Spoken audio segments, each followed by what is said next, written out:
Hello, friends. Welcome to MyFundedFutures and MyFundedTV. I am Terry Trades, and we have our amazing, energetic, kind, powerful expert trader, Tom Sabo. Hi, Tom. Hello. Good morning. Good to see you, Terry. And good morning, everybody. Hello, Chad. Good morning to Abhishek and Magnus, Trevor, Nate, Aaron, and everybody at MyFundedTV and MyFundedFutures. You guys are watching us, right? Cool. So good morning, Terry. How's it going? How's the morning? It's great. I called my friends and I told them to come and join our stream because we are live. Welcome, friends. New friends. Yes. And make sure, everybody, to send the link to everybody, by the way. That's the daily routine. It's so good to be back. The vibes were awesome yesterday on the roundtable. Yes. And I know that today is going to be also an amazing day. Like, we're having positive vibes all week, everybody. So I love it. I love it. So your morning's going well? Well, I'm not going to lie. NQ spanked me a little bit in the London session. It was really like up and down, like wicks everywhere. But overall, it's good. You know, can't complain. Yeah. Yes. All right. Let's get started. Let's add more good to your day. Let's go. Today is Tuesday. You are watching Terry and Tom on the Morning Push. At 10 o'clock, we have Pine Tree Trader. 10:30, we have Leo Invest. At 11:30, we have Husk and Methodical Man. 12:30, we have Matt Coward. And 1:30, we have Ash Trades. And that is the schedule for today. Thank you, Terry. Everybody, make sure to stick around until the end because lots of value as always. So let's stick into it, right? So this is the 5-minute chart on NQ. Nothing special, just a quick review of what's happened in the London session. Not much to say about this. I'm trying to forget what happened, actually. There is a daily fair value gap much lower on NQ. I know you see a lot of things on my chart, but the main thing is that there's a daily fair value gap somewhere around 793, so 27,793. I thought, and I was definitely in the belief that we should be dropping lower. We did not, unfortunately. So I was in a short. That was a good start on the day, but then you know, it was actually pushing back into the range, and I was kind of like back and forth into a long and a short position, chopped myself up a little bit there. Eventually, as we went closer to that 5 a.m. kill zone, and the market went up there to a 15-minute fair value gap at 28,016. And ever since then, it was just kind of creeping lower back into almost like that London low, but it managed to make its way all the way down to 850-ish level. So I thought, by the way, earlier, I thought that finally we're going to break lower, and we didn't. So it was giving me a difficult time here. We reversed here on the 1-minute chart. I'm not going to switch now. It gave us some bullish signs, some order blocks and everything. We went up there, took out the fair value gap. Right now, we do have a London high. I would say it's officially a London high at 28,052. Higher here, I do have a gray area here. That's actually a 1-hour fair value gap. So the question is, are we going to have one more push to take out that London high and maybe even higher to that hourly gap, or we're going to continue with the sell-off down to that daily fair value gap? Now, this gap is actually, I put this here, this is from the 30th of April, so this was quite a long time ago, and it's really close. We also have on the same day a bullish order block as well. That is at 763. So actually, sorry, I might have made a mistake here. The level, okay, so the fair value gap is at 793. The bullish order block is 763. So the levels down there are quite juicy. I'd like to see some bearish momentum. But before we drop lower, how about to see a bit of a push there? Take out London high, maybe go for that 1-hour fair value gap, and then take the elevator down. That's the thing I would really love to see. And the quick look on gold. Gold was at least giving a nice opportunity here later in the London session. On the 1 minute, there was a short opportunity down to a fair value gap on the 5 minute. Ever since then, because I don't understand actually what is happening. Although we have a clue about this, we do have 4,000 here. I do know that there's going to be a contract rollover on gold. I'm still on the on the August contract here on the micro. We have 4,000 down there.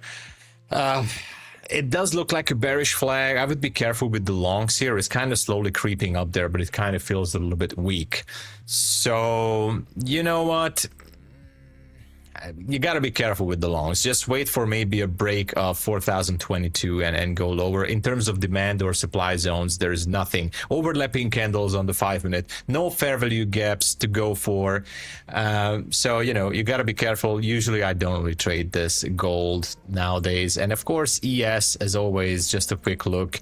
ES pushed higher to a level. There was a swing high from yesterday AM session that was at 74.62, and it seems like we took that out just before 9 a.m.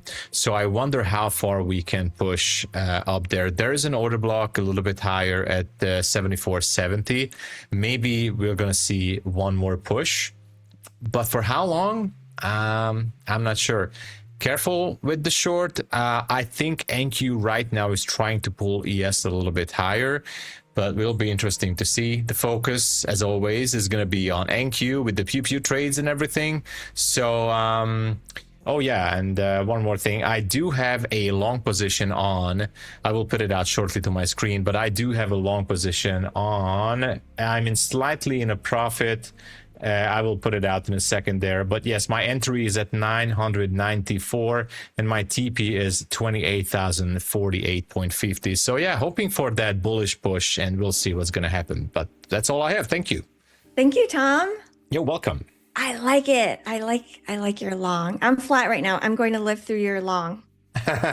Well, everybody, let's just pray that it's gonna go good. So this is the position I have. It's only 3 micros, so not like the end of the world or something. But yeah, I want to see. If you're asking me why is the target, it's exactly because that's a London high and we still have that hourly gap. So just one more push higher. That's all I need. All right, let's go. Go, NQ. NQ's been trolling lately. It's been trolling us sometimes. It does, by the way. And I must say that I'm quite on a journey to learn more about order blocks. It's a really good thing that I understand every day more and more. And I'm kind of liking it because I can use it with the supply and demand zone. So I'm going to be talking a little bit more about those things as well as we go on together. So it's kind of cool. I love that. Yeah, I did see you catch that beautiful trade off an order block. I think you were going long on your stream this morning. It was that was a good one. Yeah. As far as scheduled news for today, let me take a peek here. We do have, I don't see anything. 10 a.m. Eastern Standard Time, we have CB Consumer Confidence, orange folder news, and then Richmond Manufacturing Index and yellow folder news. I don't see anything significant there. Earlier, we did have a good goods trade balance. It came in about as expected, negative 101.5 billion. I don't really think anyone trades off of that news headline. Prelim wholesale inventories month over month, it came in a little bit less than expected at 0.3%. The forecast came in at 0.4%.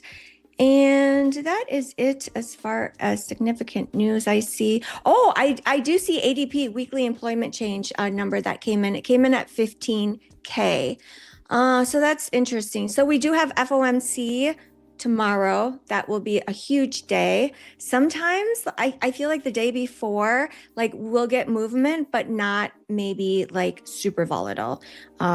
I don't know. I feel like the market's been so volatile lately. Could today be a smaller range than yesterday? What do you think, Tom? Well, that's a good question. I think anything can happen. Like, really, it's hard to say. To be honest, I was trying to study what could be happening. I think Matt Cowart is a much better expert on this because he has really good explanations about these FOMC days. And to be honest, it's just hard to read the lines. Actually, especially because I don't really follow up what's happening with the new Fed chair nowadays. So instead of saying something that is absolutely not like, I don't want to say anything stupid, guys. But the thing is, it can go both ways. It's really hard to say right now. Yes, we do know likely it will be moving. So it should be moving. That's good for us. Either way, up or down, doesn't matter. Oh yeah, what we definitely know is that usually these days, and let me just check something about that news event, just a second here. So yes, because there's going to be a press conference, you got to be careful when the real moves start to begin. That's usually during the questions at the press conference. Now, also after the press conference finishes up, maybe it's going to happen in the Asia session. We do see both levels, both buy side and sell side being taken out. So, sweeping buy side, sell side, usually that's what happens at least 60% of the time. So you got to be prepared. Yeah. Okay. We'll be prepared. Yeah. I'm excited. Me too. I'm scared already. No, I'm not going to trade it, by the way. I'm not going to trade that. I do see that the midnight opening price on NQ is, what is it? We're getting closer, 28,049. Above us, so maybe we'll go there.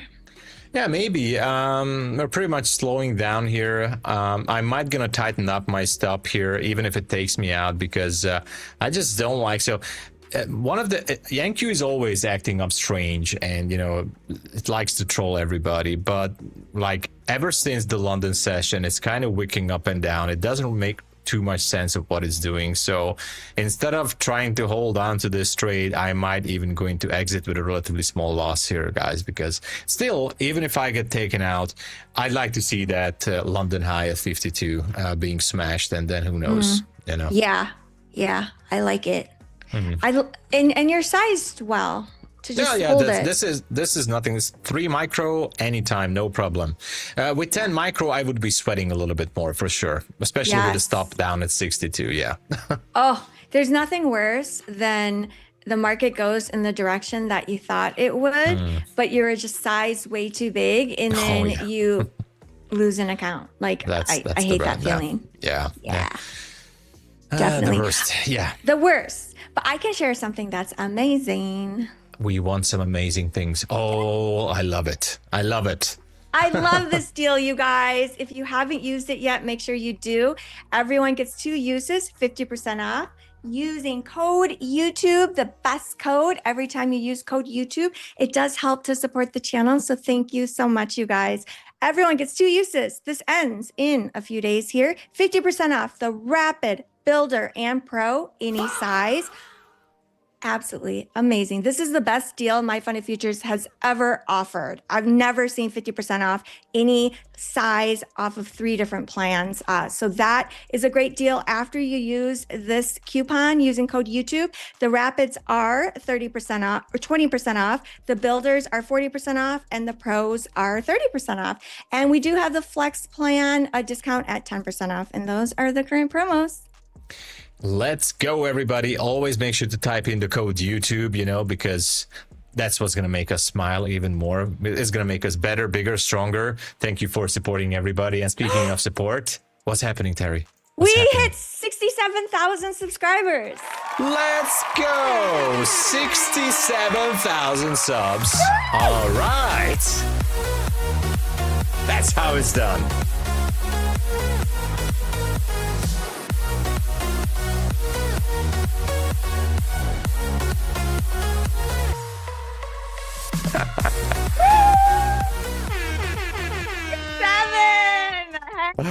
Let's go. Love it, everybody. Thank you so much for watching us. Awesome. The best of the best show in YouTube land and everywhere. If you're watching us on TikTok or X, please hop over to YouTube, smash those likes. We love the fact that we're already above 100, so let's go. We can make it to 250 by the end of 10 a.m. So until 10 a.m. So let's go there. And thank you again. Make sure to share the stream link, and thank you for the support as always. You guys are amazing. Amazing. That was fun. And I can't wait to watch you dance at 70K, Tom. I'm promising you guys that's going to be amazing, not just because of the dance. As soon as we hit that 70K, the biggest giveaway ever. And of course, I'm going to humiliate myself with the dance. No, it's going to be amazing, by the way. It's going to be awesome. I promise you guys, I'm going to put on a real show. Yeah. Yeah, a real show. We got to make sure that compliance will let us do that. But it will be fun. Yeah. Just joking. Don't worry, guys. It's going to be fine. It will be. It's going to be fantastic. And you might have a special stream location for us in the near future.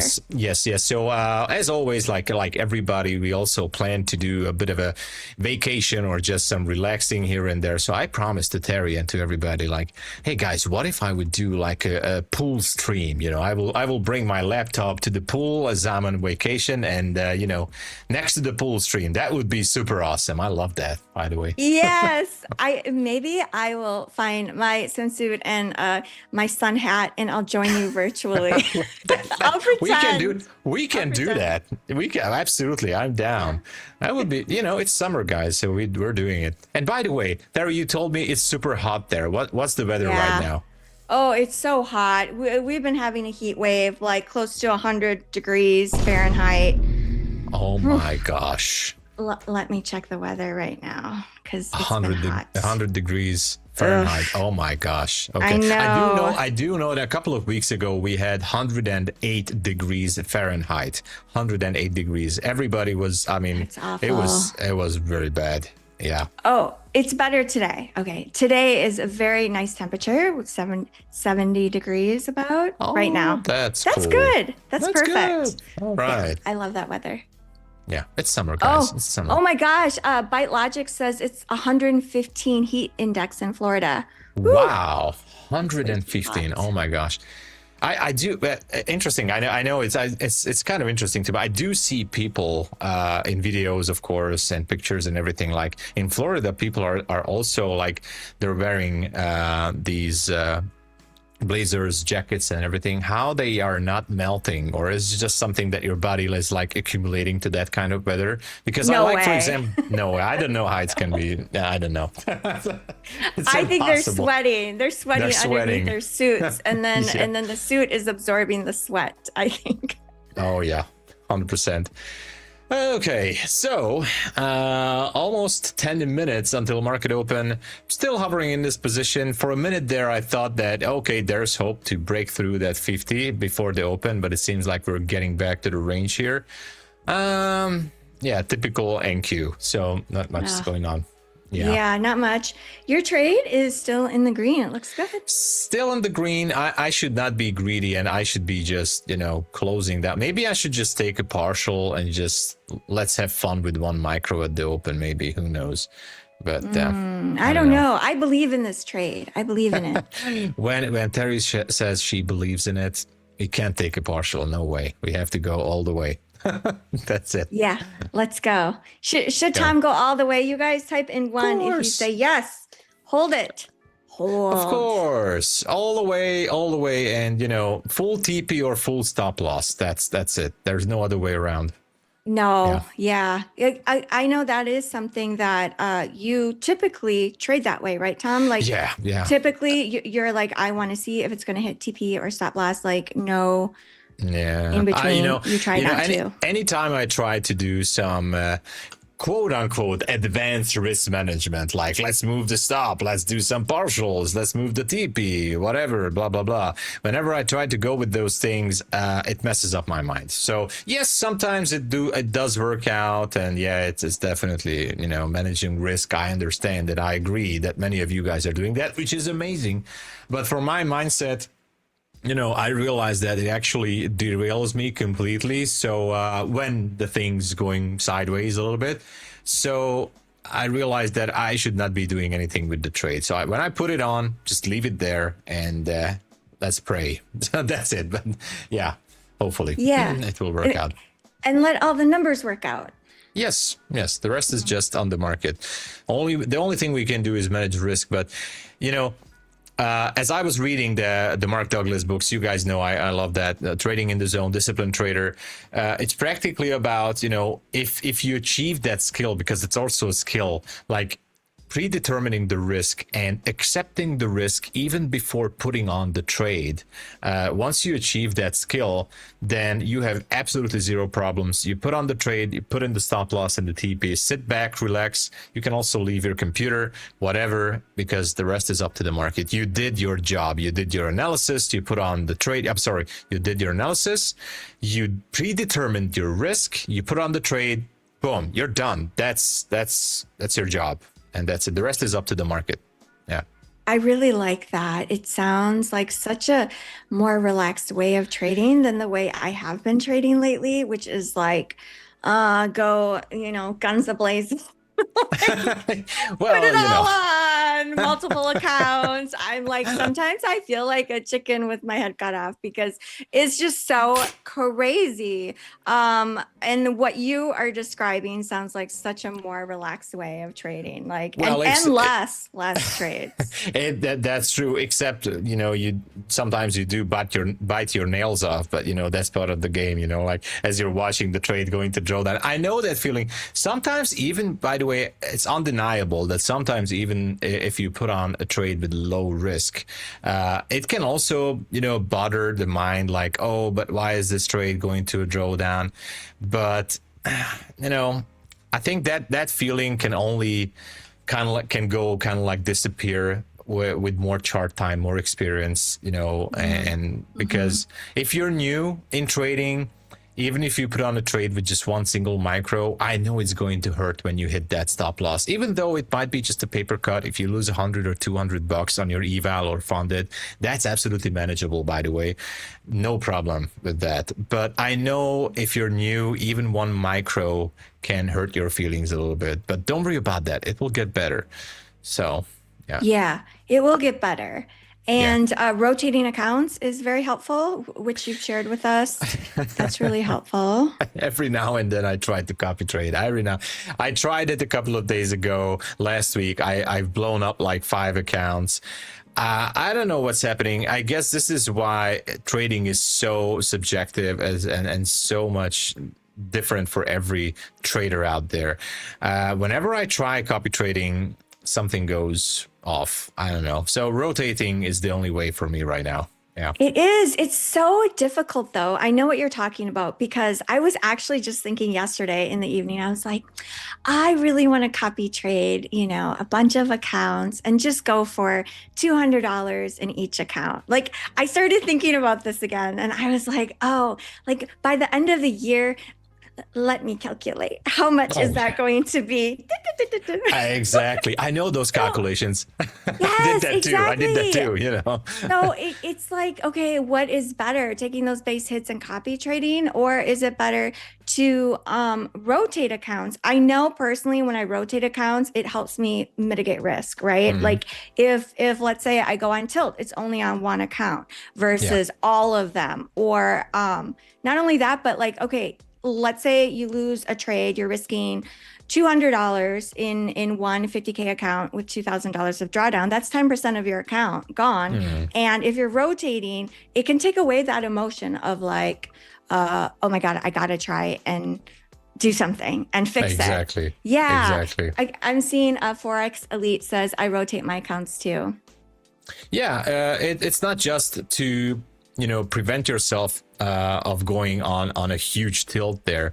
It's definitely easing up the stress levels. It kind of leaves your mindset in that clear state that you can still continue to trade on a different account. So for example, if this trade would be copied onto like 5 accounts, I would still survive, of course, and the account would survive, but it would definitely bother me a little bit, especially before the market opened. Like, oh my gosh, I just got that quick hit on 5 accounts, but I'm not copying this.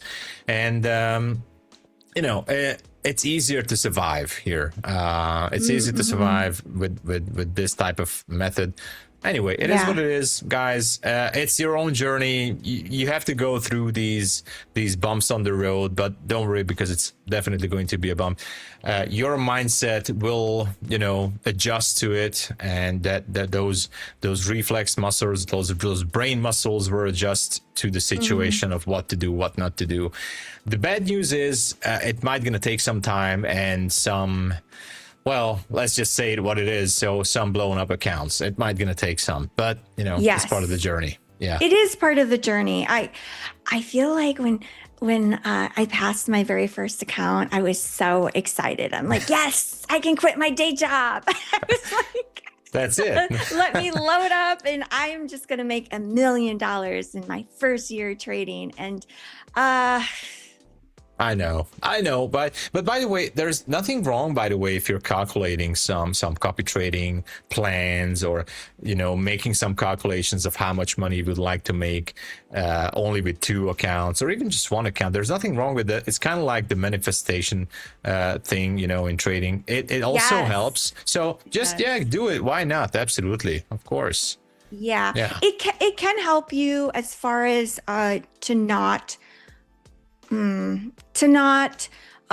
try and sling for the moon every time. It's like realizing that, oh wow, if I make like $200 in one 50K account across, if I do that, even if you don't copy trade, just rotating accounts across 5 accounts, by the end of the year, like how much money is that? I think that's a lot. Let me do the math. Exactly. That's a lot. Yeah. I got taken out, unfortunately. No problem. It's fine. Still, the plan is the same. I will kind of look for that 52, but it does seem like that they're sort of selling off here a little bit. Let me check the candle here. You have 998. Okay, so we have a flat candle at 998.25. That could be useful for later for a scalp, maybe. Okay. Yeah. It's 100K, Tom. It's 100K. There you go. It's 100K. 100K, before the end the year. So there's still time. That is good. Yeah, we still have time. Yeah, we can do easy, right? Easy money. Easy. Okay, market's going to open in about 2 minutes here. Oh yeah. Let's see. Let's see. Queen of Trades says Asia low incoming? Question mark, explanation. Yeah, good question about Asia low. Let's see. I think Asia low has been I mean, of course it has been taken out. You mean revisiting? That could be possible. Asia low was, we're just chopping around really on the 30-minute chart.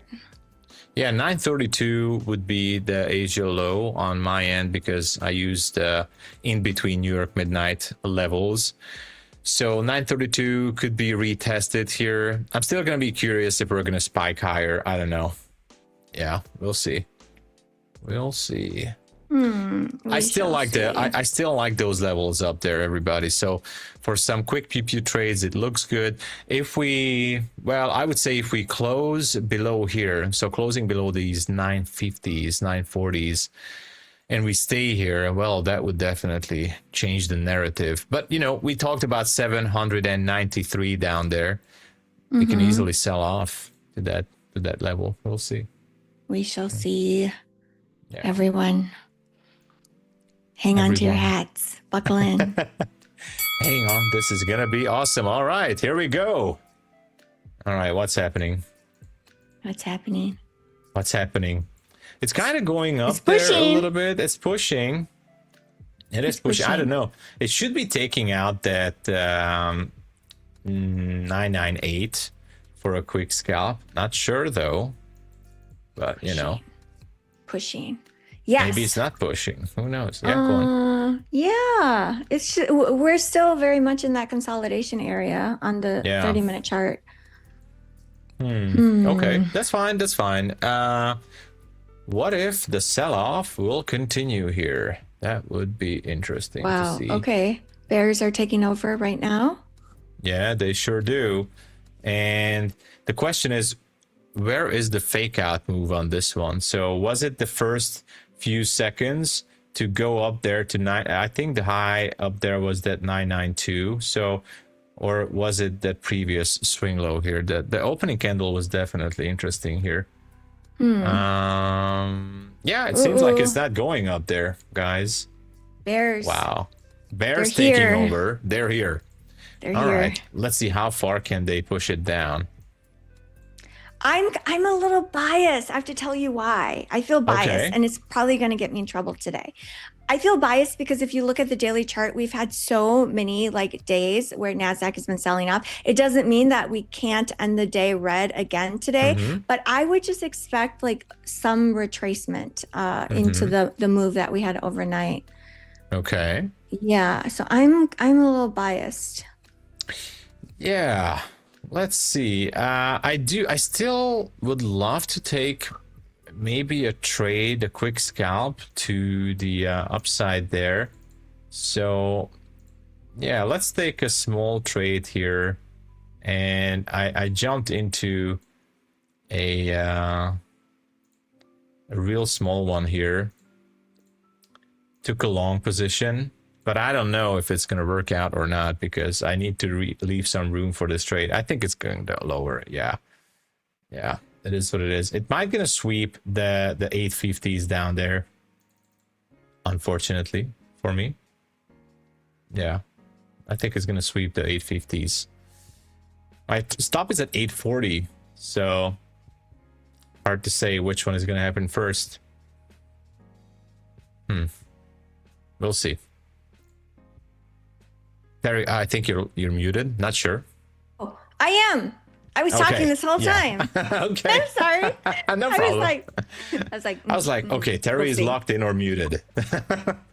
No. All right. Okay. I don't know. Wait and see. This could be a fake out, just going to test those lows, at least at first. Could be.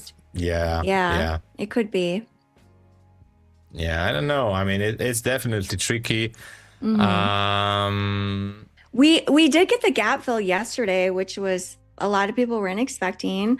I mean, we have quite a ways to go to get the gap fill today, if we get it. NQ is down by almost 300 points right now. That's a lot. Yeah, that's a lot, by the way. That's a lot. So it doesn't look good for the bulls right now. That's why I only took this very small trade here. I don't know. It's going to be interesting for sure. Yeah. But, it's still holding, but it's just not enough yet to push it back up higher. I thought that because it failed to push back up to that flat candle and to sweep some higher levels there, I thought that it might try it one more time. But you know, if it fails, I might just have to come up with this with an idea, which is going to be to go down to the 850s. I do see we've tested the lows below us quite a few times on the 30-minute chart. It's not good if we break that low, right? It probably won't be good. Oh, yeah, go on. Okay. Oh no, I was just hoping NQ was gonna go back up. Oh yeah. Well, I think it's going to sell off now. It's pretty much seems like that it's ready to sell off, but I'm still also hoping that this trade can stay right here. Yes, I am in long 2 micros, Tom, at about 888. I think I'm gonna get spanked here again on NQ. It seems like the bears are really want to push it lower than this level, but we'll see. Yeah. It could be a trick though. It could be. It could be easily a trick here. Everybody. Either way, it's a probe trade, so we're all good. Oh, we're okay, guys. We're okay. I'm just kind of trying to figure out if we could trade back above the 917, I might even be adding to this one. Yeah. So the midnight opening price is at about 28,043, 44. The exact price is 28,048.75 on full size. All right, let's see. Let's see. How far can we go? Oh, sorry. I really want to see. I really want to see this go back to the. You know, that's another 90 points to the upside. I really want to see that happening. That would be amazing. Yeah, if we can take out the 5-minute orb candle on the high side, that will be some fuel for our longs. 100%. Yeah, that would be great. All right, so far it's not working out. No.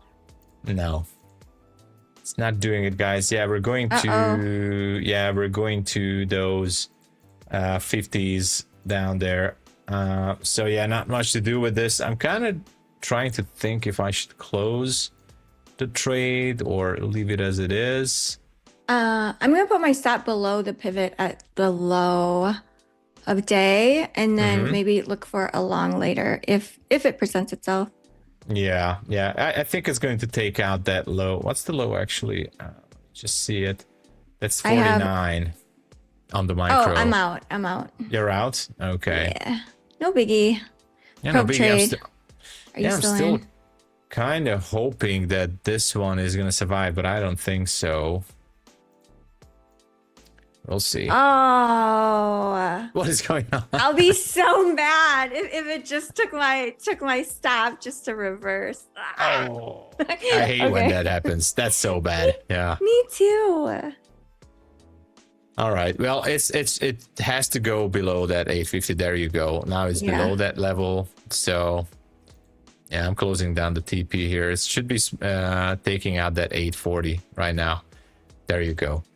All right. It is what it is. It is what it is. You know, what can you do? It's part of trading. It is. Okay. Now we wait. Now we wait, and you know, we're kind of close to that 793, but there's no bounce here. It would be awesome to see a bounce, but to get a better entry, maybe we will see that. Not sure. Yeah. Okay, now we wait. Now we wait. Yeah, but 793 is the level of the gap. On the daily, we could be going lower here. Yeah, and we have the order block. Yeah. If we have a bounce, I will look for a better entry from higher. That definitely I will have to go with the shorts. So. Yeah, MyFundedFutures prop firm says the bears are not done. Yeah, they're not. They're definitely not. So. Okay. Right. Rocky Mountain Trade says Mew is getting smoked. Yeah, I'm jumping into a short trade here, guys, and I want to see if 800 can get tagged here. 5 micros, so it's a little bit heavier than usual, but you know, let's hope for the best. Do you know what I noticed on the charts? No. At Globex Open, I don't think it ever broke. Oh, maybe it did. The high during Globex Open, it made the high like fairly quickly, and then it never went back and tested the high at all, which is bearish, unfortunately. But there you go, TP hit on the 800. Let's go. Managed to get back that loss. So yeah, it was. Thank you, but you know, it was a really hard start on this morning. I really thought that we were gonna revisit those levels, but we didn't. So, partially I'm disappointed. Not too much, but a little bit, because I really wanted to see a spike higher first and then go lower. So I didn't really had that opportunity here. And now I think we can. I think the bears are not finished yet. The order block starts at 763. We talked about that, so I would not be surprised on a further drop down to the 60s. You know, who knows? Who knows? Okay. Who knows? We'll look for signs when the bears are done. For sure. Would you short from down here? No. Yes, maybe? I would short, by the way, maybe. As I said, I would be looking for a bounce, like, for example, this one. And other than a bounce, I might be looking for, well, since there's nothing on the 1 minute or the 2 minute or the 3 minute, I might have to go to like sub 1 minute time frame here to look for something. But I can't really because there's nothing here. But yeah, I'd love to jump in for another one because I do like it. I do like it. All right. What I'm gonna do, taking a short with 2 micros here, and I will try to go for 771. Gonna put my stop a little bit higher. Let's hope for the best. And because I want to see the order block being tagged down there, So I think that's the final destination of this move to the downside. Now that we arrived at the gap, I don't think that the bulls have enough steam to push it higher. So let's just revisit that 763. Yeah, that would be good. I like that. Let's go.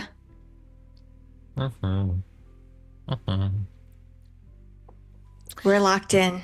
We're definitely locked in, chat. I can tell you guys, well, when the chat is, I see it, by the way. You guys are also slowing down. You know, nobody really typing anything. I know everybody's locked in. Everyone's locked in. Yeah. We're also getting a little bit more quiet. Look at that. Oh, okay. We're also getting a little bit more quiet here. You know, Terry is also a little bit more quiet. You know, everybody's like, what is happening? You know. But yeah, yeah, I want to see this go down. 771 is a good target. You know, it's a good TP. I like that. Yeah, let's see that 771. I really want to see that. Come on, let's go down there. Koas says we're trying to find an entry. Yeah, the only entry, by the way, and that's not a real good entry that I took, was just a simple fair value gap. That was it. There you go. TP hit. Awesome. Woo! All right. So the order block has been tagged. We tagged the order block. That was good. I really liked that. That was really, really good. The question remains, how far can we drop down here? That's the way. Actually, I have no idea, guys. The mid-level of the fair value gap is at 727. I don't know if Leo is here in the chat, Leo Grossman, but he used to be in my channel. He was kind of almost like making me jump into a bet. He was saying like 27,500. The reason I'm saying this because we were eyeballing with that level down there earlier. So how far can we drop? I do know there's a flat candle on the daily chart at 240, and there's nothing in the way to go for 500. Also 500 is like a round number. Like we do like the thousands, the hundreds, but when we getting closer to 500, that's also like, that's a really good one. Anyway, we're still inside the daily fair value gap. I don't know how long we can drop or how much more. I don't know. That's a real good question. Careful with taking a long position, that's for sure, because there's no structure. And if you check it on the 5-minute chart right now, you will see that from the swing high to the bottom right now, it's 300 points, and we're just selling off straight from, actually after 9 a.m. everything is just kind of red here. So yeah, the scenario is the same. Before trying to go long, we need to wait for a structure. We need to wait for closing higher. For example, let's take this fair value gap here, a 1 minute fair value gap. In order for me to go higher, I'd like to see the market trade back into it and close higher, and then maybe look for a fair value. Otherwise, I'm not interested to take a long position. Who knows? Okay. Yeah. We'll wait. Yeah, we'll wait. Maybe a pew pew trade on the long side. Not yet. Soon.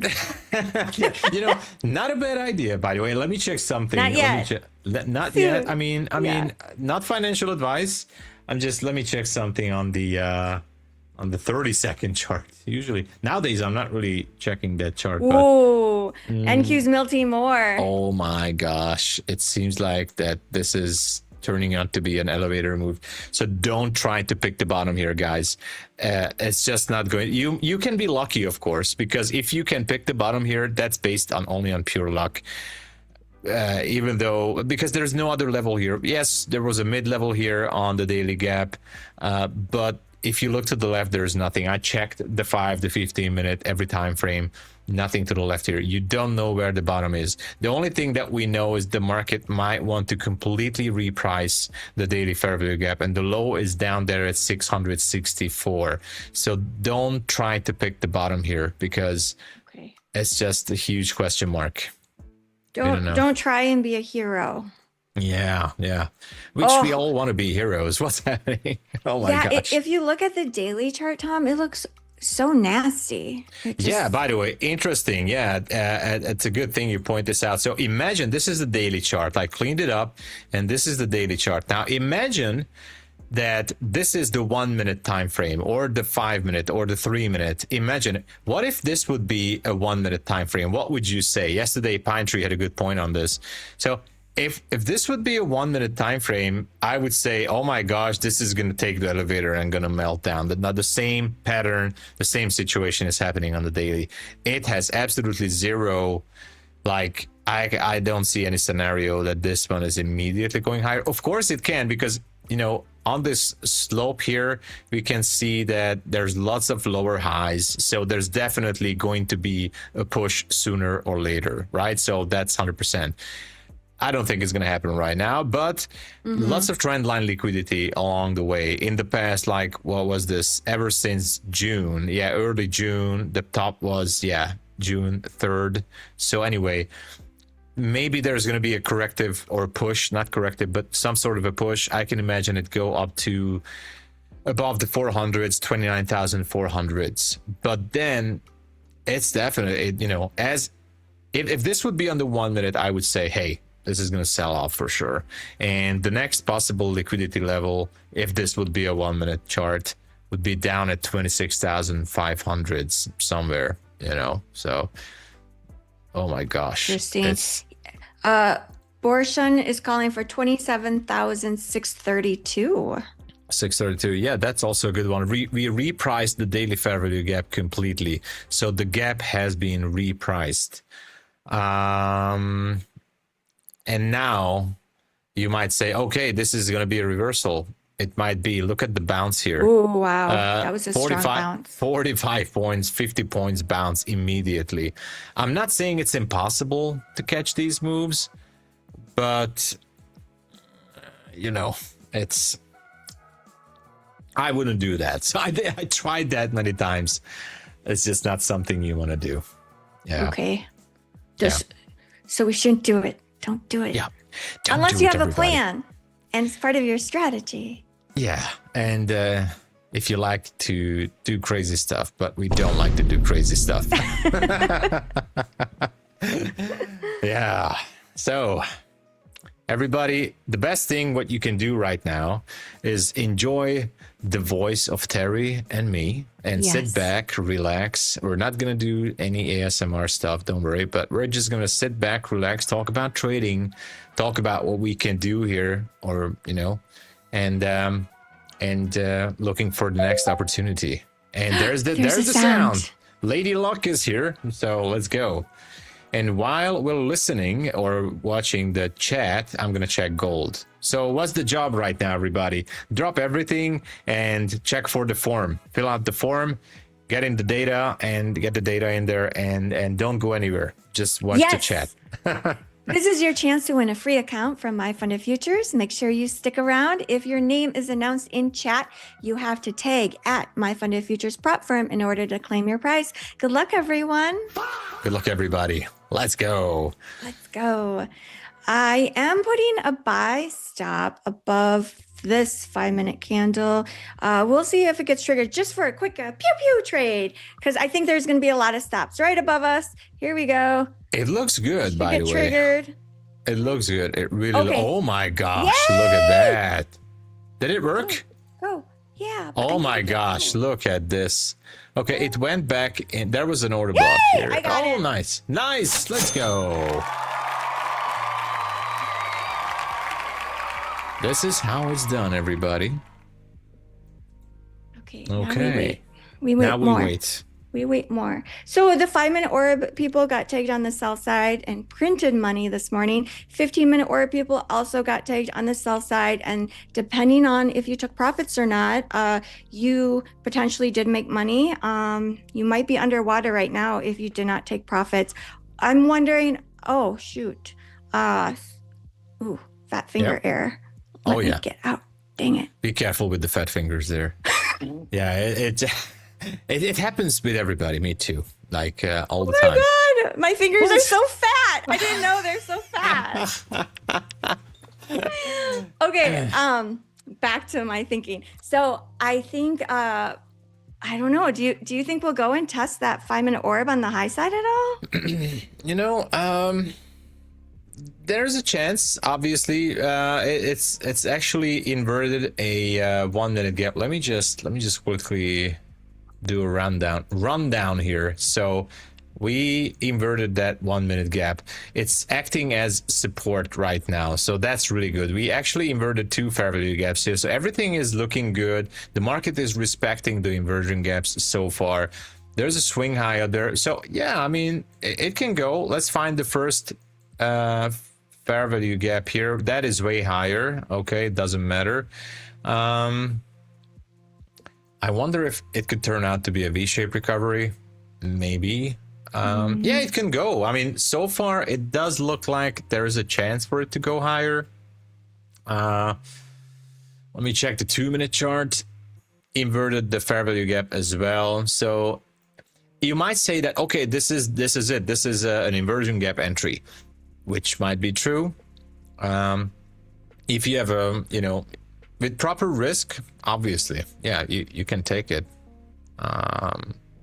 I would be looking for the 840s up there and maybe higher. Oh my gosh, is it gonna happen? Is it really happening, everybody? All right, maybe this is our entry time for our long. Is this really happening, Terry? Yeah, it's happening. It's happening. Should we take Yeah. it? Yeah. Do you think we should take it? Just one micro. Just do it. Let's do it, everybody. okay. Oh my Go. gosh. Just one micro. Too late. I entered with 2 micro, Terry. You did? I did. Oh my gosh. Oh my Okay. gosh. This is potentially a cheap trade. If we get cooked, we won't get cooked too much. Yeah, it should be a cheap trade, but unfortunately, I might have to close it down because now I'm risking my profits from earlier. Yeah, I'm closing it down. Sorry, but good luck, everybody. If you're still in the trade, I just had to get out from that because I don't like what I see there. But it can still work out, so good luck, everybody. Okay, I'm still in it. You're still in it. All right, in it to win it. Let's go, Terry. Let's go, Terry. Congrats to all the winners. I see we have some winners announced. Let's go.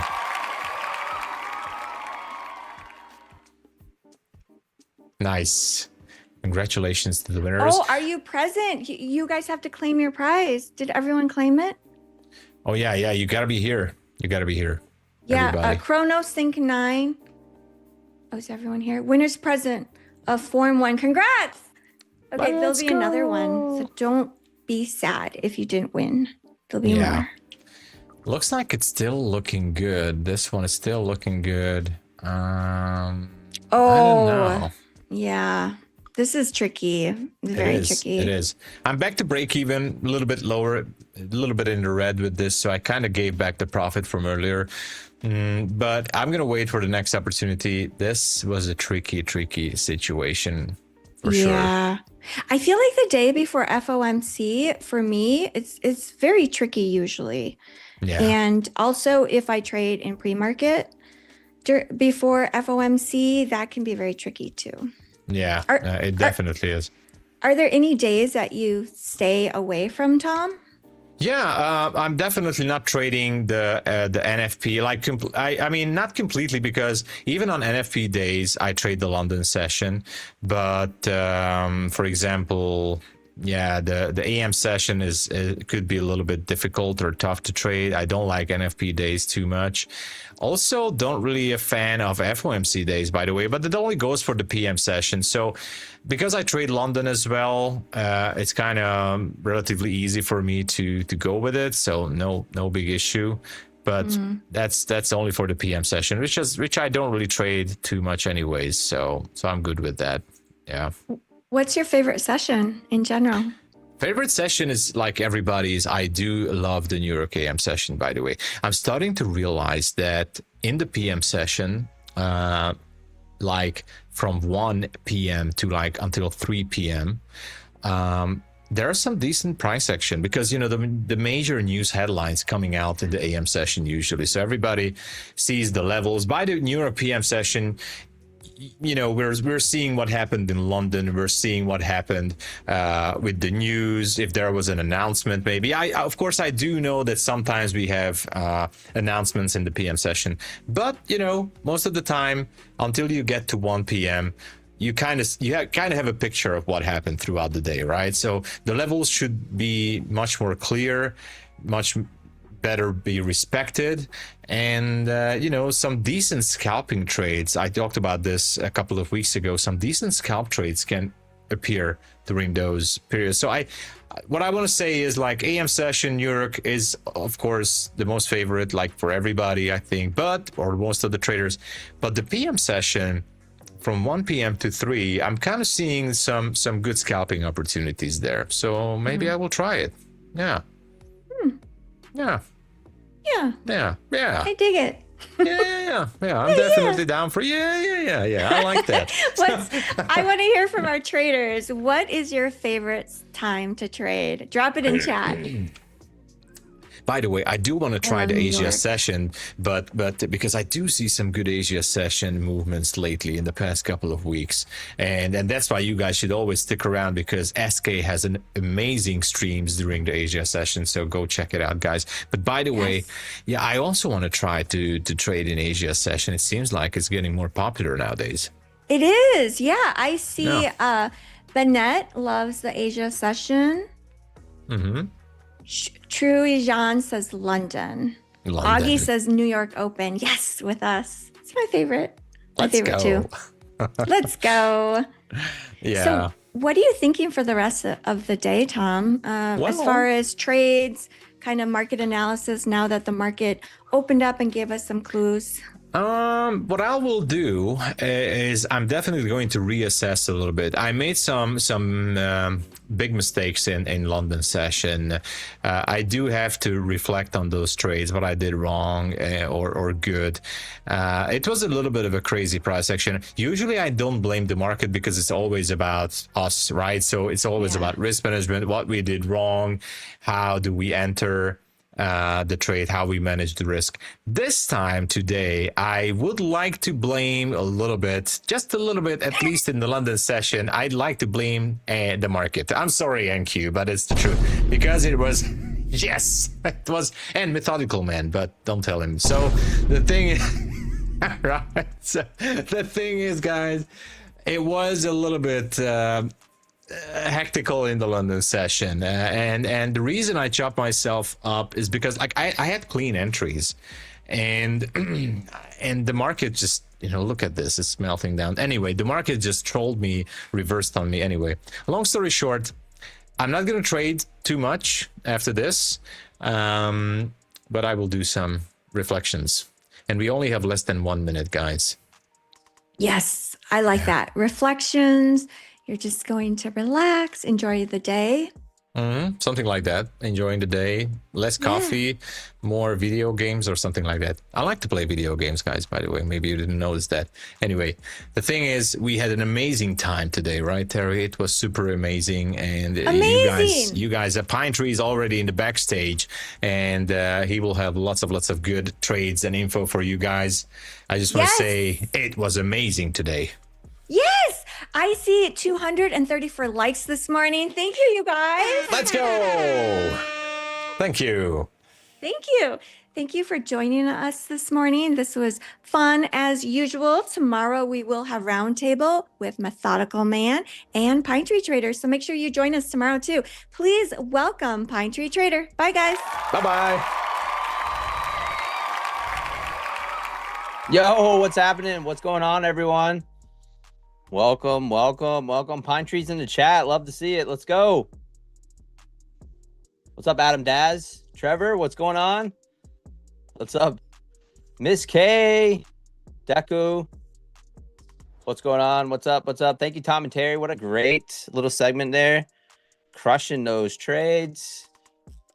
Ooh, getting a little bouncy here. We just swept the low, but market looking super bearish at the moment. I kind of want to short every pop. So we'll see. We'll wait for a setup and then see what happens, though. D Hall, Puro, Gibraltar, Smoke Trades, Panya, what's going on? Spyro. Well, yeah, Pine payouts. Let's go. Yeah, no payout today, but tomorrow. This payout is locked in for the end of the day tomorrow, or after the market closes. So a little payout there. This one's looking really good. This one I'm working on, this eval, a little 1 day pass. So just trying to limp along, see what we can do. So yeah, MyFundedFutures Flex account is the next payout. And then hopefully a builder on this, another builder payout. That'll be 2 in a row on that one. And it'll be 3. I had two builder accounts, 25Ks. And that'll be 3 in, I don't know, what, 4 days, something like that. So, all right. Anyone just want to short this market and just close your eyes, and, or we're going to bounce here? Not a big reversal reaction off that 641. Market just grinding lower. Take a look at NQ hourly. Very, very bearish at the moment. Kind of broke this little bear flag here on the hourly, continuing to drop, but temporarily trying to find that little bounce, maybe an hourly inside bar. Little tricky spot right now. Long's coming in. I kind of agree with you, but it's kind of, it's one of those deals where you're paddling up creek without a paddle. It's like, does this V bottom look very strong? I mean, it's 100 points. That's the thing. It's like 100 points off the low. I don't know. I'm having a weird time kind of judging the market lately, where it almost looks slow, but then, you know, you get one little pop off the low and it's 100 points. It's the range is so big. It's 560. We're down 500, almost 500 points, 1.65%.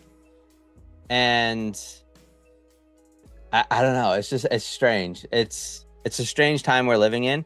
It's probably something that we're going to have to get used to when you're trading the nasty NASDAQ, where if you're at 1%, where the market's sitting at $27,700, 1% move is 270 points. I remember trading back in 2021, 2022, just to get 150 point range, 200 point range was kind of made the news, right?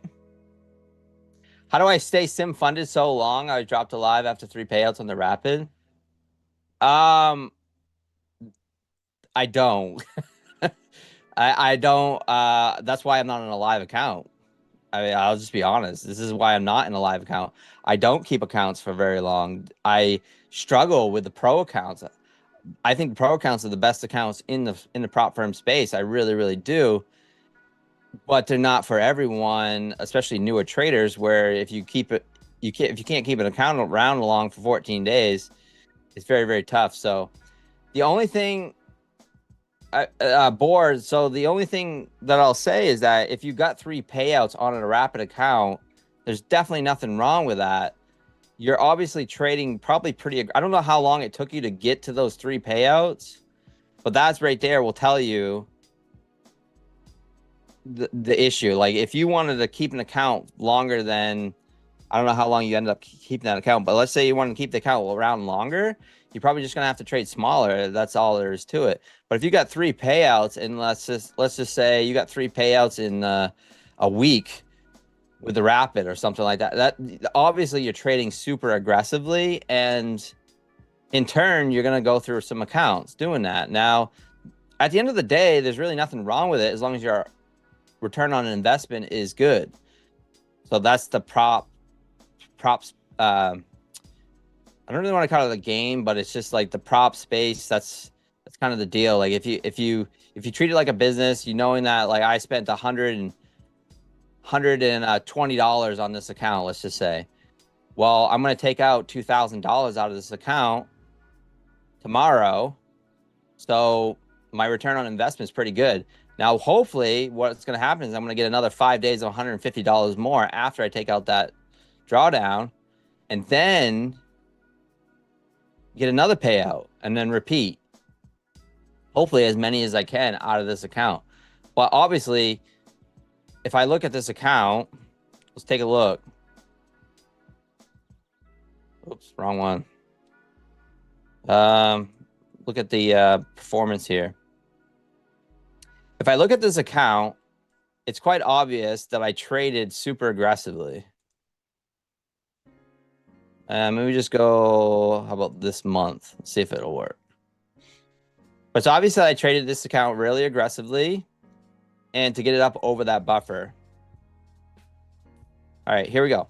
So obviously, some pretty good trading, right? 72% win rate, average winning trade. I'm 2R on this account, and I really wasn't trying to go 2R. When I trade, I just go with the flow. I don't look for 1R trades, 2R trades, 3R trades. It's whatever the market's going to give me. But you can see that I traded it. I've only traded it for a few days. I think this is the 5th day, and I traded it really aggressively. Now, the risk is the risk of ruin, but I know that my risk is what I paid for that account. So, see, I started this account on 7/21, and the trick, what I tried to do on this flex was to get it up over the buffer on day 1. So try to get it up over the buffer right around $2,000. And then I pushed it again on day 2.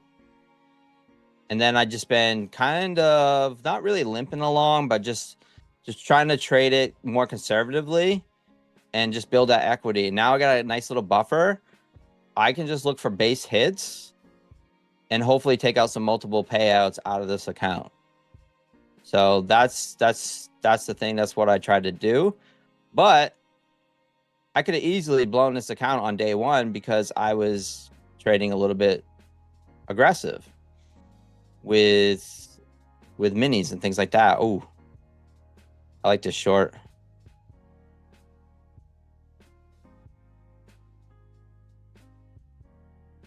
Look for the low here. That was a quick 10 points already, but I'm in way late here.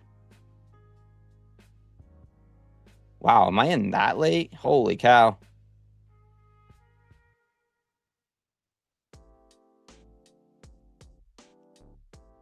All right, let's take that off for a quick little banger.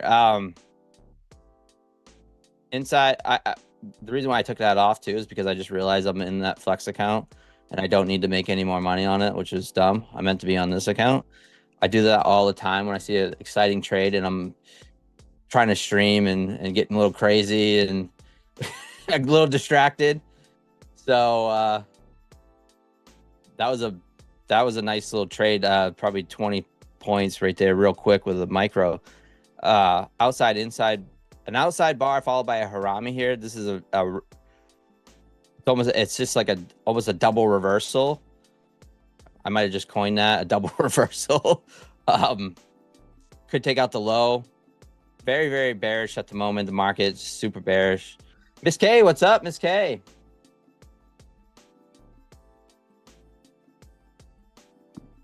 Don't you hate that type of fill? Yeah, I just wasn't paying attention. It's really, I was not really looking for trades. I was just kind of explaining the way I trade some of those accounts and aggressively, so that way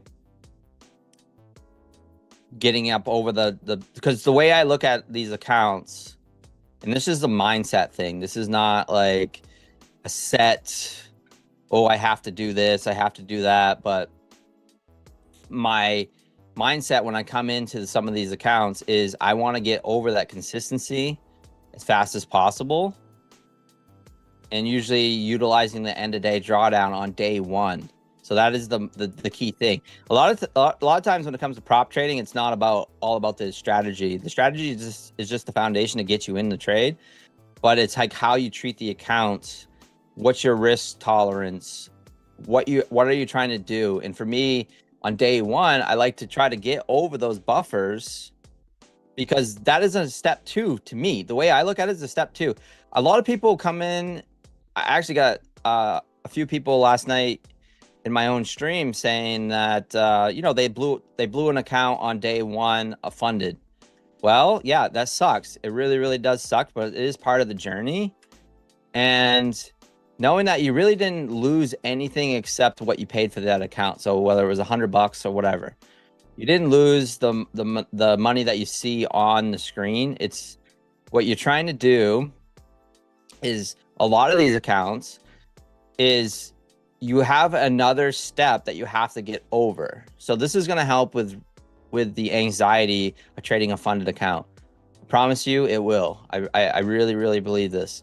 Now you let's just say you have a Rapid account. You have a 50K Rapid account.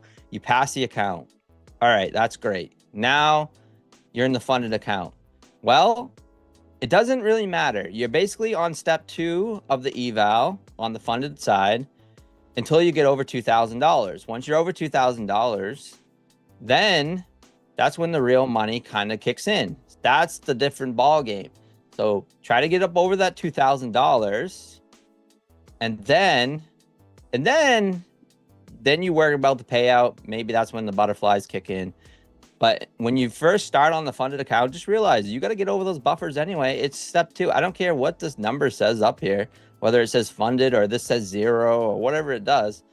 It'll really help your mindset to just treat it like, well, it's step 2 of the eval. I got to get over that buffer. And then once you're over the buffer, then pump the brakes a little, maybe take a day off and say, all right, I'm just going to go back to my edge, keep trading the way I'm trading, maybe potentially size down a little bit, and then hold on to that buffer and treat that as the new account. So I don't know. I hope that helps some people. I know I say that all the time, but it really can help some people. It's a mindset shift. It's helped me a lot when it comes to trading. Just knowing that I used to get nervous when you get fun. I mean, how many people in the chat get nervous when they get a funded account? Like, do you guys get butterflies? Do you get anxiety? Does your stomach get tight when you get a funded account, and then you get a little bit of that performance anxiety? I mean, yeah. So 90-bit even says, yeah, Vitri. Yeah, exactly. Yeah. Yeah. There's a lot of people. Miss K says, yeah. I just got to say, well, you know what, but like, do you get like really nervous when it's an evaluation? Probably not as much, right? If it's just a test account, you probably don't get as nervous. Well, thinking about it as it doesn't really mean anything until I'm over the buffers. It's just a step 2 of an eval, quote unquote. I did the air quotes there, quote unquote. That's what it comes down to. So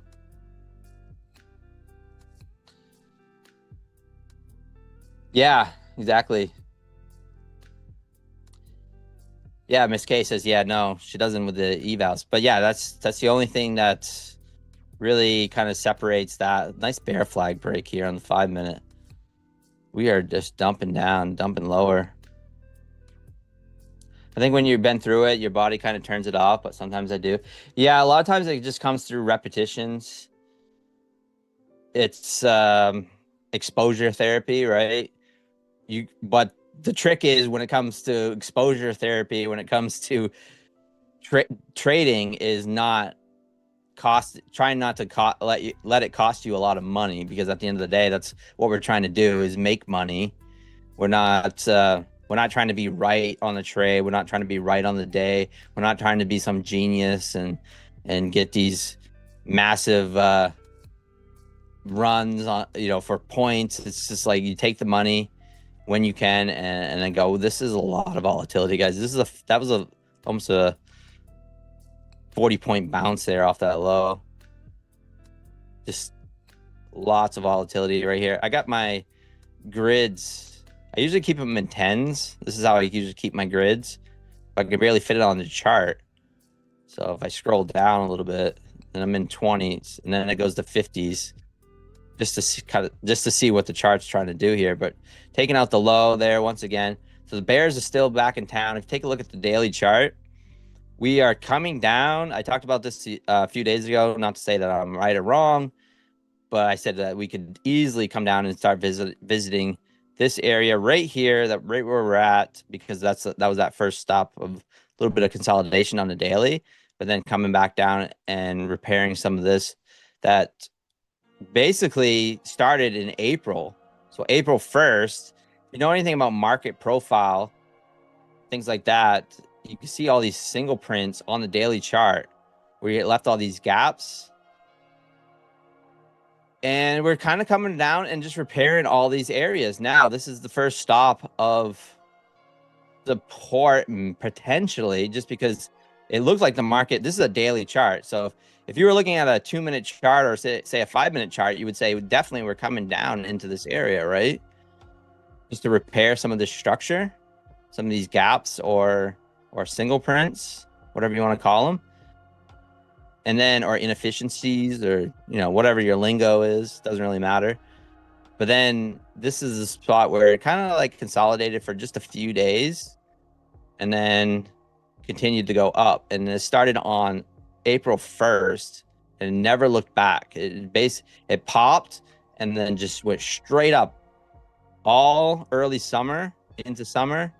And then finally had that little pullback, consolidated, and is breaking back down and retesting these areas on the high time frame, which is the daily chart.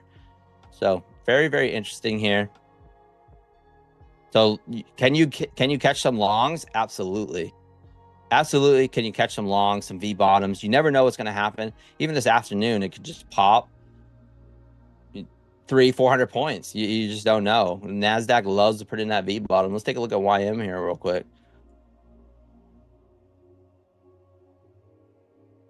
YM fill that gap from Sunday. So the interesting thing about YM is it left an open gap down here. So I marked this out last night, and we left an open gap from 52,107 to this low, which is 52,173. So just about 70 points, give or take. We left that open gap down there, and that still hasn't been filled from Sunday night, and that's pretty rare when it comes to YM. So YM doing the opposite. YM is bullish, up 432 points, almost 1%. NASDAQ down 2%. I remember 2% days was like headlines. 2% day would be a headline. Everyone would be freaking out. I know everyone would be tuning in, chatting, going, this is nuts. Don't fight the market, Son of Wall Street says. Exactly. Yeah, try not to fight the market. Not to say that you can't catch a nice long, but all right, guys, we got some, I hear something coming up. We got, what do we got? The YouTube. Use code YouTube, 50% off, Rapid, Pro, and Builder. I want to remind everyone, I just got 2 builder payouts, working on a third. I should have a third, and then I just got a flex payout. And then I'm working on a pro eval again, because I screwed up my pros again, guys. I screwed them up. I nuked them. It sucks. I mean, I was upset, but I just learned. That's the only thing I can say is that I just learned from it. It's just, I realized that I really struggle having that consistency when I'm trying to trade super aggressively. Like, you don't get those accounts up to like 10K in a few days and then not be trading super aggressively. And then what I need to do is just pump the brakes and then try to get it to the payout, which is in 14 calendar days. And I just can't seem to do it. So I've never gotten a pro payout on MyFundedFutures, never once, but plenty of rapids, builders, the old starters, the cores, the flex, like you name it. I just can't seem to get a pro payout. So good luck, everyone. We got some forums in the chat. Get that in. Good luck. Good luck. Guys, got any questions for me? Throw it in the chat. Market just kind of drifted lower here. Wish I would have held on to that trade. I wish I would have caught that trade, 720s, and then dropped. These 2 minute, if you guys want a little nugget before, if you guys are interested in the way I trade, I don't know how many of you are, but if you are interested in the way I trade, I just, this 2 minute chart, these Harami candles are just paying the bills lately. I mean, they are just money scalping off these 2 minute candles in this volatility. And, you know, when you're looking for 20, 30 points, 40 points, and I was thinking about this last night, going for 10 points a day with one mini, $200, nothing wrong with that. That's for sure. But lately, you can kind of get away with the volatility. Let's just say your normal take profit is right around 10 points. Now you kind of can, you sort, not financial advice, but you can kind of double that up a little bit just with the sheer volatility and go for that little more of a profit there. I'm looking, this is looking a little, man, look at the stop on this bad boy. All right, I'm long. Jeez, stop on this is just insane. See if we can get a little spike up here. I don't know. We'll see. Little combo trade. Going against the grain, that's for sure.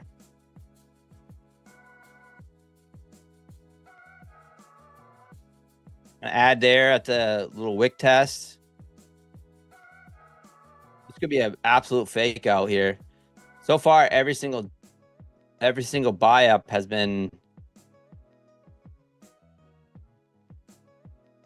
kabooshed. So we'll see if we get a little bounce here. Tried a little, just 2 micros. Look for a little bit of a swing. Maybe take a little off at the 700s.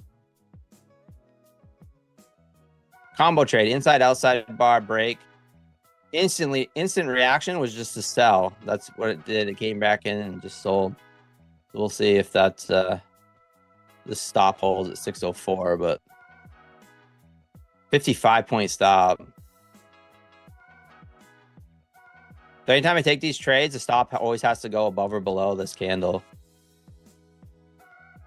The little heat there. So 1 mini could have crushed you. All right, there's 10 points. Potentially a negative R&R trade here. All right, this is looking good. This is looking bullish now. There's 20 points. It's crazy to think like, oh yeah, that's just 20 points on NQ. Well, I think we could get almost 50 points out of this. Maybe take one off at 700. Look at this rip here.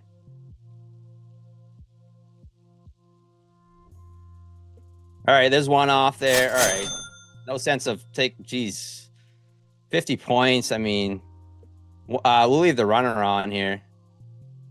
Let's look for 100 points just for a flex. Let's look for 100. I don't know if we'll get there. I think we might run this wick up here at 730, but we'll leave that runner here.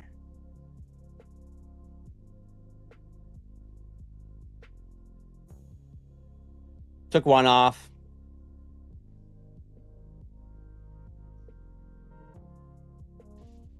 Little combo trade. If you guys are interested in this combo trade, I do have a video on it in my long form videos on the Pine Tree Trader at youtube.com.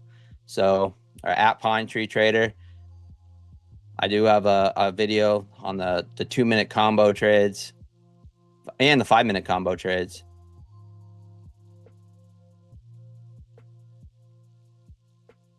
We'll hold this. See if we can get up there. Definitely couldn't have, well, I mean, you could have got away with a mini there, but man, it would have been scary. For me, if I'm trading any more accounts or this afternoon, I'm probably going to size down just a tad until the market slows down, and then I'll size up into a mini or two. I did say 2. A mini or 2.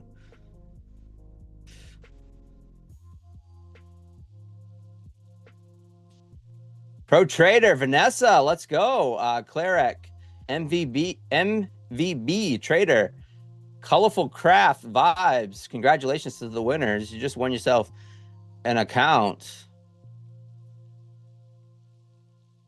Congrats. W's in the chat for the MyFundedFutures giveaways. We love that. W's in the chat for this trade here. I mean, this is a lot of points. Doesn't look like it because it was in one micro, but this is, I mean, you could almost pass an account on that one trade.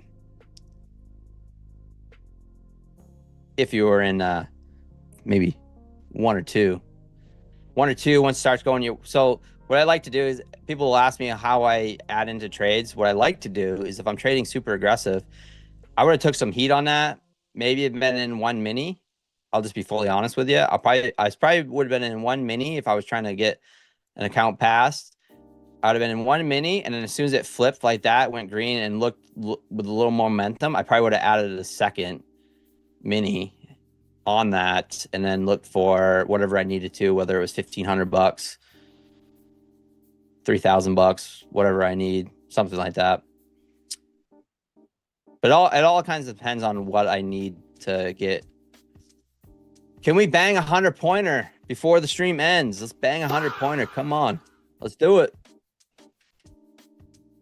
I used to chart and do journaling, not so much journaling, but I guess it was journaling. I just never wrote like my thoughts or anything, but I would write down different trades and setups, things like that. And I would consistently look for 100-point trades, because I was like, oh, if I could just catch a 100-point trade, that with one mini, I could make $2,000. Like I used to think this all the time. And if I could only make $2,000 in a day, it would be amazing. Yeah, times have changed over the last 5 years of trading. But I remember distinctly sitting at my desk, journaling and looking for systematic trades that hit 100 points. And I was like, oh, this would be amazing if I could just hit a 100-point runner. Now in this type of market, just a little bounce off the lows get you 100 points. So kind of breathing, relaxing, stops at break even. So it's a risk off trade. Just chilling here. If we catch 100 points, then so be it.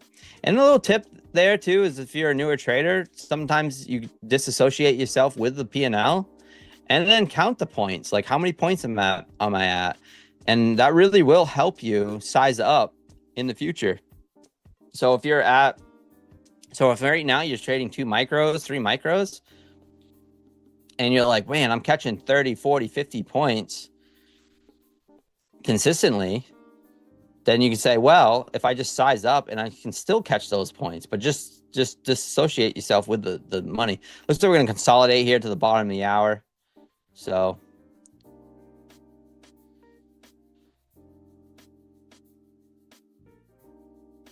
we're just consolidating here. Come on, let's get a mic drop here for a big win. Let's get a mic drop. Come on, get that push up there.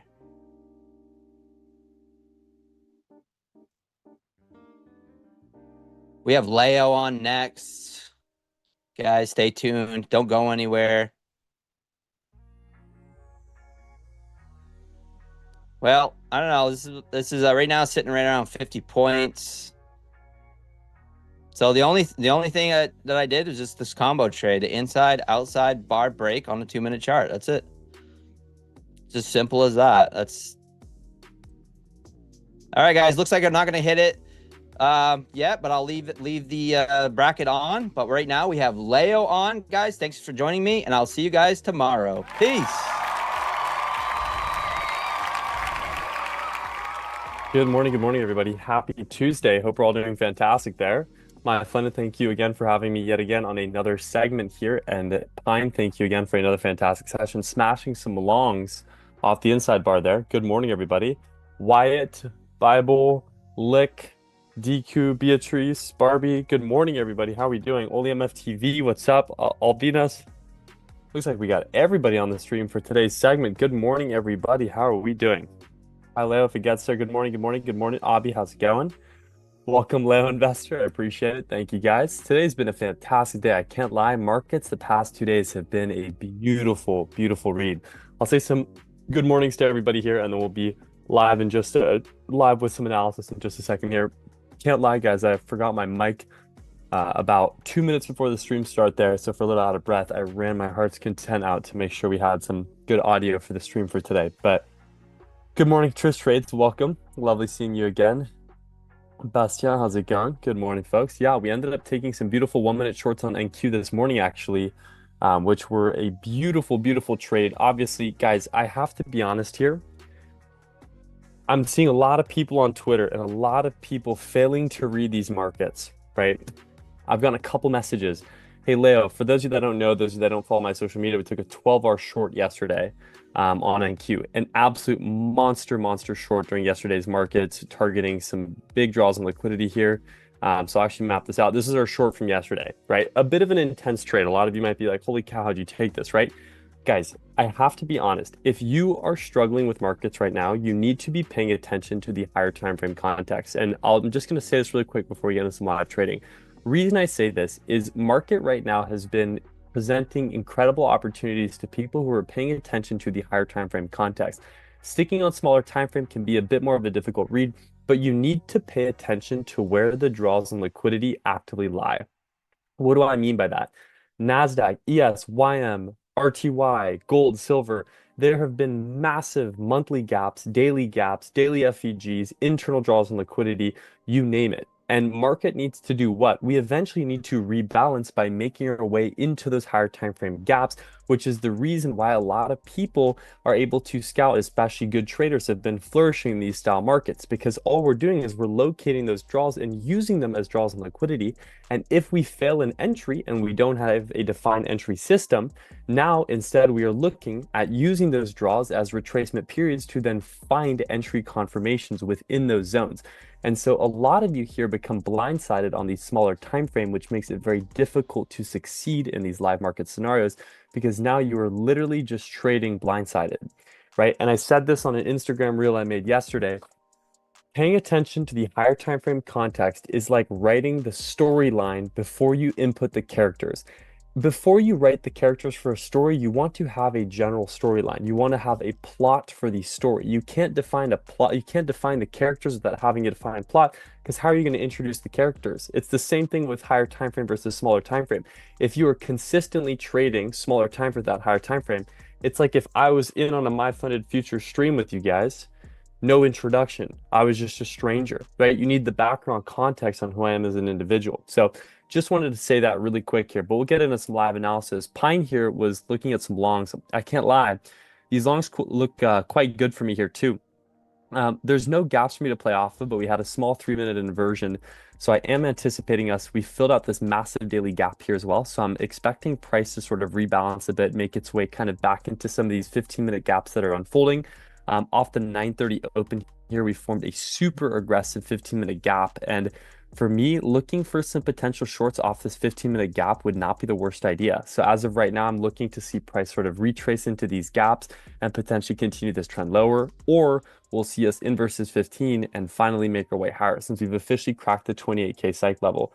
Epictus, what's up? Good morning. Shahid, lovely seeing you here as well.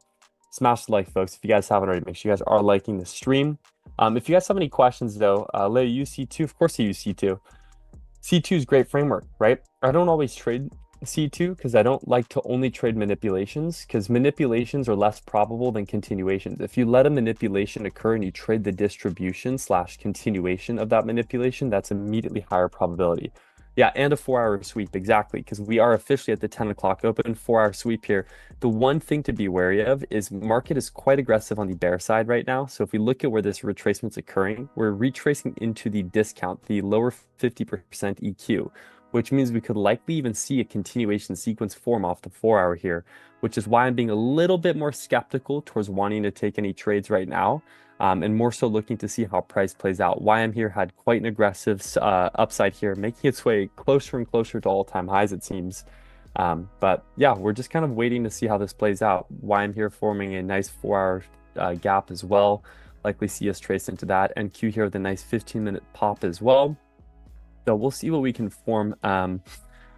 as of right now. But I'm liking kind of the framework here to look for some potential long signatures, maybe scout some type of an SMT divergence, trade this leg higher. I think for myself right now, I might even try a small size long here on NAS. I'm going to set a limit here. I'm going to set a limit at this OB and put my stop at this protected low, target of 1.5. There's a chance that this just expands away from me, but NQ longs here look really good. Sort of making our way, rebalancing back into this daily gap. We trace into the EQ, the previous 15-minute range. Well, there goes our TP. A bit unfortunate there. We'll still see if we can target something. We have this relevant high at the 1007. So I'm looking for these right now. Maybe we could target this, look for a retrace into that SISD. It's less probable now, all things considered, but we'll see what we can frame. Smash Light, what's up, Emma? Lovely seeing you. Yeah, how's everybody doing? How's the week of trading been for everyone? I like this trade though. I'm gonna set some limits here at the OB, see if we can get filled out. I'll probably take this with about 3 micros since we're already up on the day. I'm long to 900s on NQ. Very nice. Yeah, 900s are a good scout here on NQ. I think a rebalance back into this daily gap does not seem too. You're not honestly. It's not overreach, right? So I can see that being the case. Looks like we might even get this draw on NQ before we even get confirmation. Before we even get our limit filled. A little unfortunate, but we'll see what happens. ES and YM and NAS all showcasing some really good relative strength here too. So we will see. But the 1 minute structure here looks nice. I'm going to leave these limits in for a few minutes. If we don't see market retrace, then I'll likely get out. So my strategy is as follows, guys. Simple explanation. Type a 1 in chat. For those of you that want to see or just want to hear my sort of strategy, type a 1 in chat. I'm curious to see who would be interested in learning about how I trade. I'll give a very nice breakdown here.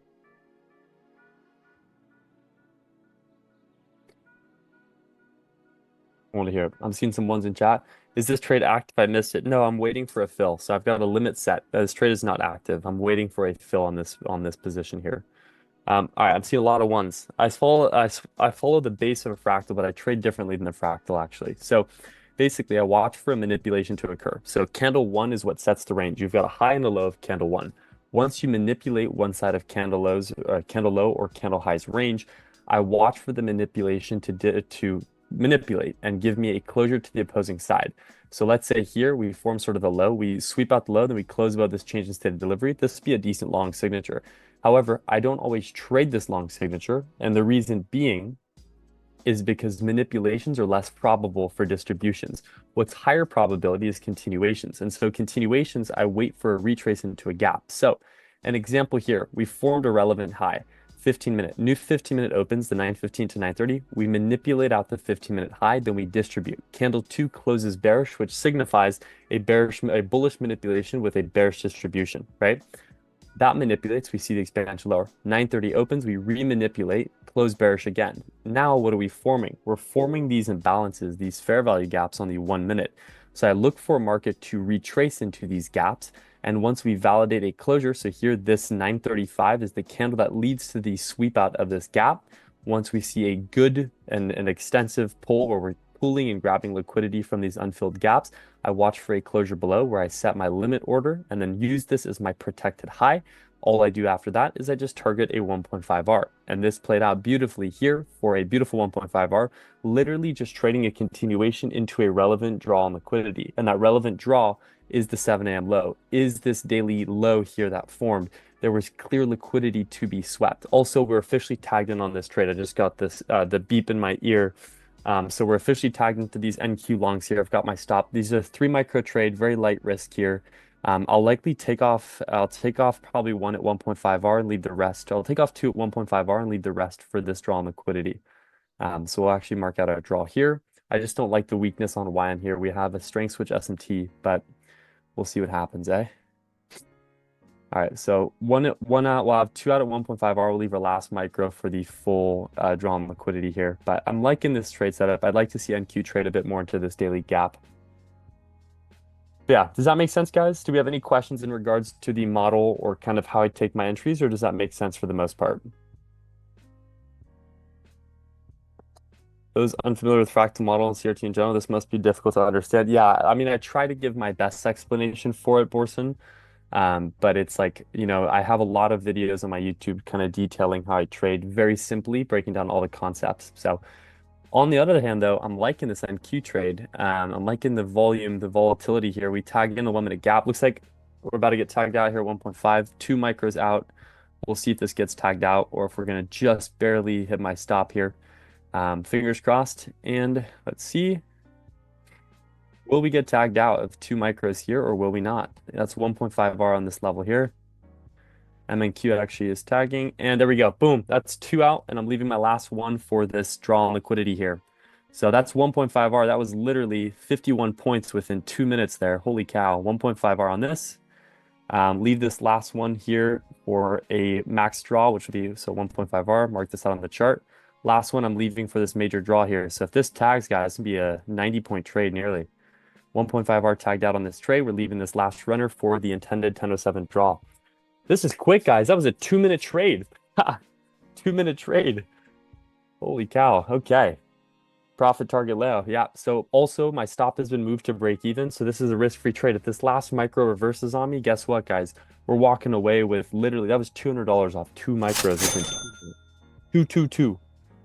My YouTube channel is Leo Invests. Also, this looks good, guys. See, I was telling you, NQ on this expansion into this relevant draw. If we can hold this small 1 minute gap, I think we're still going to see a re-expansion higher here on NAS. Look at this 1 minute gap. That's what I'm watching for. That was a huge trade. It was quick for real. Yeah, it was like literally a 2-minute trade. 2-minute, 15-second trade. Guys, get the stream to 300 likes if you haven't already, by the way. We have over 400 of us right now. But let's see if this draw gets met here. Just kind of watching for this trade signature. If this plays out 86 points, this will be a couple minutes for 86 points. The VIX is really high as well, which means we are volatile. 18.5 on the VIX. That is one to be a little concerned for as well here, considering volatility. But let's see if we get this expansion into the intended draw here. In the meantime, let me quickly get a little Instagram story showcasing this win on the MyFunded.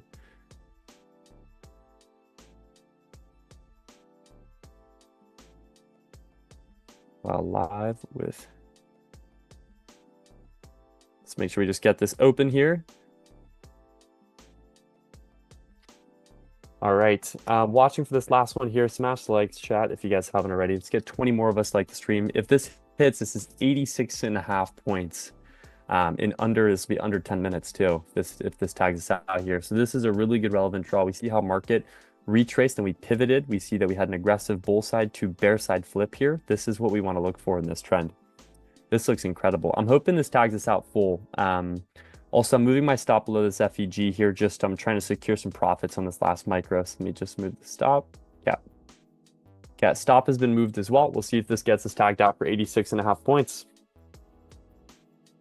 Let's see. Good trade so far here. We are ripping. We missed our TP here by a tick. Let's see. And are we getting tagged? Oh my God, now we're actually missing our TP by a tick. Alrighty, will we get tagged? Oh, don't want to be a dick for a tick here, but I think MNQ tagged it out.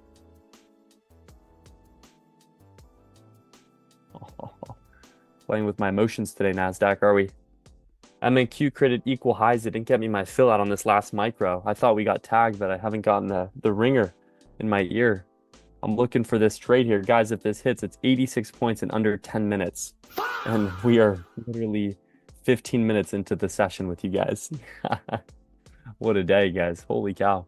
This has been great for my model. Learning my model here. This is the market has been presenting some beautiful continuation sequences.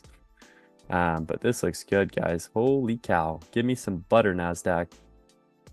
Got the C2 down here that confirmed off this closure as well. We got a strength switch S&T. I'm really looking for this draw to be met ideally. My stop has been moved just at the low of this FEG, so I'm hoping we can see some confirmation form here ideally. It would be very nice to see some continuation higher here into my intended draw. Let's make this a quick trade and a good trade, eh? I honestly I don't want to be greedy for this one tick, but I really do think we see this 10:07 draw. So I'm watching. That was quick. Yeah, it was a quick trade, wasn't it? Tris, you just hopped in. You said, what did I miss? And then immediately we get an entry. You got requests in Discord. All right. Wow, missing our TP by literally a tick.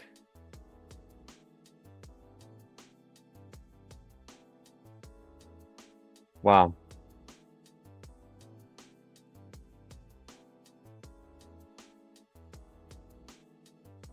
Well, this is why we take partials out at 1.5R.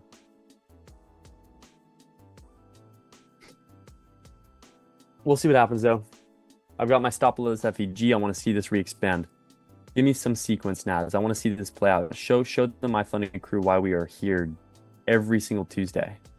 Show the MyFunded crew what we need. We need some business, NASDAQ. There we go. That's a huge expansion off the gap here. That's a huge expansion off the gap. Let's see it, baby. Let's see if Leo tilts in full ports now. I bet he does. Hands off, guys. We're hands off. If it either get tagged out for about 20 points there, 23 points, or we get tagged out 86 points. A win is a win, baby. Agreed, he said. Never mind, he gets TP. Magnus is on me, dude. Magnus is absolutely on me. I bet he will get TP. Well, one better hope, eh? You betcha. You betcha. Chat, this is good. Now we just gotta stay calm. If TP hits, it does. If it doesn't, it doesn't. You know, that's life. This looks good though, man.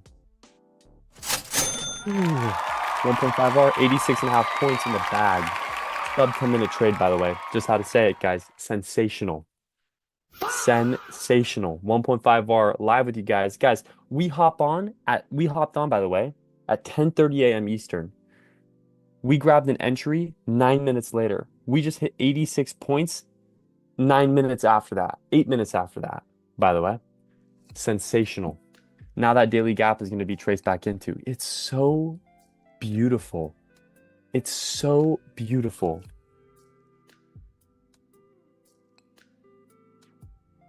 Now we have to post a markets on free mode.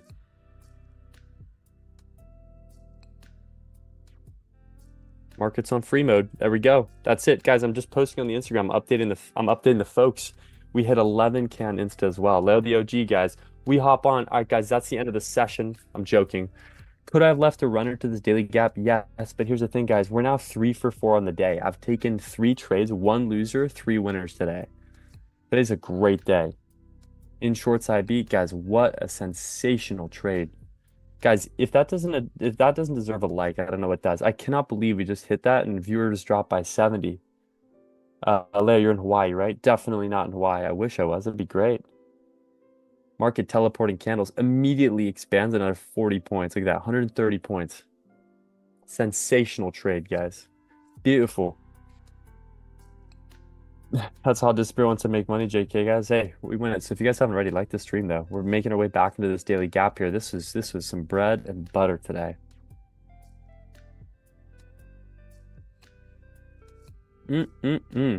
Run me up my bag, NASDAQ. Thank you, NASDAQ. Appreciate it.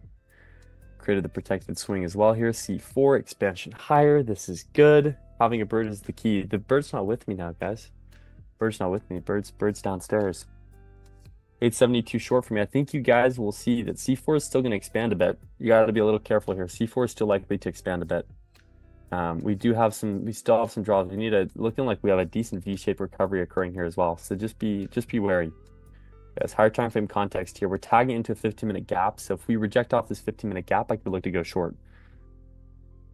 VIX is heading lower. We're losing some volatility. Look at this though. Holy cow. I have to text this to my boy.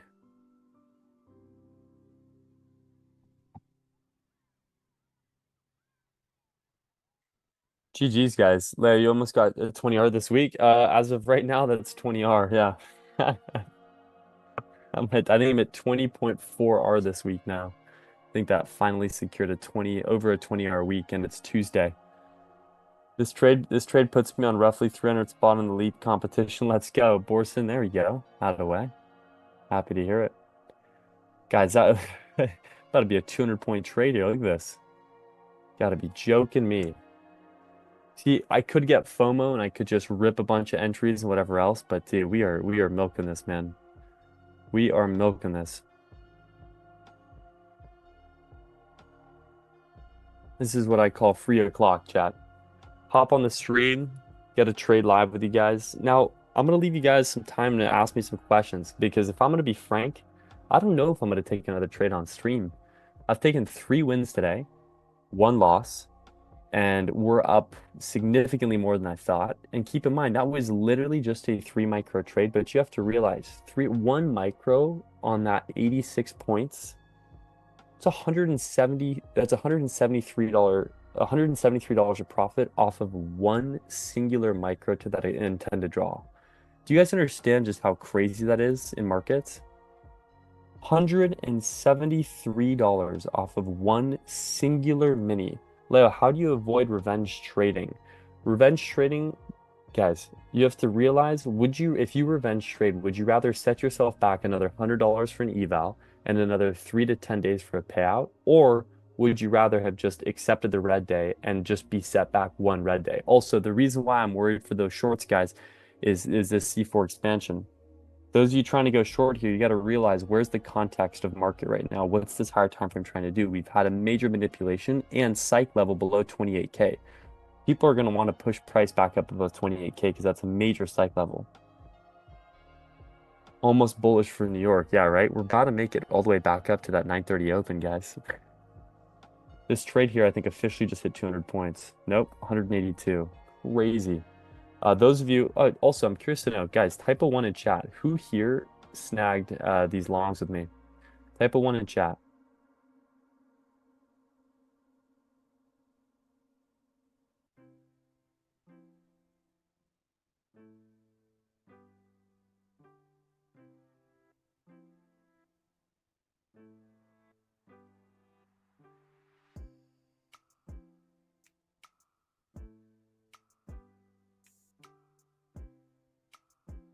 Crazy reversal, still in my trade at 900. We got a bunch of ones here. It looks like we got a bunch of you taking these longs with me. You guys hopping on, and still we're not at 300 likes on the stream. So type a 1 in chat if you guys have not already, because we are milking it today. Took this 1.5R. That's a 2.2R trade, 2.5. 2.5R trade live with the MyFunded crew here. Got a bunch of folks alongside me. What a day, folks. Happy Tuesday. Boom. Sorry, guys. I gotta let us more profits than we have likes. That's besides the point, man. Trading micros, crazy. Yeah, I mean, $173 off of 1 micro. Like, a lot of people are gonna give me crap for that, but like, you gotta realize, dude, that's sensational money. And not only that, guys, but we made $173 of realized profit. I mean, 173 off that last micro. This trade was over 350 bucks. But $173 off 1 micro in less than 10 minutes. Less than 10 minutes. You realize, multiply that. I mean, you talk about an hourly wage, right? We made $173 in 10 minutes off of 1 micro. Where can I link you? My positional profits are kind of extreme. Borston, tag me on Discord. Or tag me on Twitter, actually. Tag me on Twitter, at Leo Invest on Twitter. Tag me on Twitter. I'll check. If you guys took this trade with me and you want to tag me on Twitter. Tag me on Twitter, tag me on Instagram. I'd love to see your guys' profits. See you guys winning alongside me. I'll repost anything you guys. If you guys tag me on any socials, I most of the time repost you guys. So don't hesitate.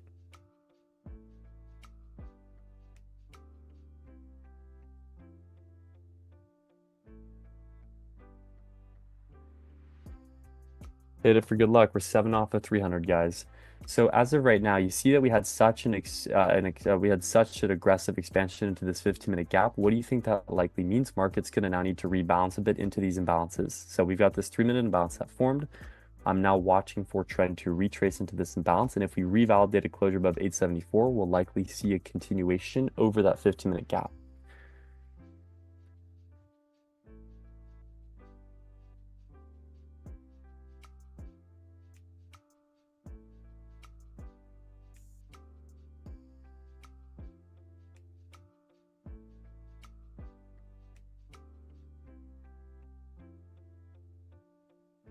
Boom, boom, boom, boom, boom, boom, boom, boom. 5 more till 300, by the way, guys. So look, see, now we're tagging to this 3-minute gap. So I just want to see how price reacts here. See, we're still within candle sequence. This would be a candle 3 on the 3 minute. So if we now reclose back above 27,875, we're likely to see another long, this is a candle 3. So the C2 manipulation happened on the 3-minute 30. We manipulate out the 9 a.m. low during 10 o'clock. So this profile here is what we consider a 10 a.m. reversal profile. So if we flip this candle bullish, this is likely to be another continuation. And for fun, I'll take this on a MyFunded rapid eval. I've locked out my funded accounts. Fundeds are fully locked out now. So I'm gonna watch to see. I'm gonna probably trade this on a MyFunded rapid. And I'll throw in a little bit more size on this for fun, but we'll see what happens. If we confirm this, I need to see closure above 875.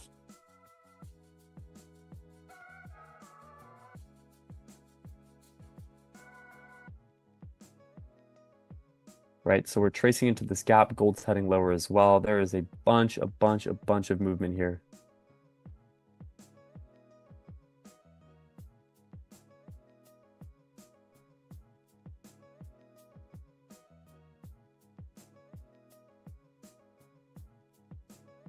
Big trace into that 3-minute gap. So if we see such an aggressive retrace into this 3-minute gap, I either want to see price aggressively reject this bearish candle. So I want to see a expansion met with expansion, right? So I want to see bearish delivery into a bullish delivery, closure above the OB. If we fail soon another bullish delivery, it's likely that this 15-minute encroachment or the 50% level of this fair value gap is going to hold, which means we can likely anticipate market is going to continue this bearish trend. We are 2 likes away, by the way, chat. So hit that like, 1 more like away. I'm short from 883. Very nice. Yeah, that's not a bad short to have here, right? Because we're tapping into the 50% marker of this. See, based on this reaction, I can now assume likely this 15-minute gap is going to hold. Look at this 15-minute wick forming. So this is a less probable trade for me to take here. And thank you for the 300 likes, by the way, chat. Bulls could be done. If this 15-minute holds, we're likely going to be done with bulls. Yes, bulls will be out 100%. That'll be the end of them. Say your farewells. That'll be the end of the bulls. I got a bunch of trade recaps to do today on Insta.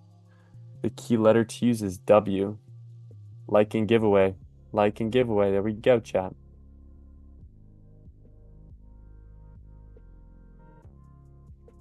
There we go. Form is out, guys. The form is officially out in chat. Make sure you guys check it, fill it out. Good luck to those of you en route to get some free accounts, man.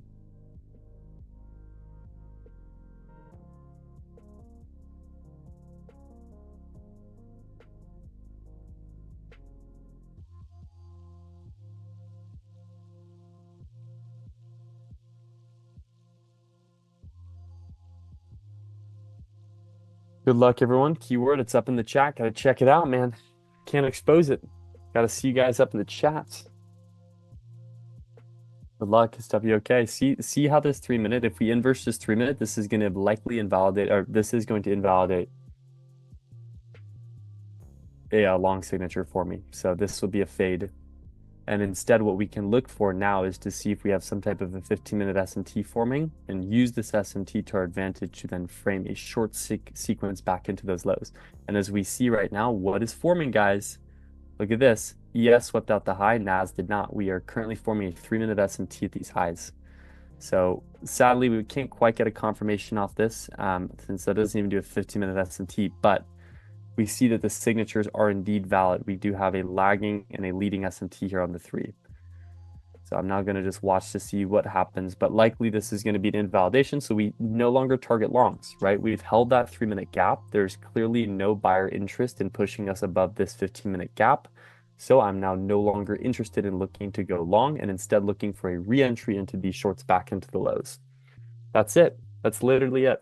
That is how I trade, guys.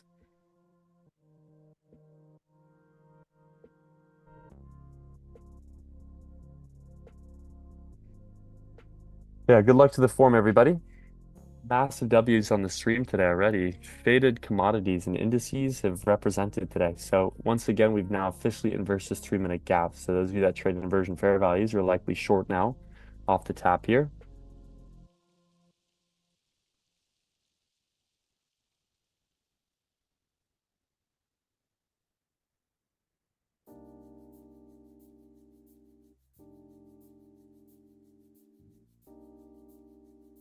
See, we'll see if this inversion fails. We'll likely tap into it and continue this trend lower. But C4 now, we're forming a C4. If we trace into the EQ, this could still validate. So if we fail this inversion, this is still an opportunity to look long, but because we inversed it, it's lower probability for me. If you want to see a proper one, you want to see price immediately make its way back above an OB. So if we still see closure here on the 3, this will be a candle 4 continuation sequence here. Congrats everybody, by the way.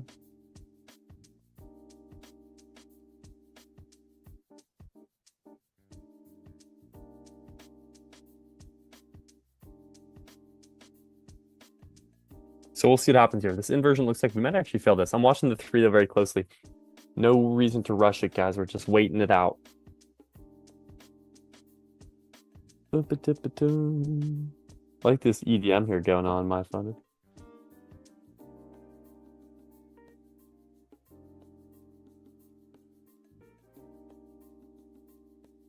See, like tap into here. So a lot of you that trade inversion fair values, you likely took a limit order entry here at the base, putting your stop either at the IFEG high, targeting a 2R, or you're putting your stop at the swing high here at the 1051.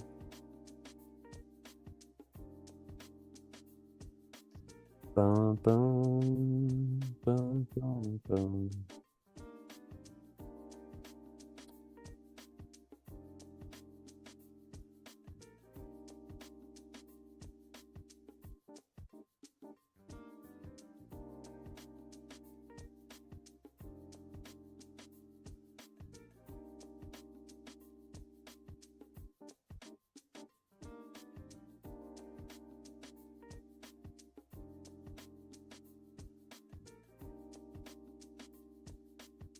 Just had to check. I got a bunch of messages from you guys. Some of you are tagging me on Twitter. If you guys did take those trades with me, you guys want me to retweet, just tag me at Leo Invest on Twitter or at Leo Liquidity on Instagram. You guys just shoot my line there. It's fun to see you guys taking profits with me here, getting on these stream segments with me, trading alongside me. It's a fun time, guys. I love my job for this reason. It just gives me a lot of joy seeing you guys trading with me. I mean, there's honestly no other reason, right? I get bored of trading myself, so why not trade with you guys? You know, much rather do that.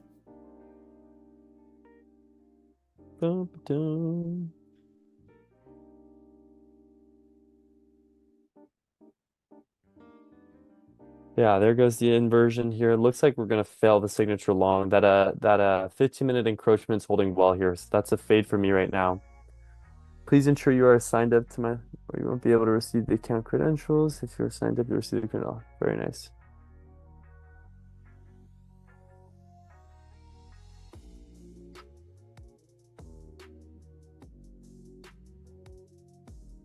Your view is bearing now? What do you mean, Tris?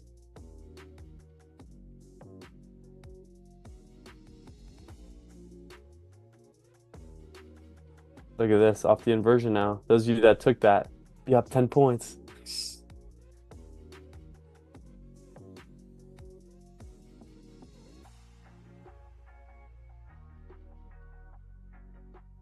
Yeah, don't hesitate to reach out to me, guys.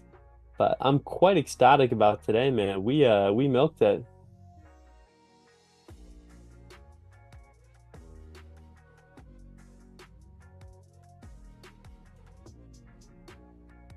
Wow. Yep, shorts off the 15. See 15-minute encroachment here, inversion fair value, retagged into it to grab some of that, grab some more liquidity, buyer trap here, and expecting people to assume we're going to fail this inversion. Send price lower into the EQ of C4 or C3's window. Last time Leo said something about trading. Trading is the blank career in the world. What did he say? Ooh, I like this, MyFunded. Last time I said something about trading. Trading is the blank career in the world. What did he say?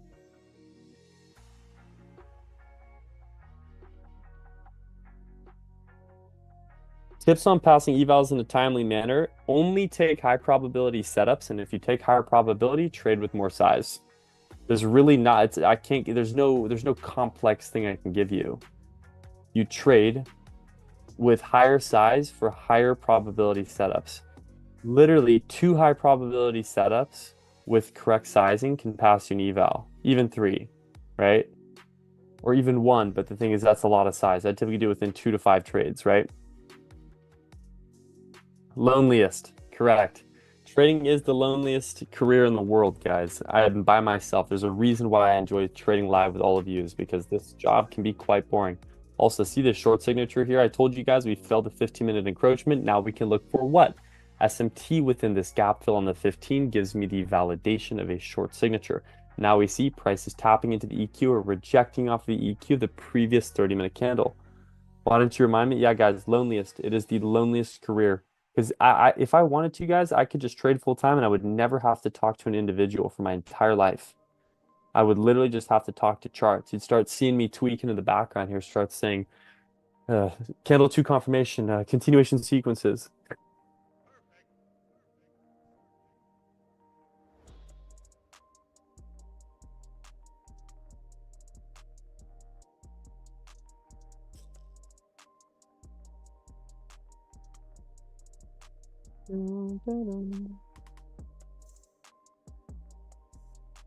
So yeah, we're just watching this trade out. Inversion fair value SMT here. Now it's a chance market's going to slow down a bit. I want to see how we react to this EQ of candle 3's range in candle 4. But as of right now, guys, we're just sitting back. We're waiting. No reason to rush it. Teleportation. Danny, that's actually a good point. Chance you weren't for what fading? By one comment.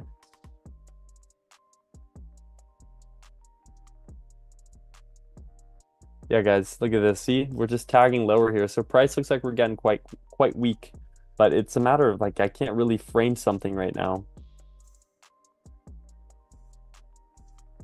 It's hard for me to frame something because I don't have a continuation entry. Right now, I'm literally just watching.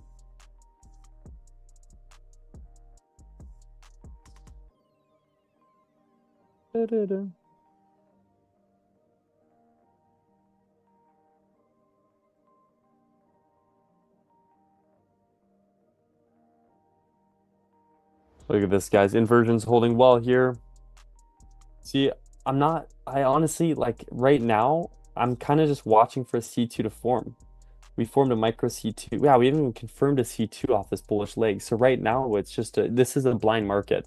You don't want to trade this. No, there's a manipulation forming, but to confirm this candle 2 means we would need to change the state of delivery closure below 27,706. That's like a 170 point stop if you were to trade that C2. Absolutely not. So instead, what do I want to do? I want to watch to see more aggression in market and switch timeframes to find which one aligns best with an entry signature. But right now, I'm not seeing a lot. I'm not seeing a lot that's enticing me.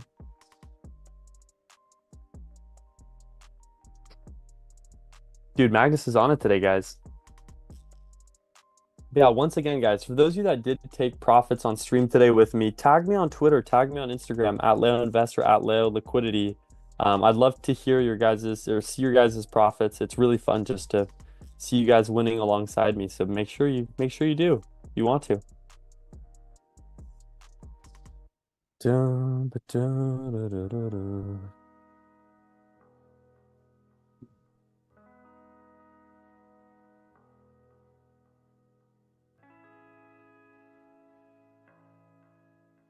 So now we wait.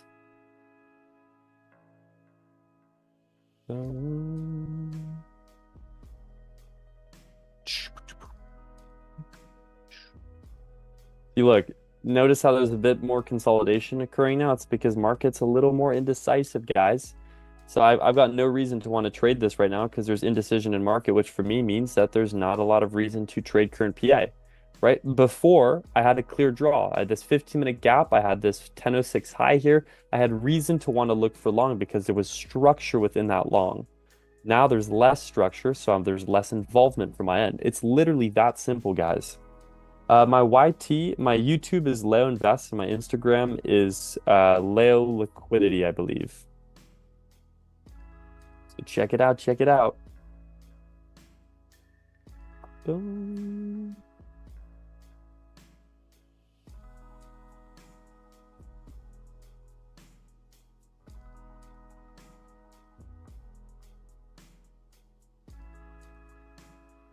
So now we watch. See, look at this. See, a lot of people probably tried to go short off that inversion. Look at this. There's indecision in market. Probably president speaking as well. It's not helping anybody, man. It is not helping anybody. be a fun series, and that would be before an optimal way. I mean, I did start 400 in May. Yeah, dude, you've been killing it, Magnus. Dude, for those of you that don't know, Magnus is a demon. Magnus is awesome. He is so good at the whole prop space as well. He's a mathematician at heart who's done the math for it too. So he's a good guy to pay attention for as well in the scene. Trump speaking. Really? I couldn't tell. I couldn't tell that we had a 3-minute 83-point candle.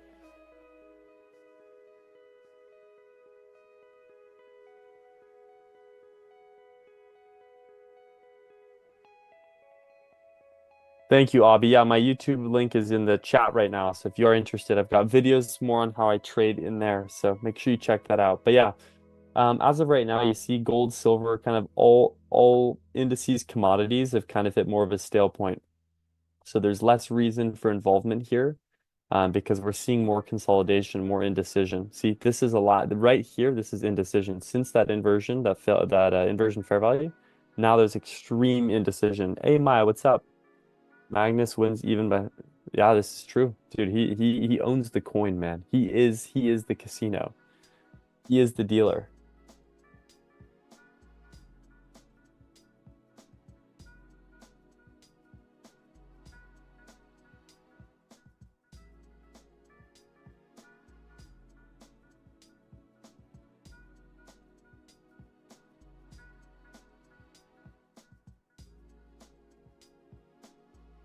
See, now we're making our way back. So right now we tapped the EQ held, and we also formed a 15-minute precision swing point here with ES actually, or with YM it seems. So this is going to re-expand away from that, and that low stays protected. Yep.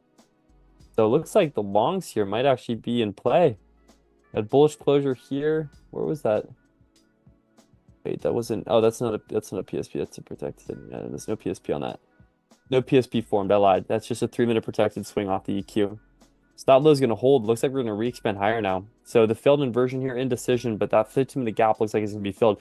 Notice sellers picked up. We inversed this 3-minute gap. After we inversed it, sellers immediately died. Buyers regained control. That gives me more reason to look for long. Although not an entry for me personally, still one that you could pay attention to realistically.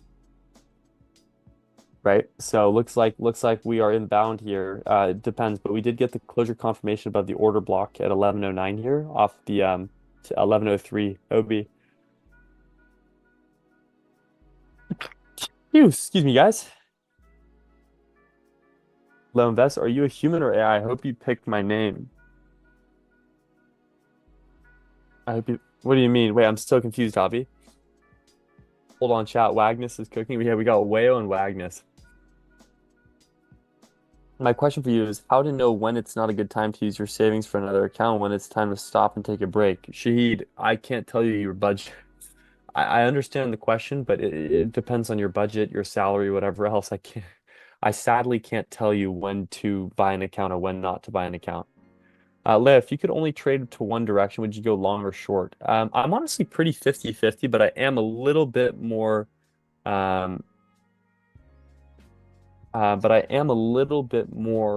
bearish bias and bullish, or actually more bullish and bearish. Sorry. Leah, how long did you backtest your strategy for? Guys, I've been trading since end of 2018 and oh boy. Dude, I probably did about 1.5 years of backtesting. But I was alternating different things about Lev Invest. Why don't you just make your money as a male model instead of trading? Joshua, that's a crazy bar. Because I don't have it in me to model. I don't got that in me to model. Funny comment, Joshua. I don't have that in me to model, guys. Sorry. Oh, we got a bunch of questions here in chat. All right, let me quickly answer.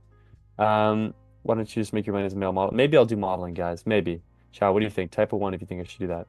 Leo, what do you do in your regular life outside of trading that helps you the most in trading? Consistent gym and working out, guys.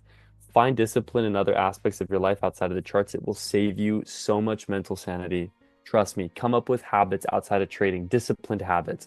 Bike consistently, run consistently, go to the gym consistently, swim consistently, start something consistently, trade consistently, whatever it might be. Larry, are you going to confirm the rumors of being mispersonal? Interesting.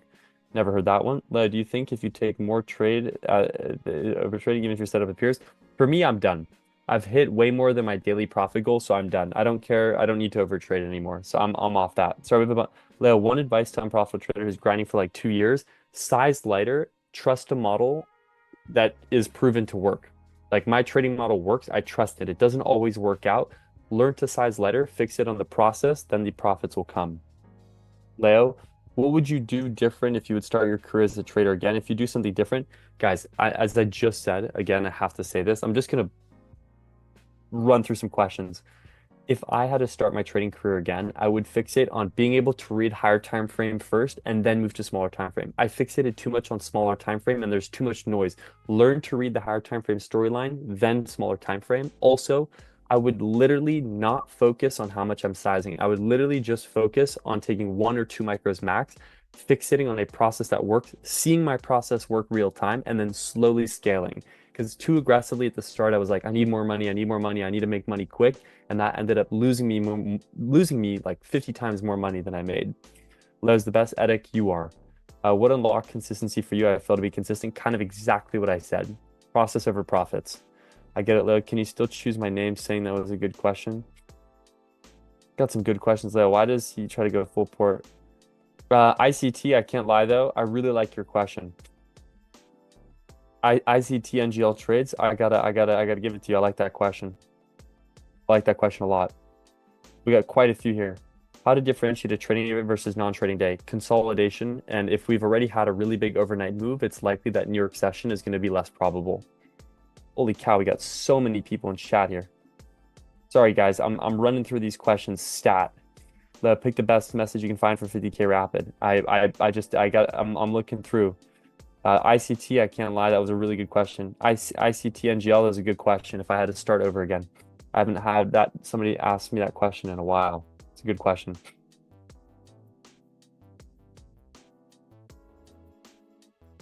I think that counts. I think so. Turn on slow mode. Yeah, I need to run through these guys. I haven't had the chance to look through all the questions here. One thing you tell yourself you met your younger self. Leo, what's your parrot's name? It's my girlfriend's parrot named Tiki. Would you say your target setup is mechanical or more discretional? A lot more mechanical, but some of my entries can be discretional. Leo, why does we try to go full port below count on auto mode? Because you guys are fixated on making profits too quick. You need to realize profits don't come with rushing. Profits come with process. Leo, what's your biggest losing trade? Guys, when I was trading options, I've had a trade lose like over $130,000. So any type of mind or breathing exercises you do? I honestly don't do any breathing exercises. I like journaling though. We got so many questions here. Holy cow. ICT NGL, I'm gonna have to give it to you. ICT NGL trades, I'm gonna have to give that question to you. I like that question a lot. So white chocolate, I'm gonna have to give that to you. And then I'll run through some more of these questions here. We don't have long, we have 12 minutes in the segment. So I'm gonna go through some questions. Chat, I want you guys to ask me if you guys have some genuine questions you want to ask me, I'd love to run through them. Also, look at this. Confirmation sequence, higher price, right? Sellers got weak, buyers step back in, and there goes a re-expansion of this trend. This is an incredible day of trading, guys. Holy cow, Leo, why does 3 best risk management advice? Hello, what would you like to process over profits, guys. I will live and die by that. I will have that on my gravestone. Yeah, I was in on a really big yearly swing position on options, and safe to say I was in with a lot of size, and it wasn't consecutive on one trade. It was a collective of a few trades trying those yearly longs. I tried some yearly calls that didn't work out.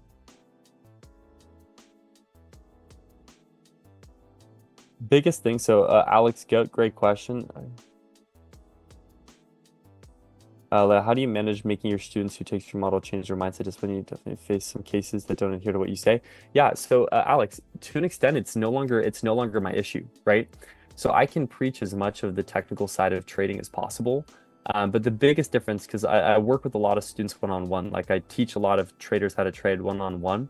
So a lot of those one-on-one traders that I work with, I can teach them everything, and I can teach them how to do my model very quick. A lot of them are very quick learners and are very consistent, but the hardest thing, we're about to fill this 15-minute gap.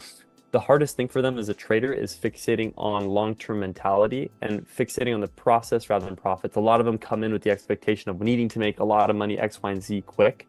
when in reality, profits come when you fixate on the process, and that process is a detail of your psychology. So I do a lot of psychology training with them, and we do strict risk management as well, because if you can discipline yourself in markets and outside of markets, you're likely to stay a consistent trader. Because you can have one good month of trading, but if you don't continue that discipline or carry it forth, you can become unprofitable. If I just somehow lost my psychology, I'd no longer be a profitable trader, right? So it's focusing on the longevity aspect, which is something I work on a lot with one-on-one clients that I'm working with. It's my birthday tomorrow, and this is an amazing early present. Leo and MyFundedFuture team, thank you so much. Hey, no way, ICT. That's crazy that we chose you from the questions. So it has proved he is a human. I am a human. I couldn't read all. I tried to rapid fire as many as I could. Also, can we just talk about this long here? C4 just cooked as well. Holy cow, guys. C4 just absolutely melted, man.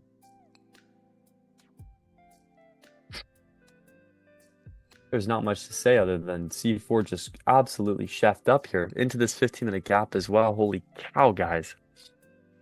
GG's, Leo, when does patience become just staring at a chart and doing nothing? If I look at the chart and I have no setup present until 10:30, I'm off the charts the rest of the day. Happy birthday, by the way, ICT. Guys, fun fact, I actually had no idea the questions that I were reading were to give you guys a free account. I didn't read, White Chocolate. I didn't read his message prior, guys. So I thought you guys, for some reason, for about 3 minutes there, I was asking myself, I'm like, dang, there's so many questions coming into chat. What's the reason behind this? Only to realize it was to give away an account. Chat was moving quick. I was like, dude, what happened? I should have realized. Appreciate it, brother. Anytime, dude. Seriously, happy early birthday. What percentage of your profitability comes from psychology, risk management, your actual setup? Psychology, I gotta say, about 70%. 70% psychology, 30% technical. Because it's easy to find a system and to stick with a system, or it's easy to find a system and trade a system. It's hard to stick with a system and be okay with taking red days. Most people blow accounts because they can't accept a red trade or a red day. And so if you don't master that, I don't care how good you are at trading or how good your model is, you're never going to become profitable. Sorry to say it. I know it's a harsh reality here, but I'm just being for real. So many people just cannot accept a red day, and that causes them to blow out and just lose all their profits instead. So just being real. Real meets real. Also, this 3-minute here. Look at this expansion. So do you guys understand? I want you guys to... do you guys understand why I ended up fading the longs originally and why I faded the shorts? Right? Immediately after the inversion fair value, we were met with indecision in market. This indecision led to sellers losing interest, buyers stepping back in. So once we see this aggression and this lack of sellers, buyers step back in. We get a confirmation by tagging into the equilibrium of the previous 30-minute candle, which once we confirm an order block closure, confirms a signature higher. So honestly, today was a very great day. I'm locked out the charts, so that's life, but I'm just happy that we walking away today with another banger.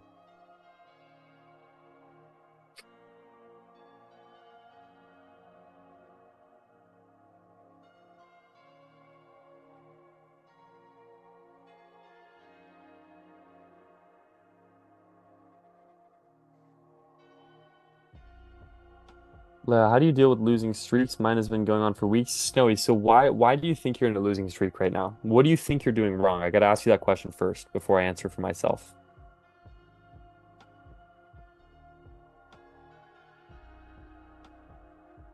When is Leo's birthday? Oh, fun fact, guys, my birthday was actually on July 24th. So my birthday was 4 days ago. I was just in the south of France celebrating it with the missus and her family. So fun fact, guys, I actually just had my birthday 4 days ago. We were a year older. We are a year older now. My birthday was 4 days ago. I just had somebody in chat ask me when my birthday was. July 24th. Thank you, brother. I appreciate it. We're 1 year older. We're slowly becoming Unk status. Happy belated birthday. I appreciate it, guys. Thank you. A little late on my end there, but I wasn't on the MyFunded segment. So guys, honestly, this looks great. Looks like we've officially made a full recovery of the 930 open here. or at least we've just formed. Or actually, we're getting close to the 930 open high here. So this looks quite decent. Holy cow.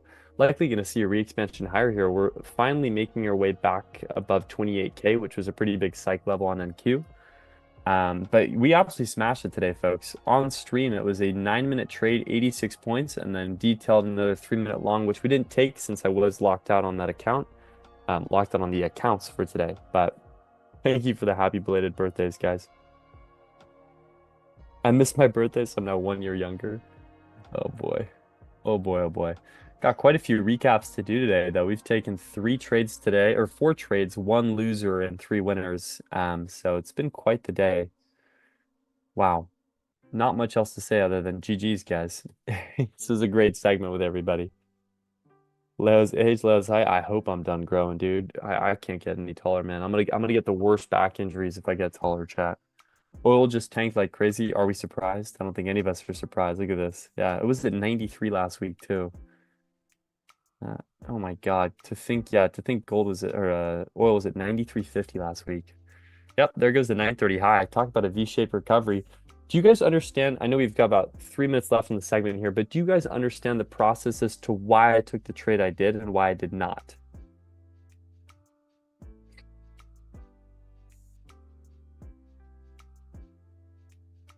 Do you guys understand it? Nicely recovered. Yeah, I mean, we've now fully made our way back into the 930 here. Holy cow, another 170 points into that range too. That's nuts. Hope you guys kind of understood the process behind my trading for today, but quite ecstatic. We smashed it on the segment for today, and obviously just a pleasure to be live with every single one of you as per usual. We got about 2 minutes left, so if you have any final dying questions or any comments, that we'll have Huskin Myth hopping on here next. Another really fun segment coming in, so make sure you guys do stay tuned for that. But what a market indeed, guys. We had an insane short signature yesterday, followed by 3 winners, 1 loser today, and we are locked and loaded for the day. So likely going to size in lighter for the rest of this week, and focus on some social media stuff, some videos, some recaps, etc. Recapping 2 really good weeks of trading for me, which is I'm quite ecstatic about. So daily, I take anywhere between 3 to 5 trades, but more so recently, it's been about 2 to 3 trades.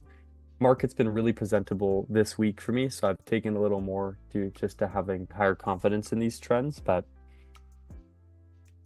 yeah, guys, great day. You missed it, by the way. Happy birthday. A message took 4 business days to deliver. Not a worry. How tall? About 6'6". So I'm hoping I'm done here, because we're already getting some back pain, guys. It's bad. Especially I'm not choosing the right career for my back here. I'm leaned over a desk trading about 24 hours a day, so doesn't help me too much, does it? What did you do to stop? What did you stop doing that made the biggest difference of becoming consistently profitable? For me, it was just not. I mentioned this about 5 times in the stream. I'll say it again, but stop fixating on the profits. Fixate on a process. Find a model that is proven to work, and literally learn everything about it. Maybe stick to 1 to 2 assets and learn to trade those assets with it. And trade with 1 to 2 micros. Focus on process. Don't fixate on the idea that you're up $500 or $1,000 in the day, because then when you take a red day, those red days feel 10 times worse. No way you aren't 6'6", you're 6'2". Magnus and chat can validate. I met Magnus at the prop from Expo, so Magnus can validate my height for you guys in chat. But I've got about 45 seconds here. So Magnus, if you want to validate it, you can validate the height. I did meet him in person, so he did see me firsthand. But yeah, guys, sitting at 7.8 are currently in this position. Borson, you killed it. Yeah, those longs are great. Yes, Leo is a tall man. Alrighty, guys. Coming close to the end of the segment here. Once again, make sure you guys stay tuned. We got Huskin Myth hopping on here in about 20 seconds. But thank you again for a fantastic session. Killed it on stream today with the winning trades on the 1-minute continuation sequence here. But much love, everybody. I'll see you all next Tuesday for some more live trading, and I'll see you all soon. Without further ado, you guys. Good morning. How's it going, Husk? What's up, guys? We're still in that 82, 83 short. Did have to sit through a little drawdown, but that's okay. Husk is short. I am long. What do you know? Let's go. Well, I'm on my runner. We already took most of the profit off. So if this thing gets back above that 82, 83 level, we will just close it. We're just looking for a 50 pullback here. So may have to close on my runner.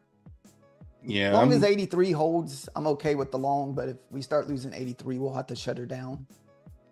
Yeah, I'm on my runner too. I was in with 5 micros. I've scaled down to 1 at this point, guys. We're up over 100 points. Really looking for that gap fill, looking for that open price. Let's flip this market green all the way back up at 28,210. Let's see if we can get the push up to there. We'll see. How's everybody in the chat doing today? Did we slay the market? Did the market get the best of us? What did we do? So, we're over here celebrating. We're going to throw a big party later today. We slapped a $1,900 daily payout. Let's go.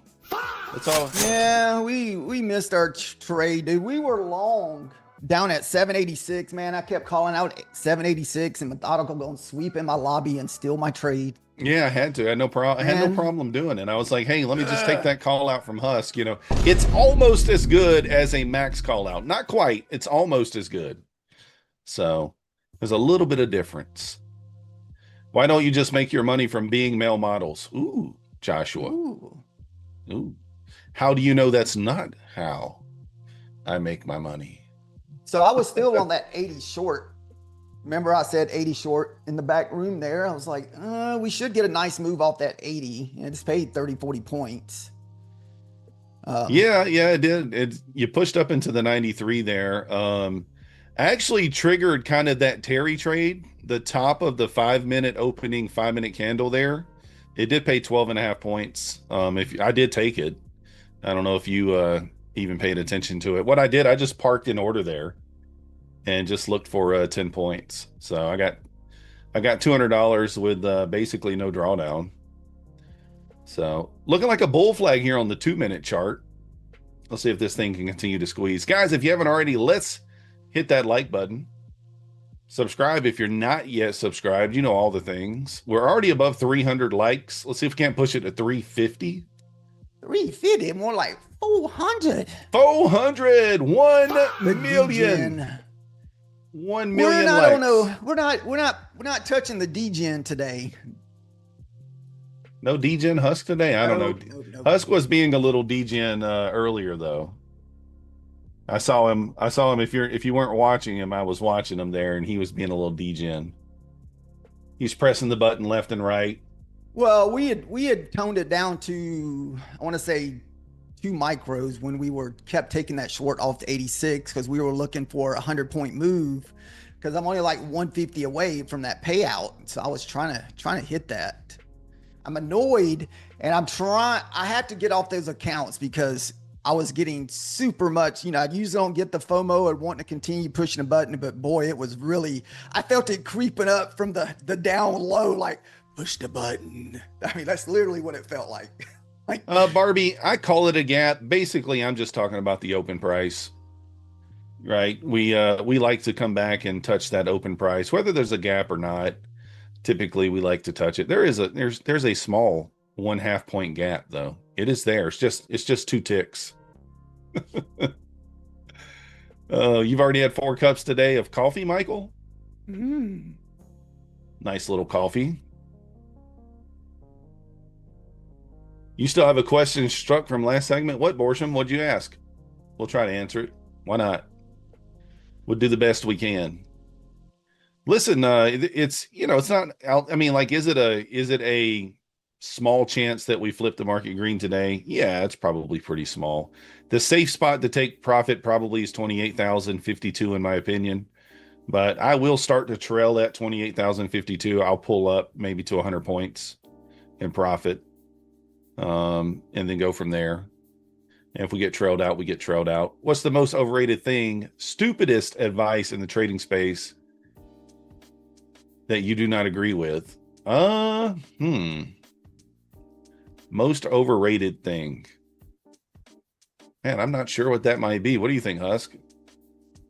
The dumbest advice. I was trying it long off that 80. Is it going to hold? I don't know. I mean, one of the things I'll say is kind of like, that you got to spend money to sort of make money there. I don't think that you have to spend money to learn how to trade. No. I think you can do it without. I mean, Husk is a perfect example of that. I mean, like Husk spent very little money. I don't know the details exactly, but if I had to guess, Husk was probably into it $3,000 or less before he started making money. Yeah, over 2 years. So, I mean, that's a very, very minute amount of money over a couple of years. I dug a much deeper hole, probably $35,000, $40,000 before I started kind of digging my way out. So some people say you got to spend money to make money. I don't think you have to do that. But other than that, I mean, there's not really any dumb advice. So I think something can be, something can be taken from all advice, whether it's good or bad, that sort of thing. So whether you think it's good or bad. 25 will be 25, 27 will be your safe target. Above that, I'm not sure. For longs all the way, you need to be back above 55. If we can't get back above 55, we're just coming back down. Yeah, Mr. Delusional. I just, I had no one to teach me. I had no one to tell me like, hey, this is the best way to do it. So what did I do? I just threw money at it. I'm like, oh, if I just get funded, right? If I can just get a funded account, what? Well, then I'm going to blow it, right? Just like I did all the evals. So at the end of the day, that wasn't very sound thinking. So yeah, just getting to the funded account. If you're blowing the evals, you're going to do the same thing when you're funded. So, but we pivoted and changed how we were doing things, and we were able to get our money back. Made it a little tougher than we should have, right? But that's okay. That's okay. Cold showers before trading sessions. Yeah, I don't know. I don't do anything like I never take I was going to say I never take a cold shower, but compared to what women think is cold, I would imagine they probably think it's cold, Have you ever seen a woman get out of the shower or whatever or a bath? They're like, their skin is just bright red from being burned, from being boiled alive. How's it going, Clarity? So, yeah, there's going to be giveaways VR1. We do giveaways every segment. Just stick around. If you don't stick around, you can't win. So, like I said, if you're chasing this, the 27 should be your safe target. I don't know if we get above 27 here. It looks like a lot of resistance up in that area, but we have hit this a lot. But man, if we break 27, it should be almost freaking lift off here. 27 is the pre-orb high as well, right? Is that what you're looking at? 15-minute high. 4-hour high there too. That's why I'm kind of calling our safe target. But you know me, I ain't going for no safe target. We're going for the moon over here.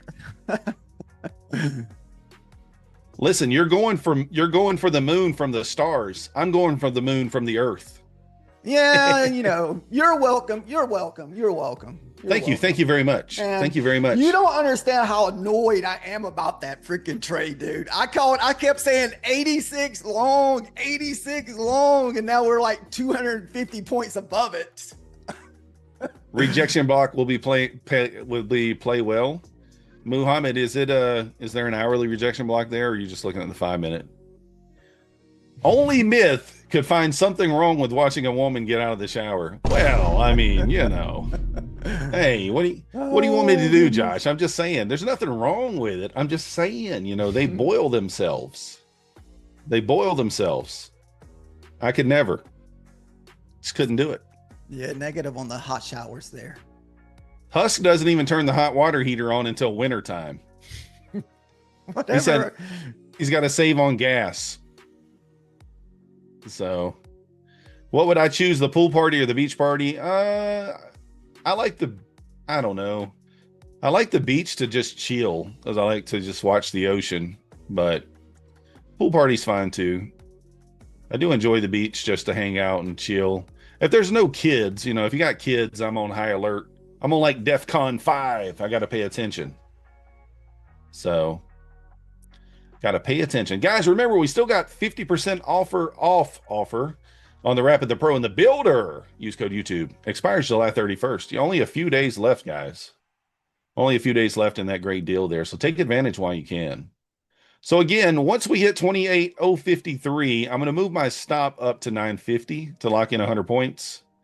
Kind of trail maybe 100 points or so behind if we can get up there. We have kind of had this push up with not much of a pullback. We've had one pullback there.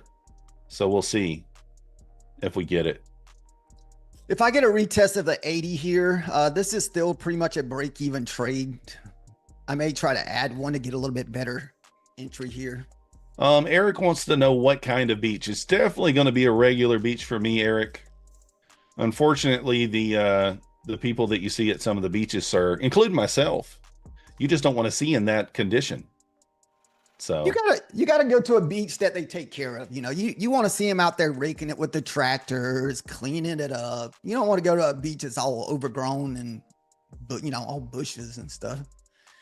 Borsham says you find rotating accounts stupid. It's less risk with more steps. Well, the thing is, Borsham, about rotating accounts, if you take one bad trade, you know, and you got 10 accounts, then it only affects one account. So that's kind of the thought process there.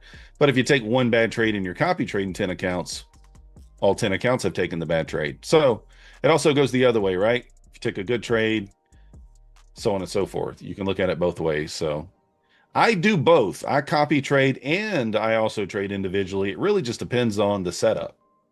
If I'm taking the pre-orb, I'm no longer copy trading that. Just too many issues because price moves too fast.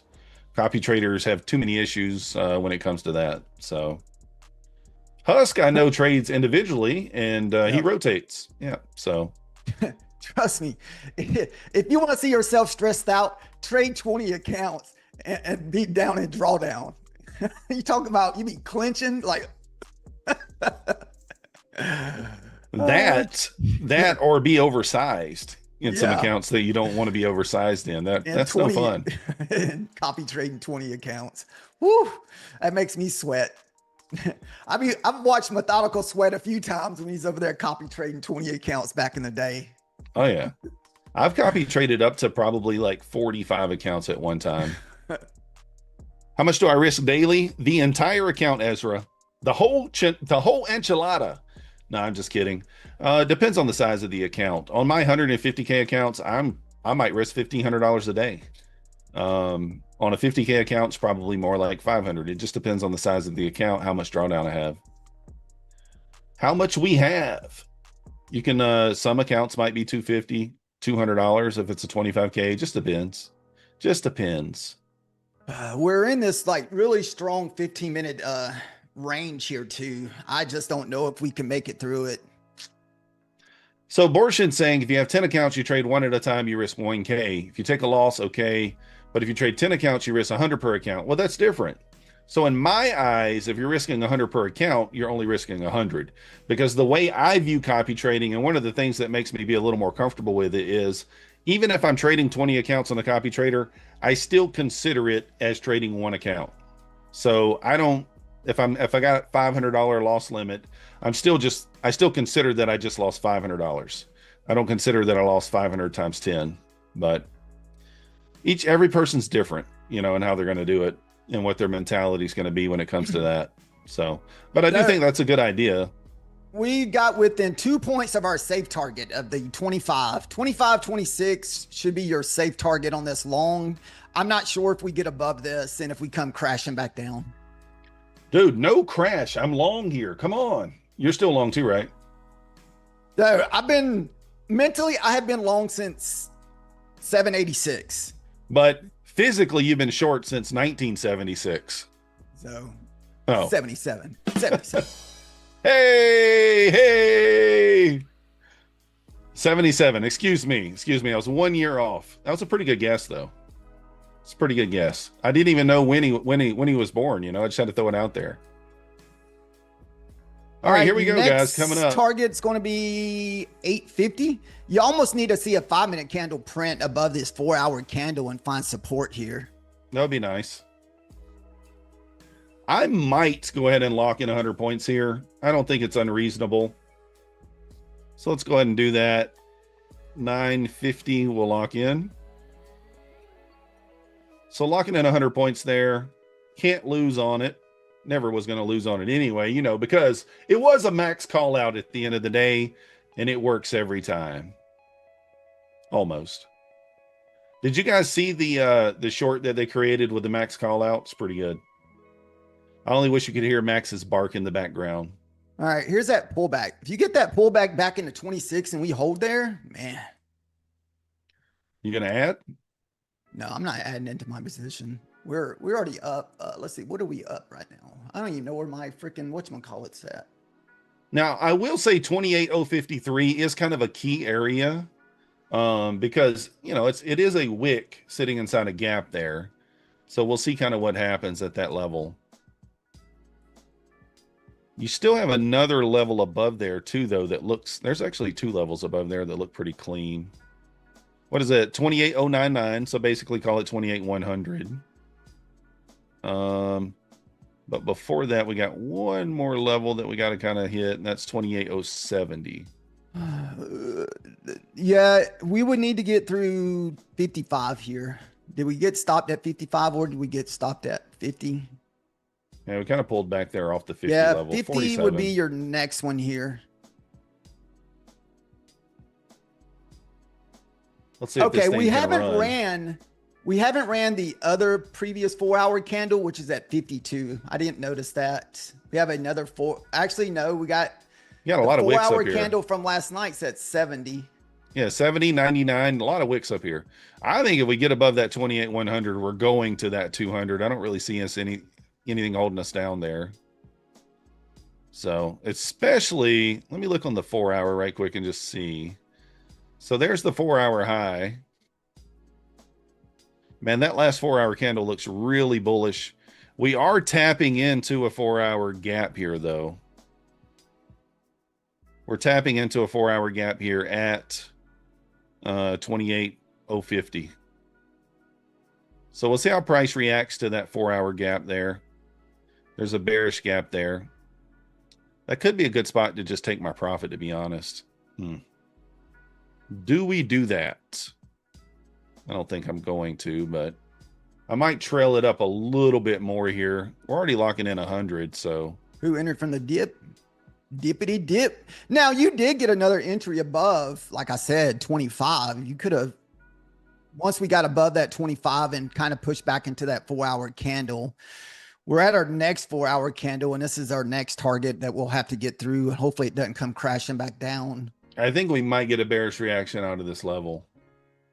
So we might. Because here's the thing, shut your mouth. I just don't like that 4-hour gap up there. I might lock in some more profit here, guys. So I don't want to give I mean, you know, like we're up, what are we up here? 200 points. We have 100 locked in. Nice. 52 might be the level here, though. ES has more room. I mean, like, I don't see anything on the ES until 7506. So that being said, maybe we do just hold. Nothing wrong with taking profit, though. Nothing wrong with taking profit. So we're going to see kind of what the reaction is here at this 28,053. Do we kind of just bully through there, or do we get kind of a big bearish reaction off of it? So there's the official running of the 53. Tap of the 4-hour gap there. Let's see if we can just push through the 70. I feel much better about that push to the 200 if we get above 100 here.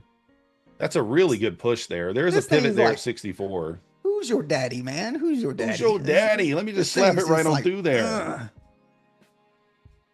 She's still going. If you want this bull, just take along now. You just move the market, Q Mendez. You move the market. 7506 next up on the ES there, kind of tapping 7483. Let's see if it can continue to push.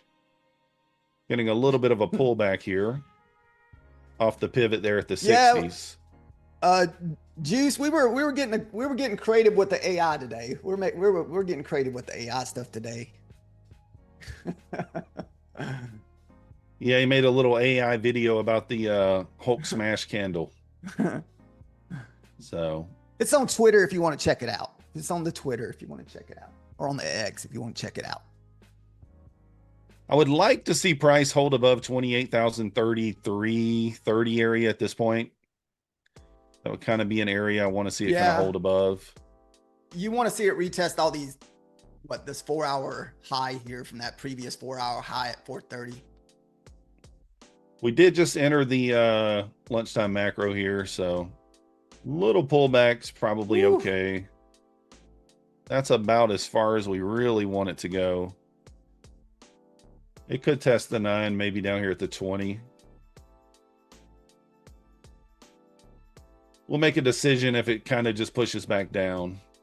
If it continues to push down, we'll make a decision on it.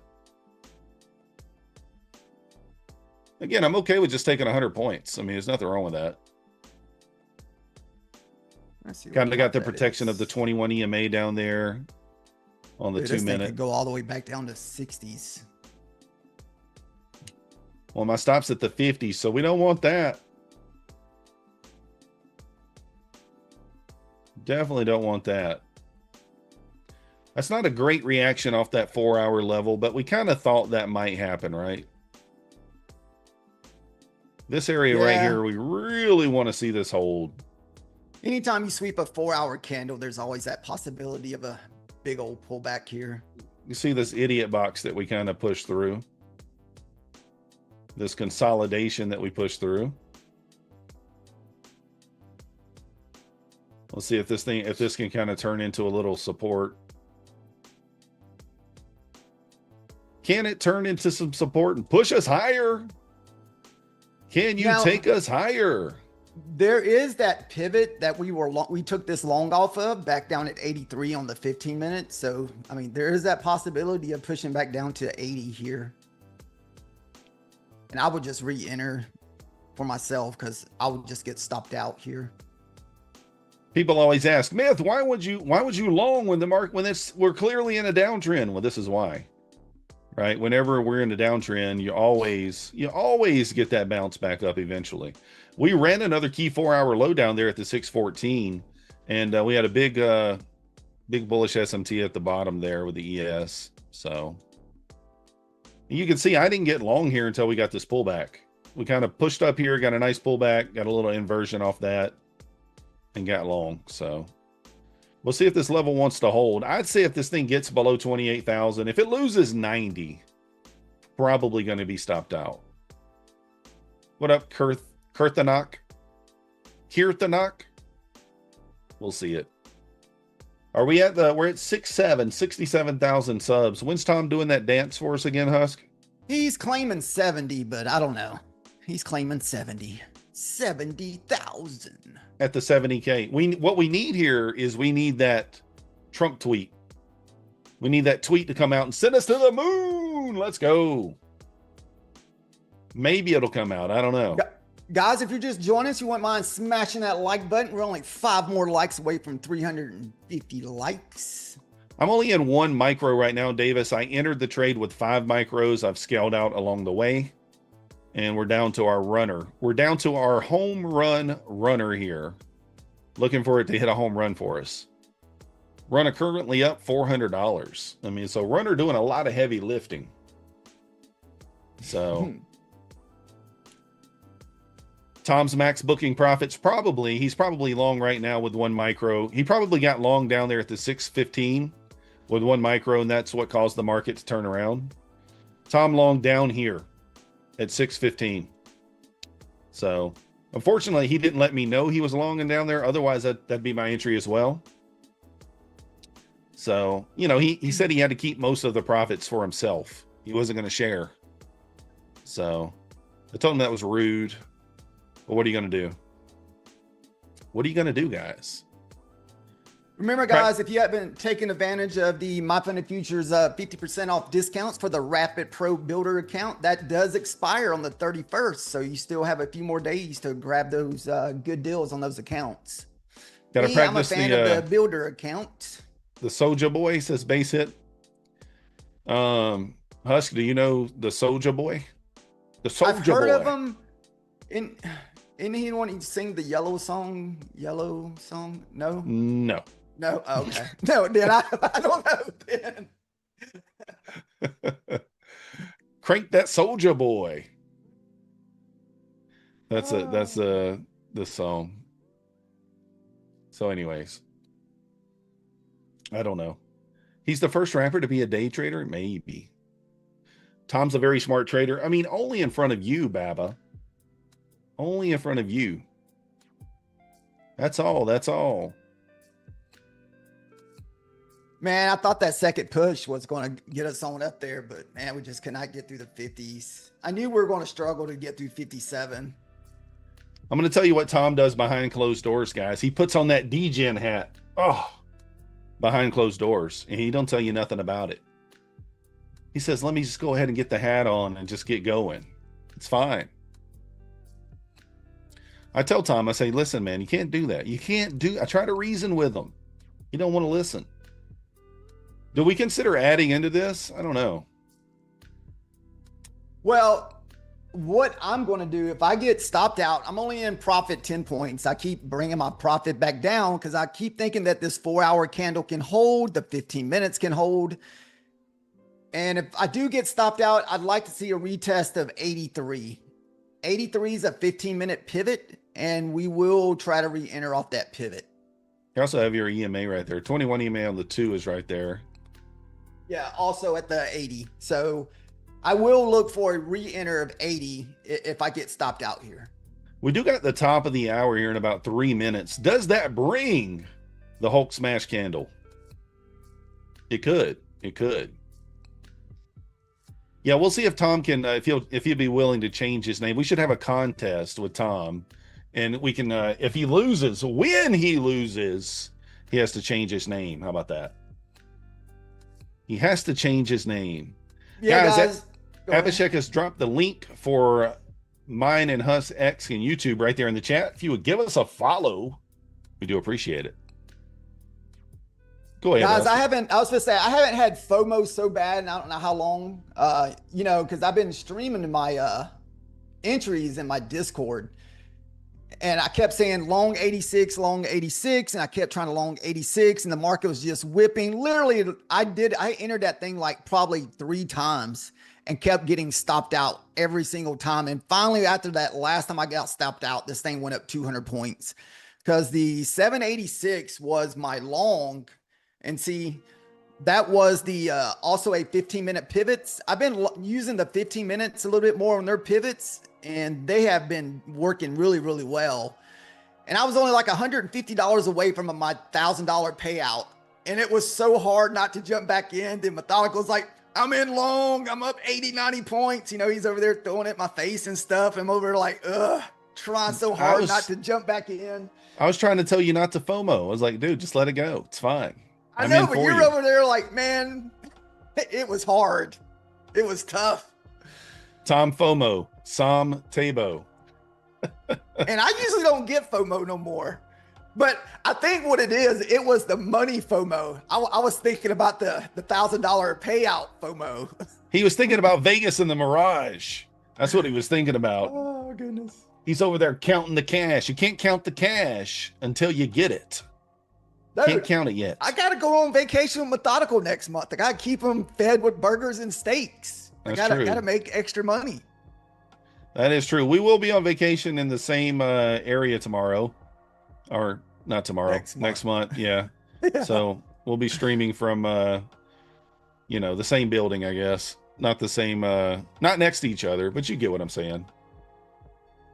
So, Q Mendez, my number one goal in life is to hurt Tom's feelings. You know, I try. I'm just kidding, obviously. If it was his feelings that were hurt, if he was really hurt by it, I wouldn't say it. But it's all in good fun. It's all in good fun.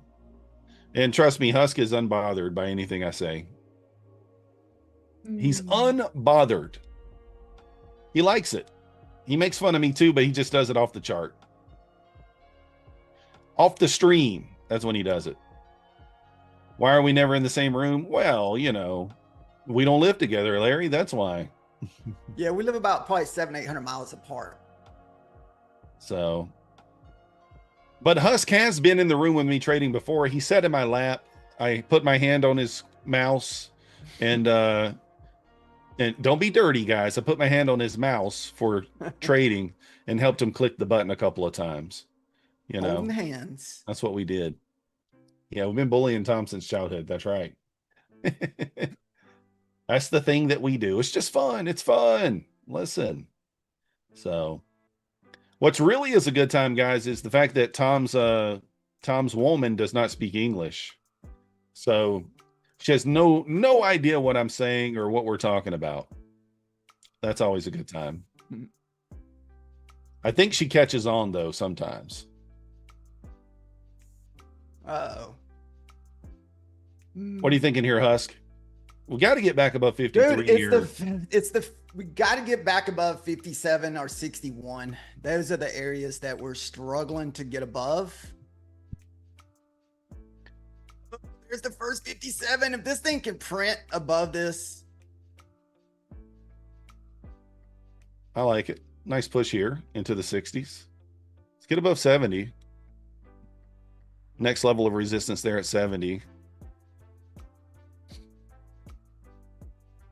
Did I tell him about the dream I had? I did. And just to be fair about the dream there, Sabina, which is Tom's girlfriend's name, she was nothing like the dream. She was very nice. Very nice. She had a little gift bag and everything for us. Little gift bag with chocolates. Super nice. The complete opposite of Tom. He's like having a girlfriend that speaks a totally different language. It's the key. Yeah, Eric, you're not wrong. I mean, Tom speaks English and he also, goodness. Obviously speaks Hungarian. I think she speaks Hungarian and German from what I understand. So, All right, we're approaching that 70 there. Let's see if we can get a big candle through there. The top of the hour really didn't do much. So I didn't realize it was top of the hour. It is. Holy goodness. Farmer thinks she knows English for sure. Maybe. Well, the gift real Donald, it went to my son. They got him a little gift bag of chocolate. Although to be fair, I did eat most of it. It's like chocolates I've never heard of. I'm like, it's chocolate. Let's give it a try. That's what you do. So far, still a pretty good session. We're up 320 at the moment for the session. So pretty good so far. Now we can't send it to Tom because I revealed his girl's name. I don't know if I was supposed to do that. So guys, after this, delete the VOD. All right, delete it. Make it private. I don't know if we were supposed to reveal the name. What are you guys going to do with the first name anyway? Juice Bag. I've heard talks of that on Twitter, but not for me. I've heard talks of that on Twitter. If you guys have been paying attention. How do we prevent ourselves from marrying a bias? I've dealt with that my fair share in the past, and now I don't have a bias. I just trade whatever happens. I don't even think about are we going down or going short. I just trade whatever's happening in the market at the moment. Well, the thing is, yeah, that's a great answer. Like, you just react to what the market's doing. Like, sometimes I buy in a downtrend and I'm thinking to myself, like, after it loses, I'm like, that was dumb, right? Because it's going down, but you're like, oh, this level should bounce. So I don't know. I try to avoid doing that, but I did that yesterday.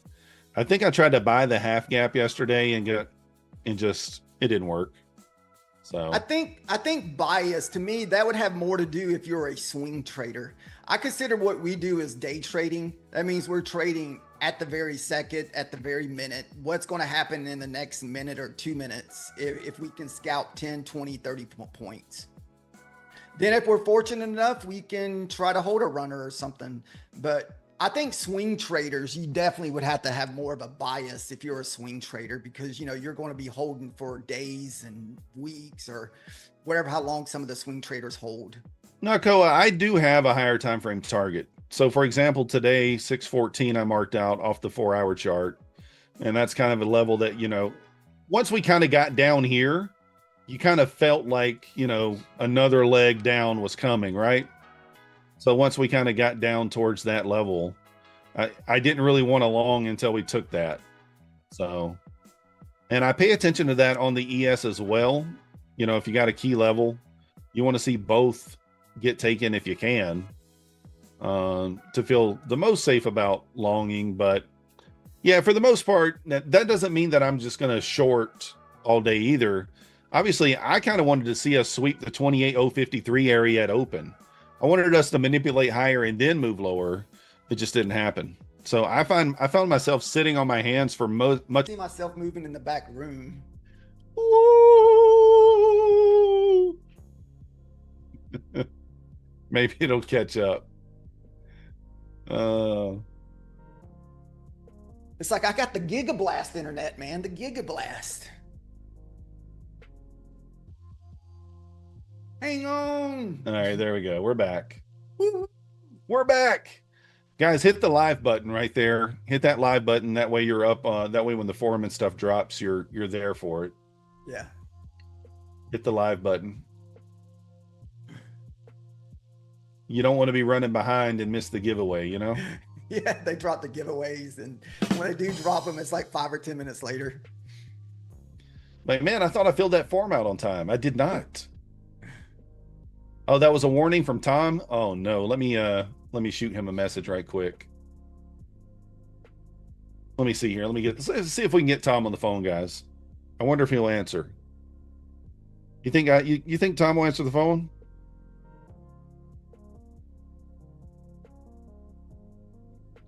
I doubt he will.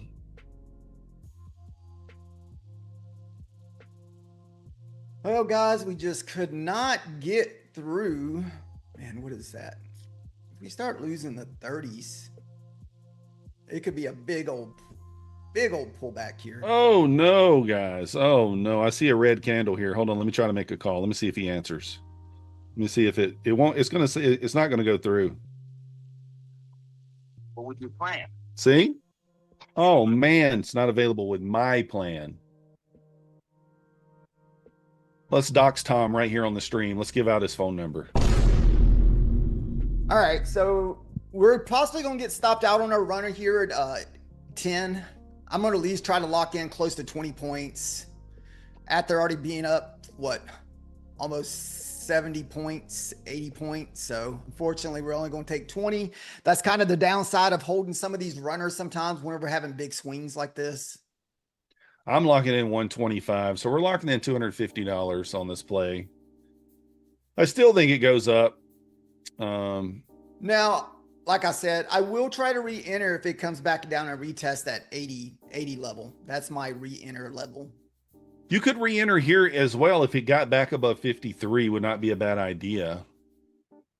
So I would think. I'm still long. I moved my stop up to 975 here, locking in 125 points. By the way, I was green before this trade. We're up $556 on this account before this trade. So let's go. Already had a nice green day. We were green on every account today, which is nice. So I was unhappy with one of the ES trades I took today. It's kind of funny because it was on a funded account.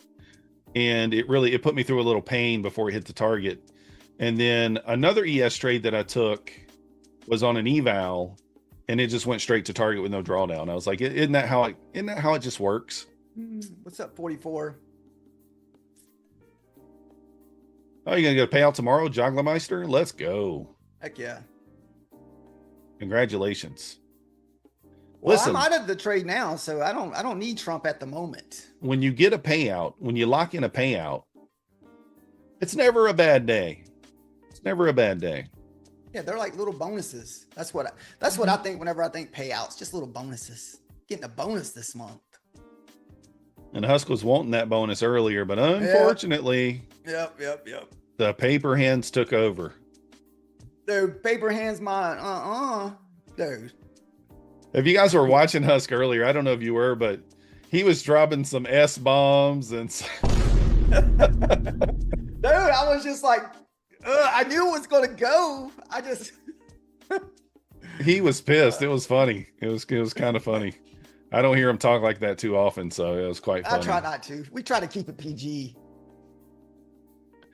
You enjoy Come on. afternoon with ice cream and watching MyFundedTV. Let's go. Nice on the ice cream. I'd love some ice cream right now. You just locked up a 4K daily account today and still feels like you need, it feels like a bad day. Weeks, it's 4K, man. Come on. What are we talking about here? It's 4K. Lock it down and walk away.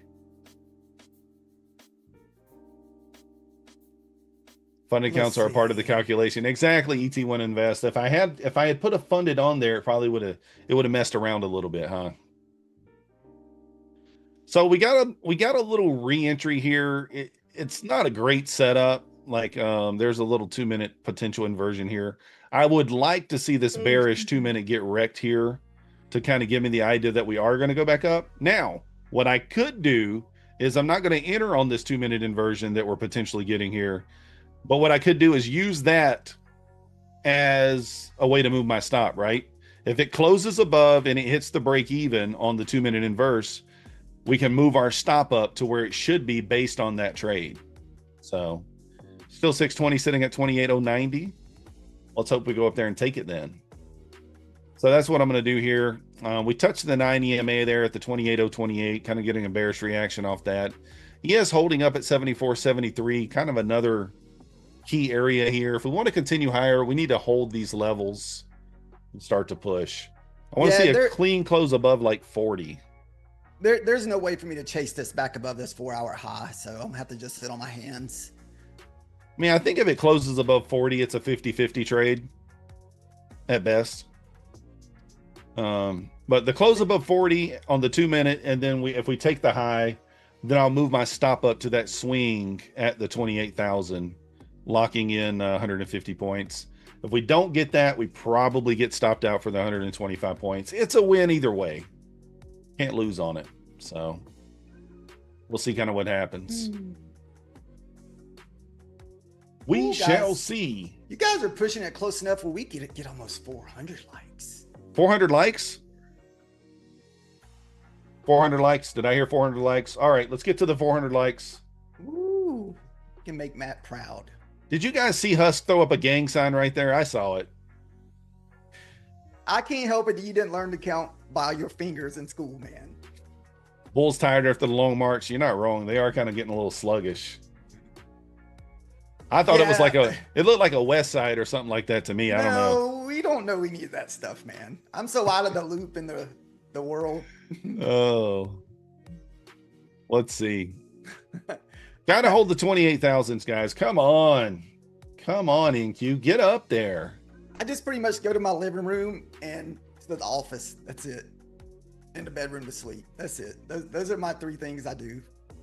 Base hit said, represent your set. No, we're getting the 80 pullback, guys.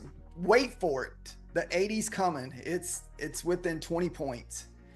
Well, what sucks for me is my stop is at 75 though. 82, 81. Do I pull my stop back down to just 100 points? I don't know. We made since we're up $200, really don't want to give a lot of our profit back, but we will try bounce off that 82 with a couple micros and risk $40 because we did lose about $100 something off that long while ago because we were up over 300. Now we're back down to 214. So we did leave about 100 and something on the table off of that last trade. If I get stopped, I'm probably not going to re-enter. We do have a new 15-minute candle coming up in less than 30 seconds. Let's see what happens. Adam says are we going down again? I hope not.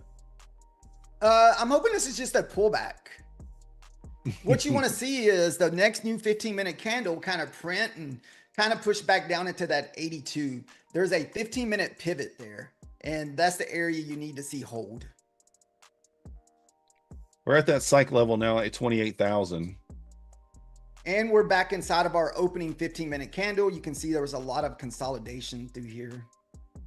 I don't know. I kind of feel like if we lose that 27,990, that it's probably just going to rip lower. I'd like to see a big bounce off the 28,000 here and just rip above 40 here and just go. Especially if the new 15-minute candle just opened up. So far, not looking like it's going to happen. Ain't nothing but a Husk thing, baby. 2 loped out cousins going trading crazy. Let's go. Sorry, guys. I don't have much flow. I don't know what to tell you. I mean, Miff could get himself a face tattoo. he likes. Little face tattoo. What do you think? Yeah. Like Tyson, you know? Yeah, you put like NASDAQ across your eye or something. Somebody had to pay me some big money to do that. Oh goodness, put the NASDAQ across your face. I gotta be paid big money. Watch the bounce off 92. No, Let's get it. Farmer, Not 92. 92. I like it, 82. Farmer. I like it. 82 is the bounce. Come on. I like the 92, Farmer. I like it. Oh, get out of here with the 82 talk. No, you're the one in here with the 82 talk. We're talking 92. 82. You know, it might stop me out and then go, and that would be kind of frustrating. I'm going to give it a little more room, guys. I'm going to pull my stop back to the 950. And the reason why is I kind of got the protection of the 50 EMA down there as well. The 50 and the 21 have finally moved above the 950 level. So, yeah. So I still got 100 points locked in. Oh, look at that 92 bounce. Oh. Let's go. Farmer with the 92 call out. Oh, come on. Nice call, Farmer. Nice call. We need more momentum, though. We need more. We need more. Keep going.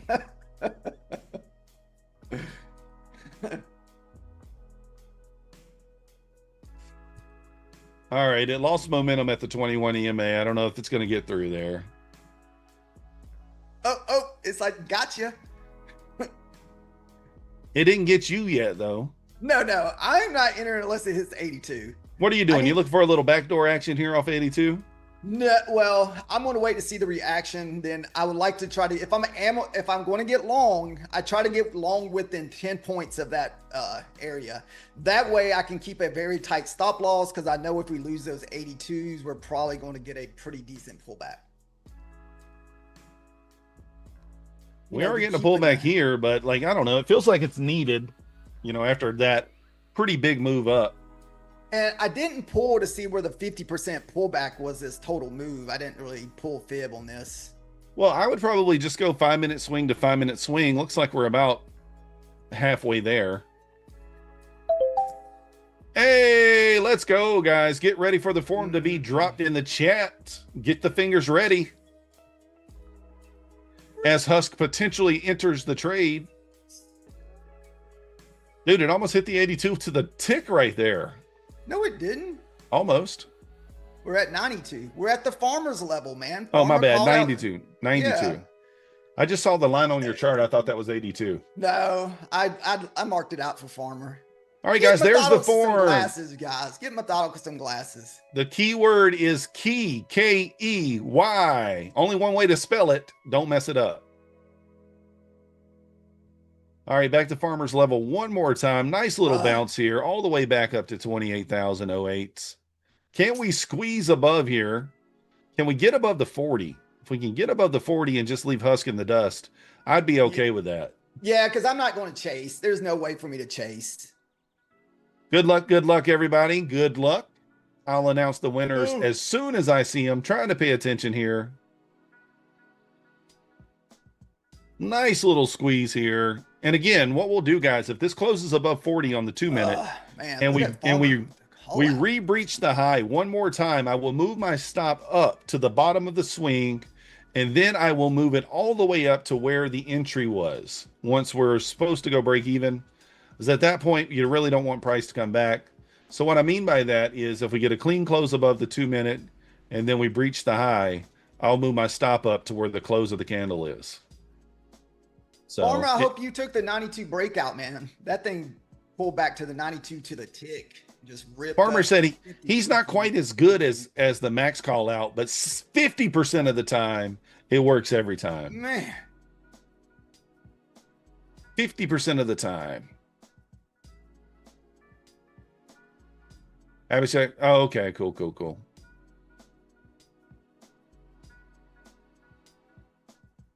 Man, that's a big rejection off that 40 level there, though. Come on, get through there, close above, give me what I want. I mean, I'm not asking for much. What is it, Husk?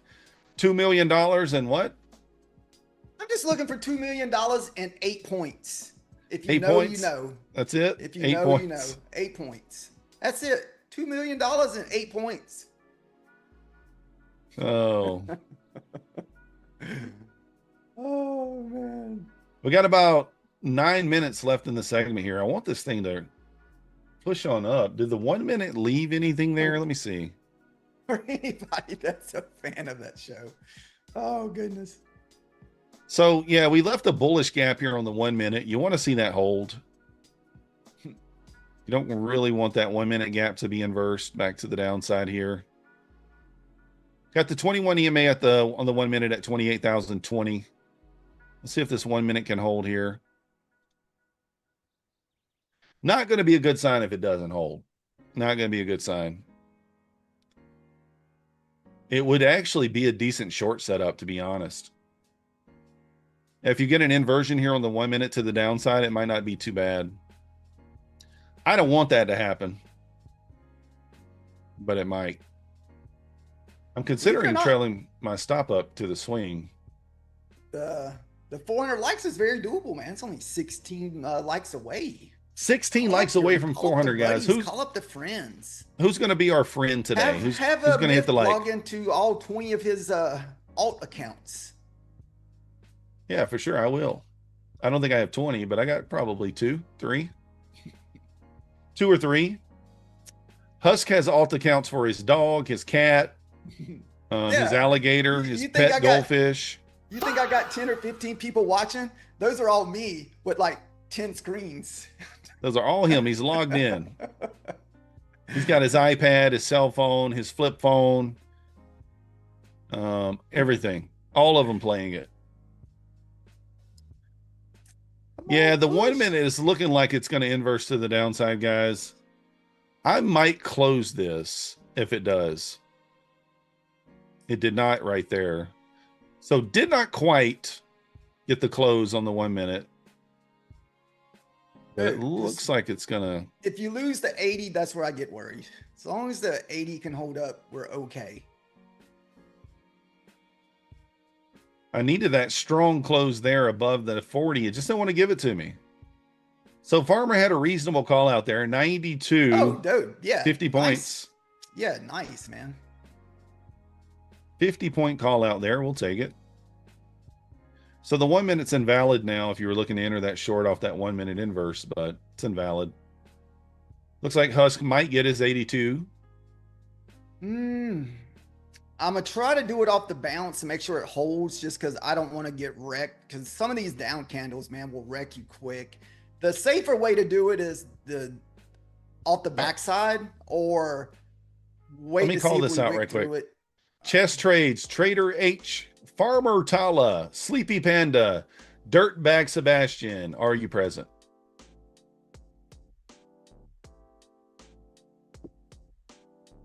Just wanted to interrupt you there so I could call those out. Sorry. Yeah, you're good.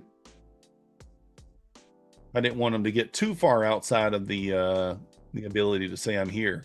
So, but congratulations, everybody. Hopefully you're here. Hopefully you weren't, you're not in the bathroom with your phone laying on your desk. Man, I would consider adding maybe at 960. My stop is at 950. So I could even add at 960. And if it stops me out, big deal, you know? I might, if we get down there, I might do that. We'll see. No.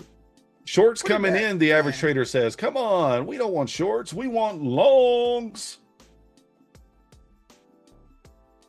We need to get up there and flip this market green. That's what we need to do. Little baby sweep of the low there, getting a decent reaction. Marcin says full port time. What time is that, Marcin? I don't never heard of that one. Ooh, we try to stay away from that. That gets me in trouble. Dirtbag Sebastian, you are not here. Where you at? So, where are you at?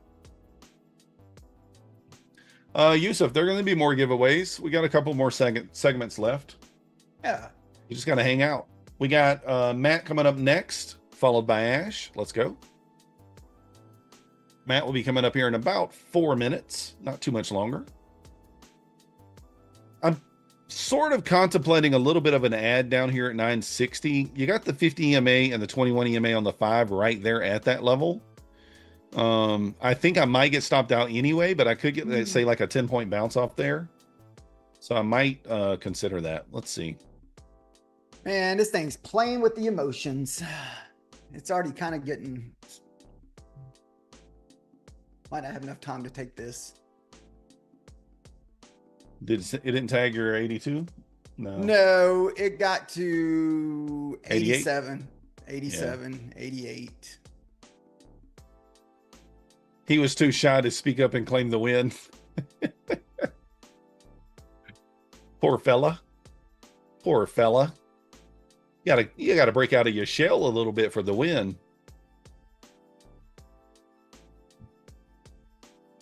Congo winners, congratulations, 420. I see you. I see you. That's another one of those that we can't talk about. But if you know, you know. Oh, well. I think it's going to get too late in the hour for me to try that trade again. I think we're just going to hold on to the profit we got and move on to tomorrow. Yeah, you do have 3 minutes left in the session. You got 3 minutes until you get a new 30-minute and a 15-minute candle, obviously. Appreciate you, MM and QES. Guys, let's hit that like button. If we didn't make it to 400 likes, let me see. Are we there yet? Let's get to the 400 likes for us. We do appreciate... Oh, we're 3 likes away, guys. Come on. 3 likes away. There's got to be 3 of you guys in chat that have not hit the like button yet. It's got to be.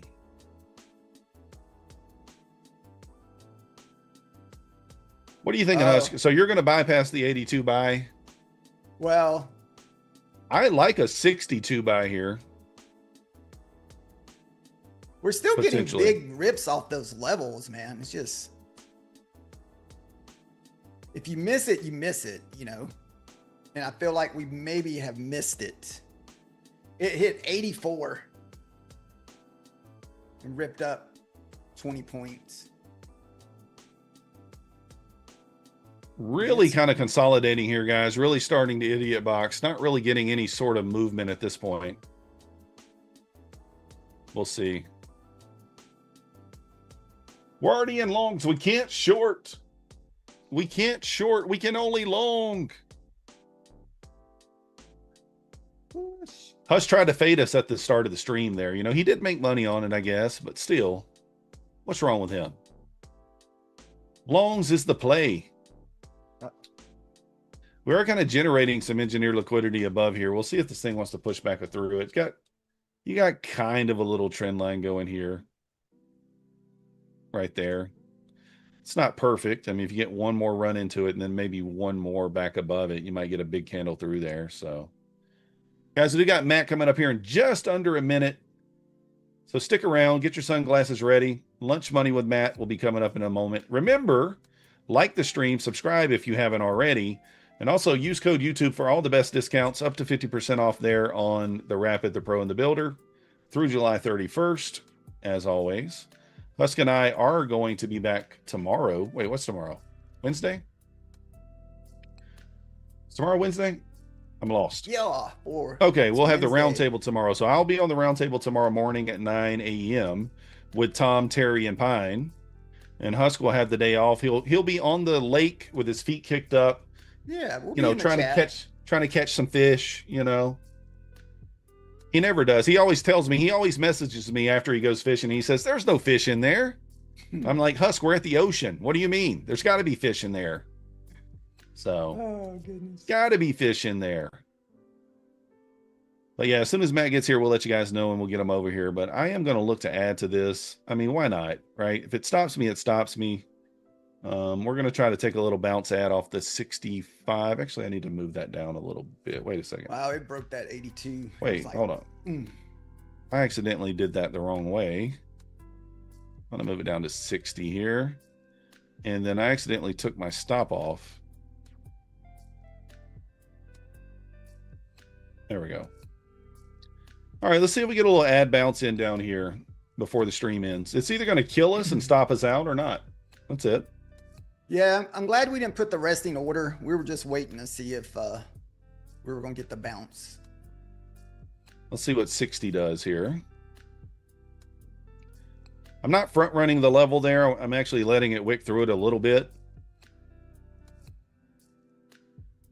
See if we get tagged in. We're tagged in. Do we get the bounce or does it stop us out? Who knows? Feels like we're going to get stopped.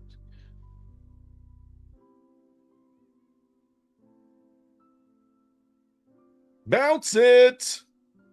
Come on, bounce it up there. Everybody hit the bounce it in the chat. Bounce that thing. Get it through there. Come on. Don't do me dirty. Just get it through. I'm just asking for 70. That's it. All right. I'm not loving the reaction, guys. I think we're probably going to get stopped, but let's see. You never know. All right, guys. Matt is ready. So that's going to do it for Husk and I. We do appreciate you guys watching. We will see you next time. Thank you guys for watching and supporting. We will see you guys Thursday and then chat tomorrow. Hey, friends. Howdy. What's going on? Hey, thank you, Husk Methodical. What's up, guys? How you doing? All right. I don't know if I don't have an intro song anymore, so I gotta remember whenever they're off, I'm on. Normally, I gotta give you guys entertainment. Hold on. You gonna do the normal thing. Boom. Here comes Rocket Scooter Matt. What's up, guys? I'm here. Let's get to chatting. I have a really good lesson today. I did it on my stream, but I'm going to repeat it here. It's been such a great experience. Today was a masterclass in day trading. I wish you guys would have seen it, man. I took a loss, kept my cool, jumped in, took a win. Now let me dig for it again really quick. I'm going to show you guys something. And a couple things going on right now. The market has been absolutely going nuts, and I mean nuts. With this whole chip reversal craziness.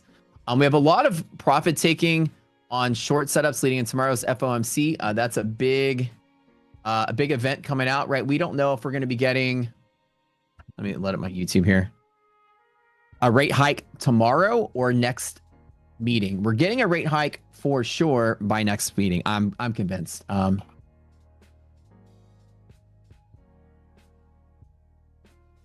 me load this up really quick. Now I'm going to show you something that I did earlier. Now I took a loss, but I have a whole class in telling people like the best way to take a loss and how to recover from it. Keep your cool. Now there are two types of traders in this world. I'm going to skip through these ads here. Oh my God, how many ads are on my channel? Give me a second, guys. I'm going to pop. There we go. Okay. Go back to the beginning. Okay. At the beginning. Okay, let me just find the place I can. Okay, here it is. Here it is. Market's opening. Okay, boom. Okay. So starting off, right? We've got a lot of market moving around because we've been selling off a huge amount of the tech space. Now, let me just show you a couple of things that are worth noting. Is that now today is going to be like this, but it's I'll show you kind of what it kind of looked like earlier. Okay, so right now and every other day this week has been the same thing. Has been green, and then this right here is bright red. I'm talking about your AMDs, Micron, Intel, Dell, Marvell, Applied Materials, all that red. I'm talking like bright red. You're talking 8% down, 6% down. Micron was down over like 11% today. This is the largest drop Micron's had in a decade. Intel down 6%. I mean, Dell was down over 10%, still is today. And everything else is green. This is a massive deflation of the tech bubble, right? It's not a popping of the bubble, but it's a deflation of it. There's a lot that's going on right now, and I'm going to detail some of that. Now, you might remember some of the bigger companies, like Micron as an example. Some of the bigger chip companies traded like penny stocks today. I'm talking like they ran straight up. This year they ran straight up hundreds of percent. And I mean hundreds of percent. Micron went from a $300 stock to a $1,300 stock. 400%, right? And all we're doing now is just selling off a little bit, as you'd expect. Such a huge runoff, a little bit of selling. Overall, the greater market is still bullish. Chips are pulling back, but the majority of the market cap in the stock market is still bullish. Look at this.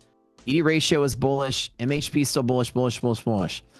Stocks like Micron have just retraced half of that distance and are now sitting at the midpoint, deciding, are we being selling off bearish or are we going to bounce and keep going? Right? That's normal in a large run up to sell back half of it. And that's pretty normal across most markets. Other things that have happened, Google, right, had earnings, and some big companies had earnings and sold off. But every day since the late last week, there have been buyers for Google, higher highs and higher lows. So not everything's selling off and almost everything is basically green. There are stocks in this market right now that are trading today at all-time highs, like Johnson & Johnson hit all-time highs today. Even though the NASDAQ is pulling back 3%, 2% a day, you got stocks that are still rallying to highs. So what you're seeing is a rotation, a large one, as people are getting out of some tech stuff and rotating into everything else. You may not feel it because you might be a NASDAQ trader and you might feel like this is a bear market, but if you widen your horizons a little bit, you will not feel like this is a bear market. You will feel like this is just a slow profit-taking bull market. There are some stocks that have been bullish for years without stopping. And so the idea is to understand where we actually are with all of this. We might be, it feels weird because tech is coming down, but not everything's coming down. And so I'm still taking that stance that at some point, once tech stops selling off and picks up any sort of rally, then we're going to go up to the next level here. And whether this retracement area is that next level to sort of support and keep going, we don't know. But the S&P, to me, is just flat. Now, NASDAQ has also been trading 8 to 10 times the percentage loss that the S&P has been losing. NASDAQ will be down like 2% and the S&P down like 0.2%. It's different. And even today, the NASDAQ's been selling very hard and the S&P has been very light. So it's been tough for NASDAQ traders trying to find dips to buy. Trust me, I feel you. But I still am not turning bearish. And it's, even though monthly maps are showing signs of bearishness on the longer term, I'm not aggressively trying to short or anything. I'm trying to long this. Now, the lesson today comes from this. I'm trying to now find bottoms because we're close to those retracement areas in chips and sort of just be long in case that short squeeze happens going into tomorrow's Fed. And that's what today ended up being. It just dipped a little harder than I wanted it to. But that's okay. At the start of the day, I was up 5K in the challenge account. Then I was down another 5K. And then I kept my cool. Then I retraded again. Now I'm up 19K in that challenge account. Everything else is doing okay. What happened? And I want to watch that together, you guys, so I can see what I did. A couple of things that you guys do wrong, average traders, is number one, you take a guess, you're wrong really big, and then you freak out, and then you try to chase and get on the other side. Your loss is so big, you lost your cool, you chase the other way, you get something, and you get squeezed again, then you freak out, then you flip the other way, and then you lose again, then you flip the other way, then you lose again. Your emotions spiral out of control, you do everything wrong. But let me tell you what I did, and we'll watch it together, okay? I started off with the trade. Now, this is very important because this, I think, is one of the best. You guys are ever like, who's this Matt guy? Is he a trader? Is he any good? Well, this is where you can make that decision. This is where you can actually see what it is I do and what makes me good at this, I think. It's not just rocket scooter tools. It's this. It's a thought process. We'll go through a little bit of it, but let me show you what I did. Okay, you can see the top. You can see on this side of my screen is where I'm in a trade. I got in a trade with some micros. Hold on, let me go back to here. So the morning started off, I got into a trade. Hold on. So I got into a trade where I wanted to, which is right here off the DD band. I was like, okay, we're finally bottoming out. This is where I want to be long. I'm going to get in on the long. I bought, it started going against me, and I'm just going to fast forward a little bit, and you can see, and I'll just talk about it. I'm watching the trade. I say something earlier like I'm going to lose about $2,000 if I'm wrong. Step one, when I'm wrong, I never am surprised by how much I lose. It is rare unless Trump tweets something and it shoots past my stop or whatever. I pretty much almost always lose exactly what I allow myself to lose. If I say I'm going to lose about $2,000, then I'm going to lose about $2,000. Rule number one, when you enter a trade, accept your loss ahead of time. Know exactly where you're stopping, and then don't just be like, I'm going to stop in 40 points. Don't do that. Your psychology isn't based on points. Your psychology is based on dollar amount. What's that comfort level that you don't want to go beyond? And so if you're going to say, I'm going to lose 40 points, know how much money that is. I'm going to lose about $2,000 or $3,000 because that's what you're staring at your P&L. And then immediately before you get in the trade, you know that. The composure I have right now is I just look neutral. I don't look excited. I don't look calm. I don't look freaking out. I am losing a trade. I'm talking about it. I'm describing my plan right now. I'm saying if I'm wrong, I'm going to lose. Well, let me turn up the volume. You guys can hear it. I don't know if you can. Yeah. I don't know if y'all can hear it over the music, but I'm talking about my trade. And I'm just going to walk you to the point where I lose. Hold on. Why can't it? Okay. So I said I'm going to lose about $2,000. I talk about where I'm going to add more to the position. And I lose. Let's just kind of fast forward to the loss. I said I'm going to lose at about 800. Okay, here. Here's where I choose to lose the trade. Watch the look in my eyes. As it's falling, I'm watching. My hand's on the button. My finger is on the button right now. I'm pulling the plug, pulling the plug, pulling the plug. Stop, stop, stop. I'm out. Okay. So the first thing I did was I took a loss and I said, ain't gonna work, not today. Then I immediately took my hands off the mouse, folded my arms, just chilled like this and go, okay, not today.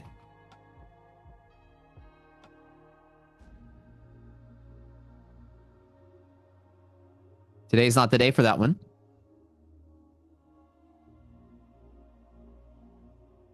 So I immediately am over the trade.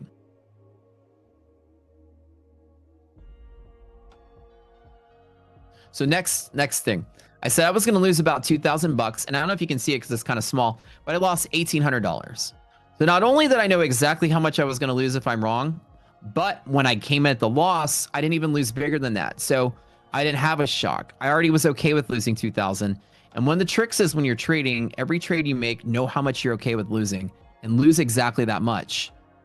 If you go over that, a lot of times what you do wrong a lot probably is that if I thought I was going to lose 2 and I lose 10, then I'm freaking out. Like I've got myself into a situation that's kind of sticker shock, right?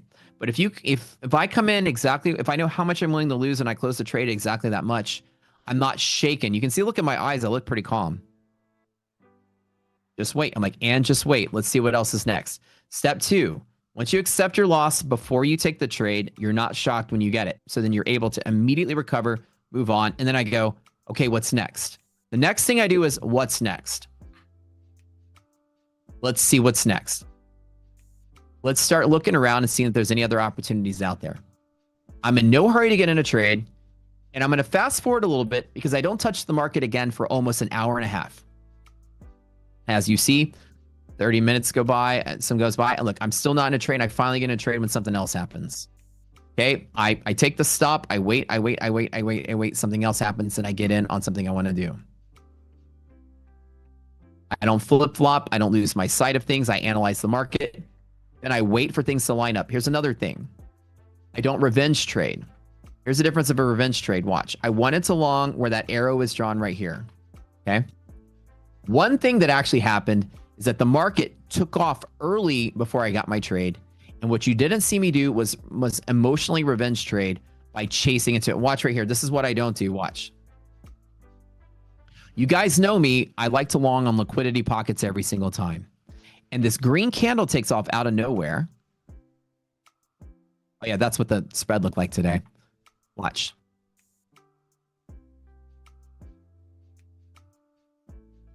I see a green candle. It looks like it's reversing. I'm not freaking out, like chasing it. I'm not even looking at it. I know what I want. I'm waiting for it. Now the market starts moving higher. And I'm looking, when I look to the right of my screen, I'm always looking at the stocks. I got my stock chart over there. So I'm looking at what the tech stocks are doing. Are they bouncing, reversing, whatever?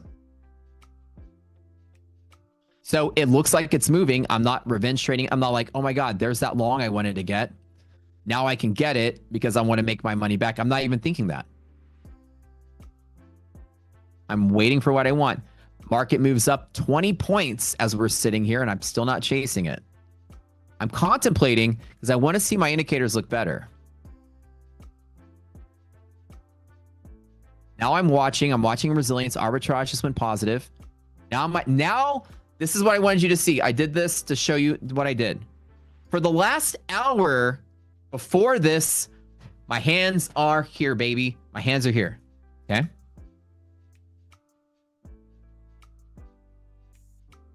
Anyways, let me show you. My hands are here. Sorry about that.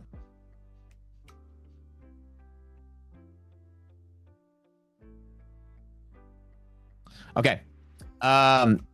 Just to finish up, just to kind of finish up the lesson before I get out of here on this. I don't want to cover the screen up too much, but to finish up the lesson, my hands are here and I finally move my hand to the mouse and decide I want to take a trade. That's the last part of the lesson. I don't want to take it too much here. My bad. So anyways, point I'm saying is my hands are even off the screen at this point because I'm not eager to jump in and do something. The point I'm trying to say is as a trader, it's all about patience and waiting for what you want, right? I got that green candle that looked like it popped. I still didn't chase the market. Here.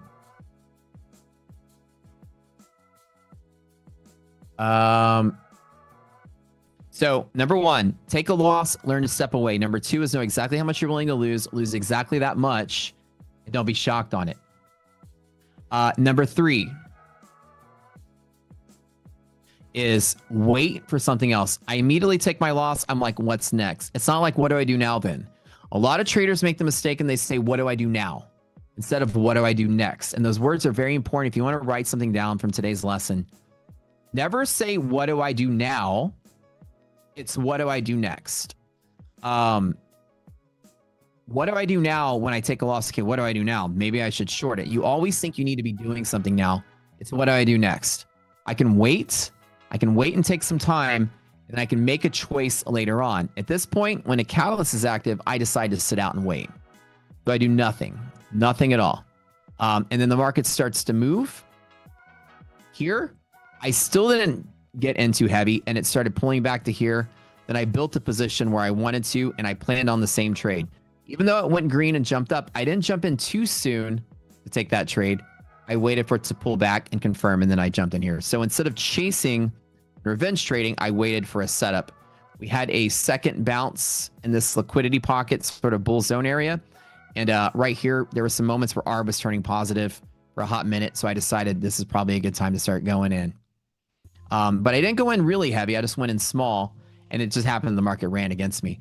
Ran with me. So even here, my indicators repaired themselves, and this is where I got most of the money back. And I hate to say another thing, never say make money back, but just I took a loss and then I turned it green. That's what I should be saying. And that actually happened where I decided to hit the market here. I'm patient. I waited right there, right here, there. That's when I attacked the market pretty big, or I started thinking about attacking the market pretty big. One account, I started longing with some micros right here, and I waited. Then the challenge account, once it popped, and then it dropped, and then tested the area. Again, I didn't chase this either. I waited for this, and right there, my indicators are positive. At this moment in time, my indicators are positive. This is positive. This is positive. This is bouncing on VWAP. Then I got the confirmation. No fear. I was down I was up 5K here. I was down 5K here. And then I attacked it here and made 15. The goal that a lot of people, or the thing that a lot of people do that they do wrong and it hurts them, is they take a guess, they get it wrong. Mistake number one, you don't know how much you're going to lose. Your loss is not pre-accounted for. Loss needs to be pre-accounted for. It's pre-AC. You must always know how much you're willing to lose. That way, when you get there, you're not surprised. Number 2 is when you take a loss, you're going to lose bigger than what you accounted for. Loss too big. When loss is too big, your emotions go out of control. When you lose bigger than you think, you freak out. And when you freak out, you make dumber mistakes. And it causes you to make emotional decisions rather than making logical ones. Your loss is too big. Number 3, you say, what do I do now? Rather than the appropriate, what do I do next? Okay. You say now, you should say next. What do I do now? No, what do I do next? Okay. Next doesn't mean now. Next can be a now, but next means next. What do I do next? Number 4 is you don't wait for the setup. You're so eager to get in because the loss is not accounted for and your loss is too big. You feel the need to do something now. You don't learn how to wait. Wait for conditions to change. Number 5, don't flip your bias. Never flip your bias, okay? If the market doesn't agree with your bias for the day, then sit out. A lot of people flip their bias to try to align with the market. Biggest mistake you'll ever make is to chase the market.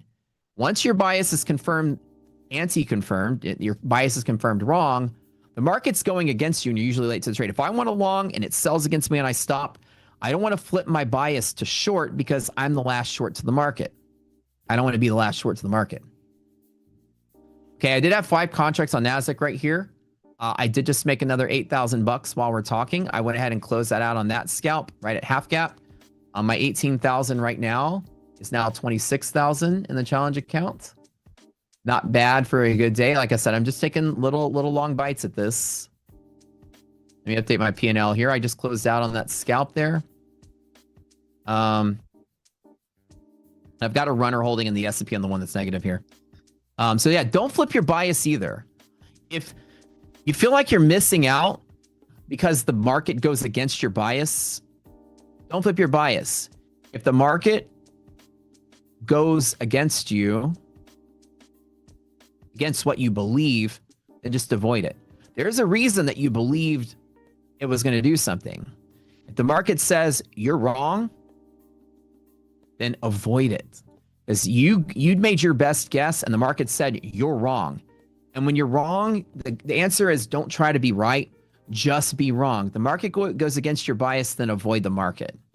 What you thought was going to happen was probably what should have happened. And if it's not happening, avoid it. My long bias didn't work, so I'm avoiding it. And number 2 is don't be afraid. 7, if everything lines up, don't be afraid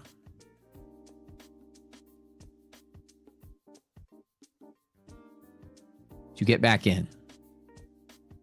The goal of you as a trader is to do 1 through 6 right, so you can do 7. 7 is most of the reason why I'm always winning stuff, winning competitions, winning trading. I almost never am afraid to get back in because all of the things above will make you afraid to get back in. Your loss is not pre-accounted for. So you are trading and trading and trading. You're up 500, up 600, down 4,000. What the heck? Oh, that came out of nowhere. I'm hesitant. That loss is too big. Oh, that's bigger than what I thought. I'm about to blow up the account. God. Okay. What do I do now? Flip short. Oh, I got to flip short because it's going against my bias. I don't want to wait. I want to go short because it looks like it's going down. So let me go the other way. Market's going against me, but I still want to be in. What do I do now? So let me trade. Let me jump in on the short. What the heck? It's going against me and I blew up. You do all these things wrong. You can't get back in and be smart. So like I said, when I took my loss, I folded my arms. I chatted. I sat there. I waited an hour and a half before I did anything. I didn't flip my bias. I avoided when it didn't line up. I waited for it to line up. I wasn't afraid to get back in. And because my loss was small and manageable into expectation, I had plenty of money to jump in and trade. I'm now up 27,000 in the challenge account today. And we crushed it. What's up, Aaron? Good to see you here, bud. Hey, man. Welcome. So my first loss was trying to long start. But anyways, the point I'm saying is that today on my stream was like a masterclass in position management and keeping your cool when you take a loss, being wrong. being wrong the right way, being wrong a manageable way, losing exactly what you're willing to lose without losing too much beyond what you planned for, losing exactly what you wanted to plan, seeing me go, oh, I was supposed to lose. I moved the screen. Y'all would have heard it, but I was like, oh, I was going to lose $2,000, but hey, I lost 1,800, came in under par. So I'm even comfortable. I'm calm. I could take a loss. I could be calm when I take a loss. When I'm calm when I take a loss, I don't make very quick, very uneducated mistakes. I'm okay with being uncomfortable for hours at a time while red. I'm okay with taking a loss and sitting out and not being in a hurry to make it back because I trust myself to make money over time. So that's it. So that's the lesson today. I want to give you guys a really solid, awesome lesson for that.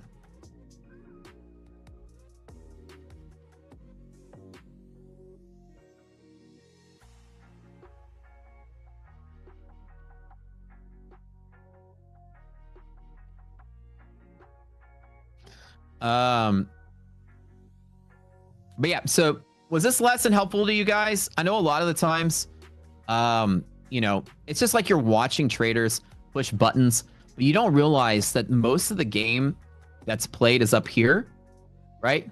Most of the game that's played is up here. And unless you have somebody that's really good at doing that up here to kind of, you know, walk you through the thought process, managing the emotions, managing your moments at that time, is you're not really gaining much in trading by continuing to push buttons. A lot of you guys are just pushing buttons and you're calling it practice.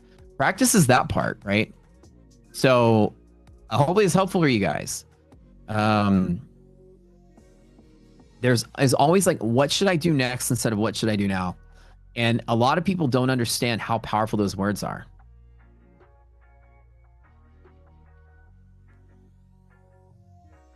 I could write a book called What Do I Do Next? Anyways, I'm up almost 30 grand today because of what I do next.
So that's one of my, I love teaching that lesson.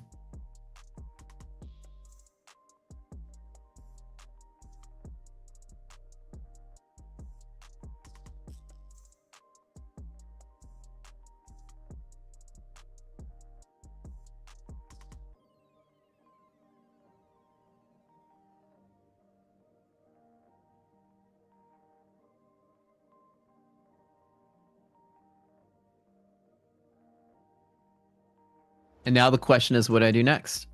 Now, what do I do now? What do I do next? Well, let's look at some opportunities, right?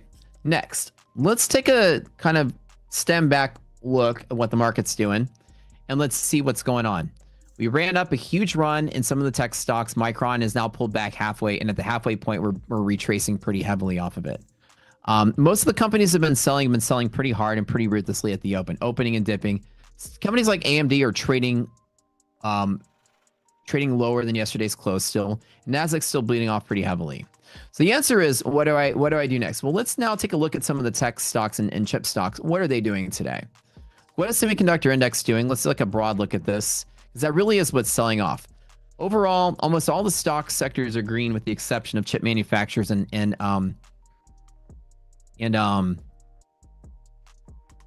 other technology manufacturers. SMH, right? So this is a semiconductor index, is above MHB. So it itself is actually not very bearish. It's this kind of regime on liquidity maps, which is kind of bullishish. So far, this isn't bearish. today looks like to be a relaxation day on the chip selling. We know Fed is tomorrow, so maybe just a lot of like a last minute sweep and some profit taking for Fed. Okay. Makes a lot of sense. Let's take a look at some individual companies. What is AMD and Micron looking at? They were some of the big dogs that were selling pretty hard. AMD gap down massive, almost 10%, and it's trading a little bit lower, but still hit monthly hedge pressure and held. So a lot of these chips have exhausted their selling by finding very solid monthly level support. So AMD hitting MHP, Micron hitting MHP. So this is a good piece of evidence that this could be the low for this selling, right? Okay, so what do I do next? Is that if this is a low, I need to make sure that these things are held. And maybe it's a local low. Maybe just get a week of rallying before you continue to sell, a relaxation to the selling. Okay, so things are good. Now, what do I do next? Next is let me find some bull trades to take. Well, I was giving you guys that lesson and the market was pulling back. I longed 5 NASDAQ contracts from here to there. That was at almost 10 grand that I made just sitting here. What do I do next is like, what do I do now? My first trade took profit like here. My second trade went from there to there. I closed at half gap, and I could still keep holding this because the resiliences are positive. There's no reason for me to close the NASDAQ just yet. But I think with the way the market's been, I'm going to allow wider sweeps to kind of trade this. Now, today, if this somehow decides to sell off today for whatever reason, I'd be willing to take another strong long right there just to trade it one more time. So, like, looks like market's going higher. What do I do now? No, it's what do I do next? Do I feel the need to chase this? Well, not with the selling we've been seeing. I feel like chasing green candles is nothing more than suicide in this market, especially when it comes to NASDAQ. Maybe the S&P a little more stable. Today's a very big green day in the S&P. We're up 0.5% in the S&P. But what do I do next, right? Rather than what do I do now?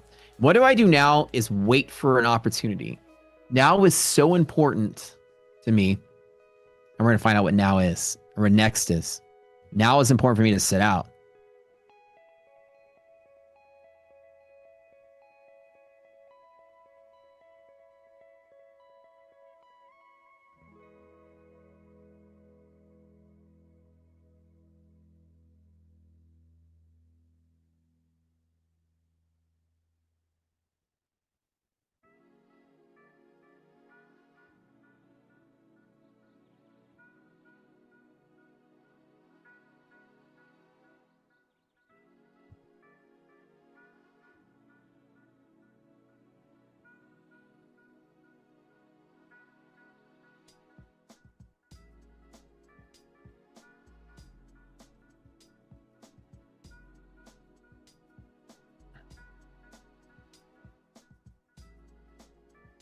On.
Now I'm gonna wait. I'm just chilling. I'm just waiting for my opportunity here.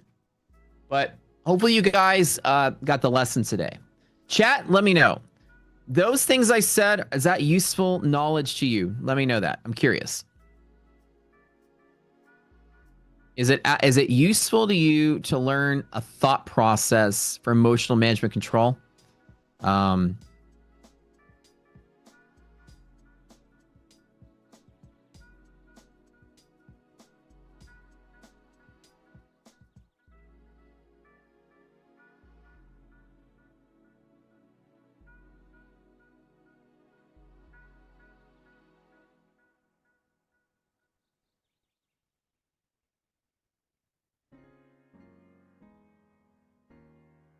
Okay.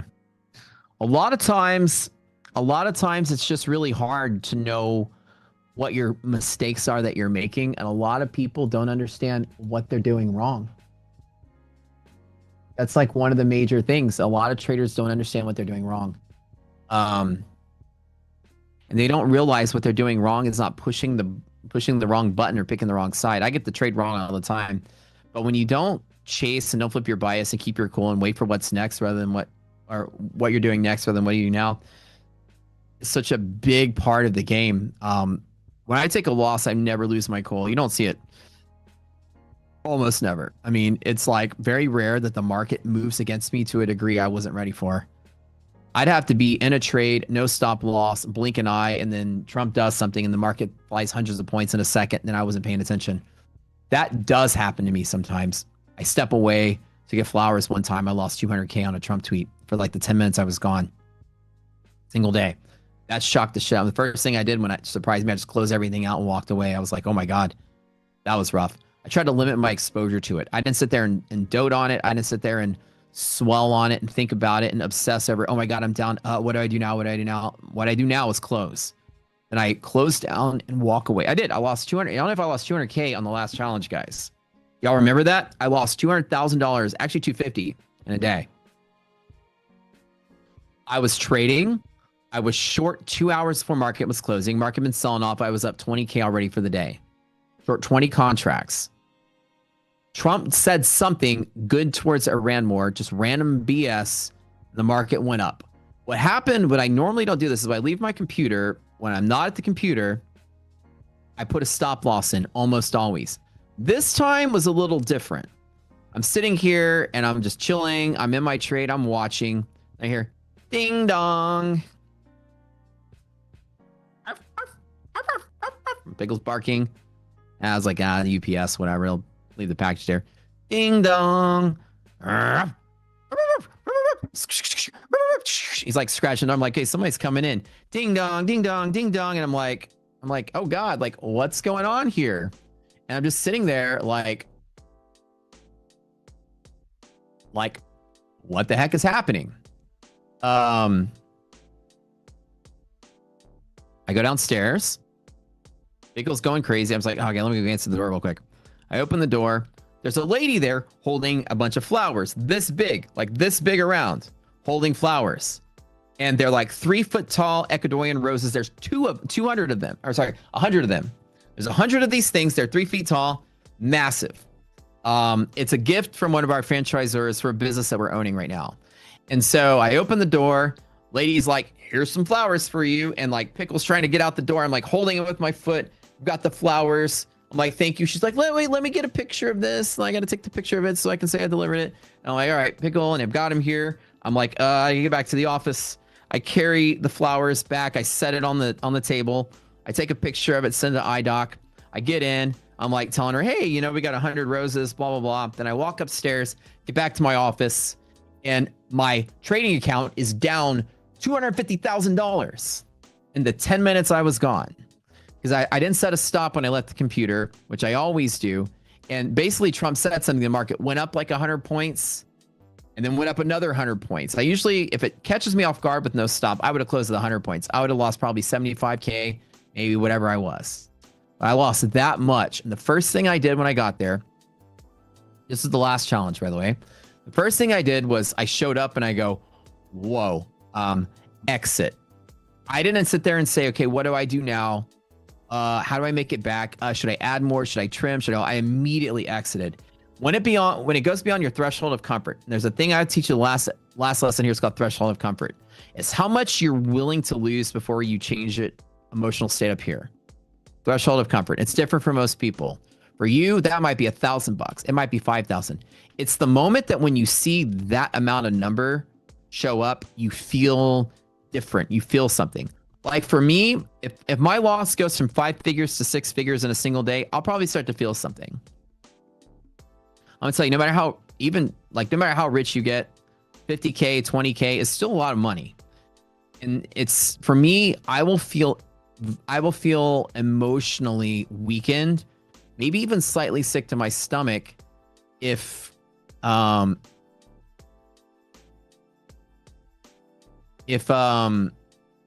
I lose 100K. So immediately what you do when you're beyond your threshold of comfort is you need to escape the market. I close it down. I'll exit the position and I close my platform down. What do I do next doesn't become what's the next trade I make to make it back. What do I do next is, was I'm in an emotional state. Things went crazy. What I do next is I don't trade. And I went to bed with that loss and my heart hurt a little bit. Went to bed with that. Didn't do anything. Nothing crazy. Didn't overtrade. Didn't try to make it back the next minute. I went back to the drawing board the next morning and just traded like it didn't even happen. Now it was a pretty big hit on the challenge account, but I'll show you what it looks like on the challenge account. So you know that I'm not making this up. It's a good story, but it's also truthful. Here's my Twitter. Make sure I show you all this really quick. I did make a tweet about. So this is the account right here, the challenge account I did where it was 100K to $1 million.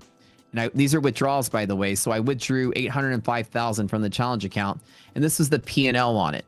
The actual story that I'm telling you about is this moment right here. And you might be crazy to see this from 480,000 down to 240,000 in a single trade.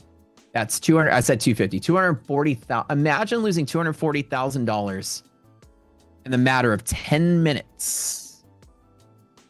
When I've been going on I had another incident where a Trump tweet got me here too, but you can see it took me a month to get back to there on that simple mistake. But what I didn't do was jump in and trade even worse that day. I immediately closed out. And as you see, the next evening, I even took another loss of roughly 50K. I made another bad trade, but then I ended up doing okay by keeping my cool. Had I not kept my cool at this moment in time, I probably would have been at zero. And that's a mistake. That means when you leave your computer, never not have a stop loss. I mean, that's something you should always do. But for me, I was like, yeah, I got to go. I'll be back for like in 10. What's going to happen in 10 minutes? Nothing. I'd probably be up or down $5,000. It's just inching along. But as we learned with Trump, you can't ever do that because the lightning strikes come out of nowhere. But if you need some advice on how to handle yourself, is if you ever get a shock like that, where the market just goes against you and you come back and you go, whoa, 100K, I'd start feeling something. I was at 240. Whoa. All right, close out. What do I do next? Definitely nothing today. And then I was okay with going out. And I hit the next day, like I didn't even take the loss. And I took another loss. And imagine losing 300K in 2 days. And imagine going on day 3, like it didn't even happen, and keeping your cool again. And then day 3 for the next month was win for the most part. In trading, you're going to have to learn. For those of you, that number might make you sick to your stomach. That might be 2 years of your salary, 3 years of your salary, 5 years of your salary in a single afternoon. You might say, man, if that happened to me, you might have permanent trauma from that. You know what I mean? Being able to trade towards a larger threshold of comfort, which is how much you're willing to lose before you feel something, is something that takes years of practice to step into. I gave this analogy on my stream earlier, but it's basically like this. Somebody asked me, what do you do, Matt, when you're upside down 20K? How do you handle yourself? And I said, well, that's a bad question to ask, right? Because a physical amount of a dollar amount shouldn't have any meaning universally to everybody. What's the difference between 20K and 5K and 1,000, a million? I told them the right question to ask is, what do you do when you're beyond your threshold of comfort? The way they asked the question was, I heard it as, what do you do? Or what they said was, what do you do when you're down 20K? How do you handle yourself? What I heard is him saying, 20K is a lot to me, Matt. What do you do when you're trading something that's a lot to me? And then I said, I think I understand your question, but what you really meant to ask is, what do I do when I'm upside down so much that I'm freaking out? Like an amount that's too much to lose. And I said, start calling it a threshold of comfort. And I could say, so what you're saying is 20K is a lot to you, and this would be hard for you to manage. He's like, absolutely. He's like, I trade with like $1,000 up and down. And so that would be much bigger than what? So what would I do in your situation? I said, well, you wouldn't be in my situation on that number amount. What do you do beyond your $1,000? That's your comfort level. He's like, well, how do I get to a level that I can withstand losing 20K beyond my comfort? I said, well, you have to work your way into it. How do you work your way into it? And I said, the best analogy for that is swimming lessons. Anybody got kids? Your kids go to swimming lessons? The first thing you don't do is take your kid when they're a baby, throw them in the deep end and say, figure it out. You're going to traumatize them for life. Trust me, you're a kid, you fall in the deep end, you almost drown, somebody rescues you. You don't get on a boat for the rest of your life. You don't even drive over water for the rest of your life. You know what I'm saying? You're traumatizing at that point. You don't jump into the deep end. You start off in the kiddie pool. You go in, that thing is 6 inches. You're like a baby splashing around. Then you go into a little bit older. Then you go into the bigger pool, but the shallow end, and you're wearing floaties. Your parents are holding you, and then you're swimming around with floaties. Then you graduate to a kickboard. You're holding on to something to float. Then you're kicking. Then later you learn how to kick off of the wall and swim to the swim instructor, and then they catch you, and then they guide you back. And so then you get used to swimming on your own, where you jump in, you can hold on to the side an inch closer to the deep end. You can swim back if you got something to hold on to. And then after that, you work your way to the deep end. Every single time you work into being comfortable a step higher, then you move a little bit higher, comfortable there, move a little higher, comfortable there. And then you fall into the deep end after you're an expert at swimming. You just swim out and you don't feel traumatized from it. The trauma from being thrown into the deep end can be something that lasts with you forever. It can take you so much time of your life to work out that trauma to become a better trader. You can have that kind of deep end fall in on your first big loss, and you're never the same for a decade. You're too scared to ever trade again. You're too scared to jump back in. You're too timid. Every time you lose big, and every time you make a little bit, you're scared of losing. You cut it short. Like, that trauma will carry with you for the rest of your life, right? So the goal I tell people is how you manage yourself to not ever be that way. Is to find what your threshold of comfort is. And I tell people that number is a very easy number to find. It's how much are you willing to lose in a day, every day, 5 days in a row, and by Friday, you don't feel sick to your stomach.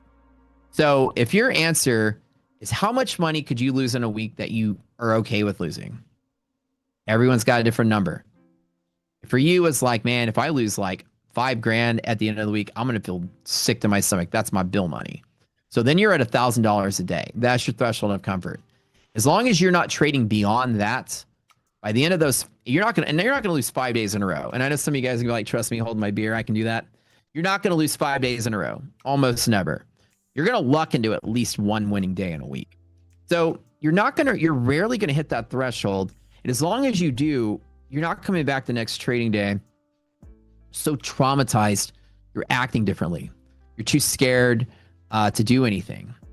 And so you need to find out what that level is and trade underneath that level. Trade small enough that you never hit it.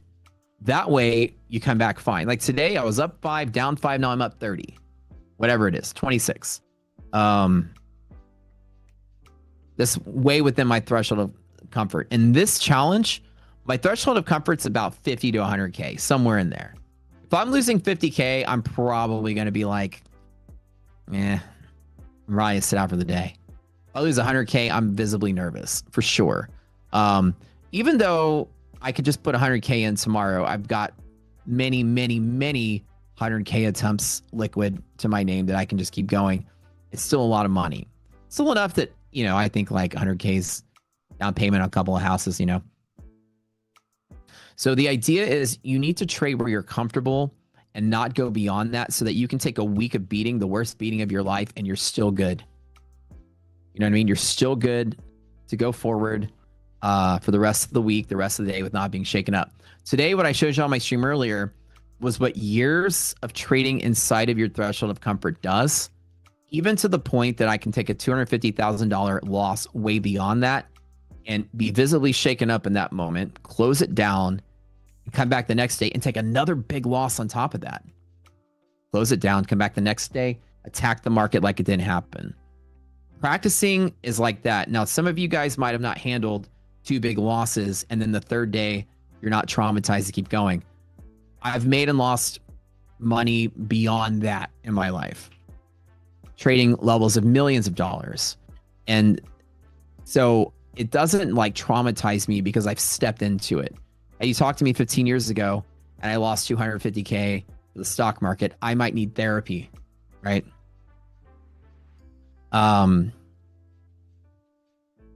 So try to make sure half of the battle is how I'm never uncomfortable, even in a loss.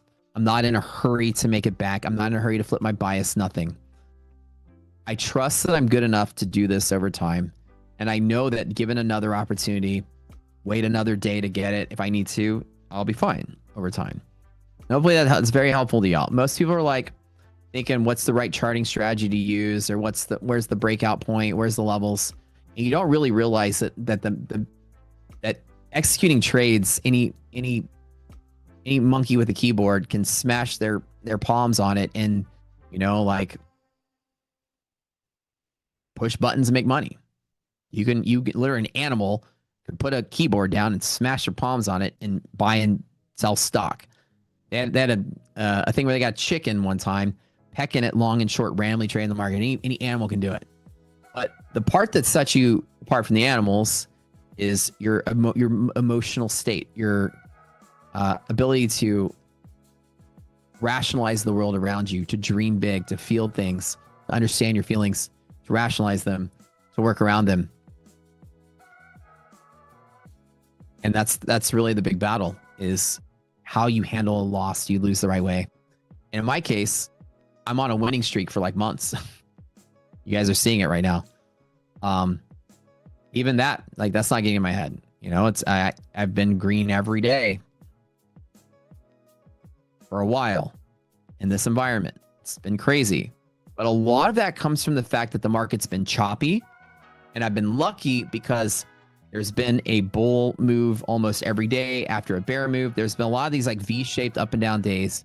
And after I take a loss or two, I get a couple wins under my belt and I actually turn ahead. The idea is I can take a couple losses, don't freak out, jump the other way. But take an L, reset, move forward, be confident, you know?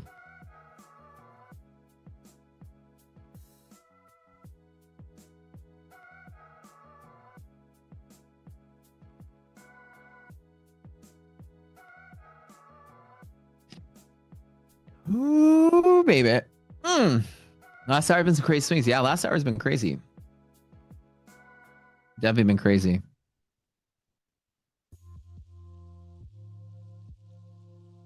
Definitely been crazy. But we doing good.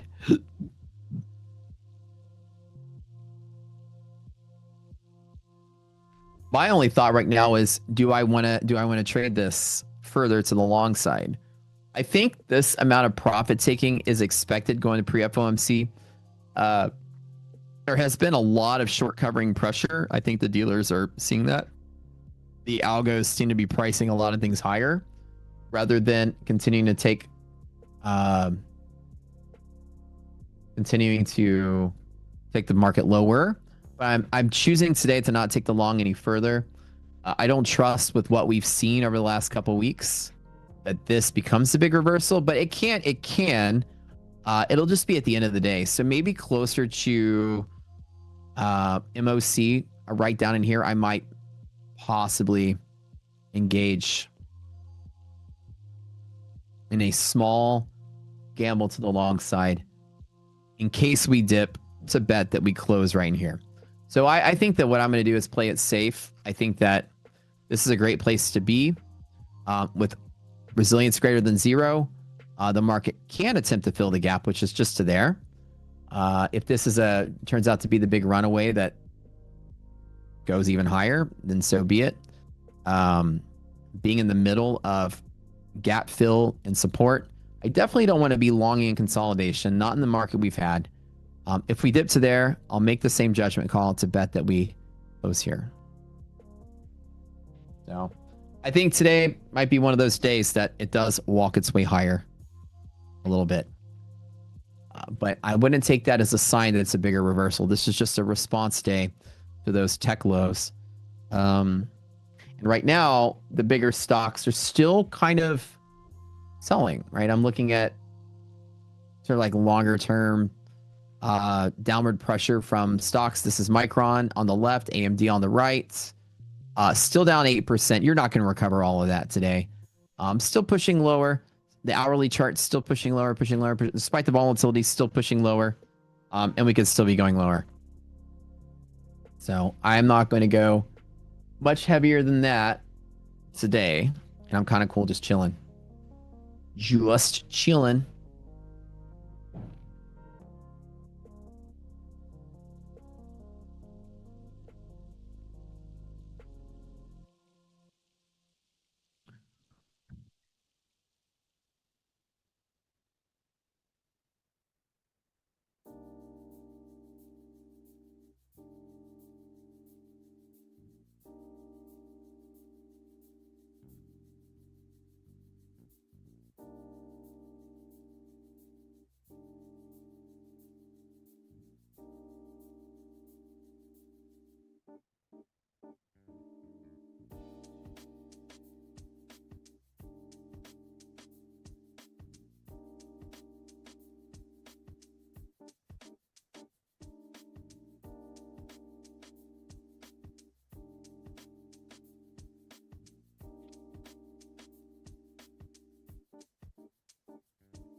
So, got 5 minutes left, chat. Appreciate my takes, Matt. Yeah, appreciate you, Bass Trades. Appreciate you, man. So what's going on, chat? NT competition is too hot right now. Wait, there's an NT competition? Oh, they have another like Arena Cup or something.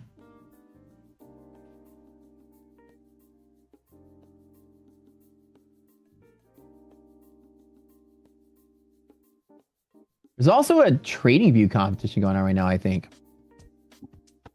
Which NT competition is it? Do I trade earnings? I do a lot, yeah. A lot of times I do like to trade earnings, yes. But it's because I have an index position. Now, again, I don't try to gamble on earnings. I will trade earnings, different. So an example is if I'm bullish in the overall index, I'll have a position that's long into earnings with a little position in case it goes, but enough that I can dig in case it dives to another support, because not everything will sell off.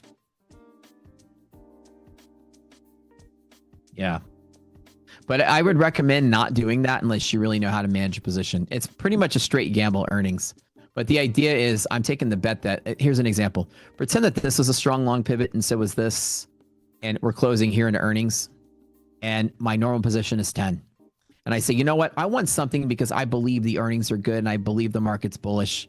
And also this one company doesn't represent the sector. It's just like one company reporting today.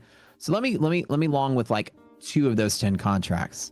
But I have the option to grab 3 more here and 5 more here. So that if the market moves up with 2, I made money. If the market dips to either one of those pivots and returns, I also made money.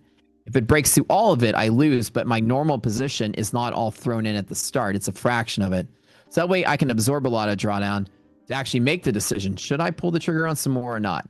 So it's a small enough position that I can absorb a huge impact of that range. Usually I know about what that range is going to be. I'll make something if it goes up. I'll make something if it dips and returns. And then I'll lose if we lose the whole thing. So I get the upward movement, the choppy movement, all of it works. And it's small enough to sit through all this chop.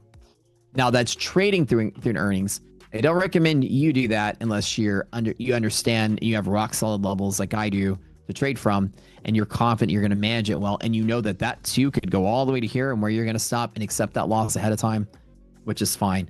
But that essentially my first initial trade into the gamble of earnings is always a small position of anything, and I mean small.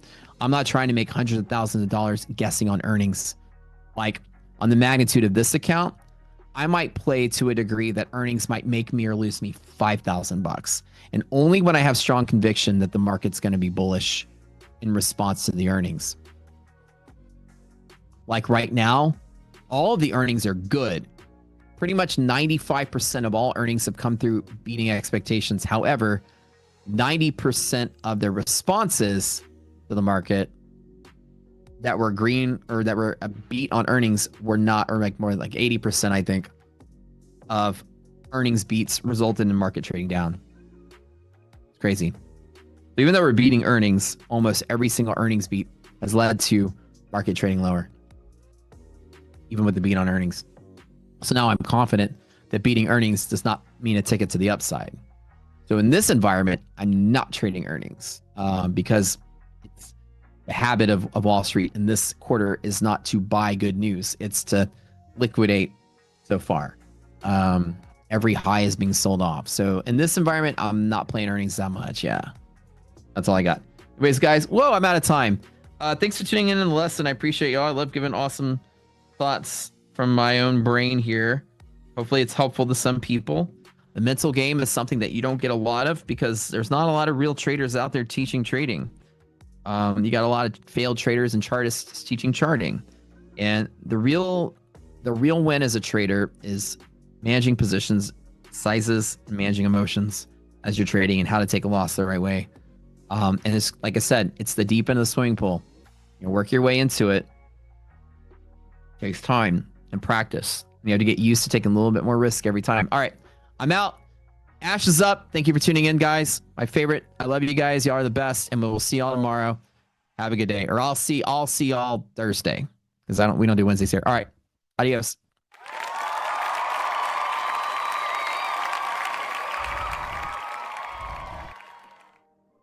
Good afternoon, everyone. Welcome back to another PM session with myself, Ash Trades. What's up, everyone? How's everybody's day going so far? Let me fix this camera a little bit. It looks like I'm just barely off. All right. What's up, everyone? How's it going, MFTV? How are we doing today? How's everybody's week going? How's everybody's day going? Just going to take a moment to welcome everybody into the PM session before I start to hop into some of the information here. Let's see who we have here today. Good morning. Good afternoon. Funded Guy, MFFU. G Peralta, what's up? MyFundedFutures, how are we doing today? Ann Ascent, good afternoon. Wyatt, good afternoon. Jenny, good afternoon. Lakith, how are you doing today? MMNQES, how are you? Prash, good afternoon. Borshan, good afternoon. Marcio, good afternoon. Cameron, what's up? How are you? The Wolf of Fullport, how are you? Melvin, good afternoon. How's the little one doing? The little one's doing great. Hopefully he stays asleep right now. I'm going to go ahead and knock on some wood, but, you know, crossing my fingers. We'll see. Adam Daz, good afternoon. Rod, good afternoon. Abhishek, how are you doing today? Trevor, how are you? Feed MFTV, good afternoon. Bilo, what's up? Augie Official, what's up? Keith, how are you? Mastermind, how are you? Smoke Trades, what's up? Frequency, what's up? ES Futures, how are you? Eric, how are you? Fading Time, good afternoon. What's up, everyone? If I missed your name, sorry. There are a lot of people here today. So, good afternoon, good day. Hope everybody's week is going well.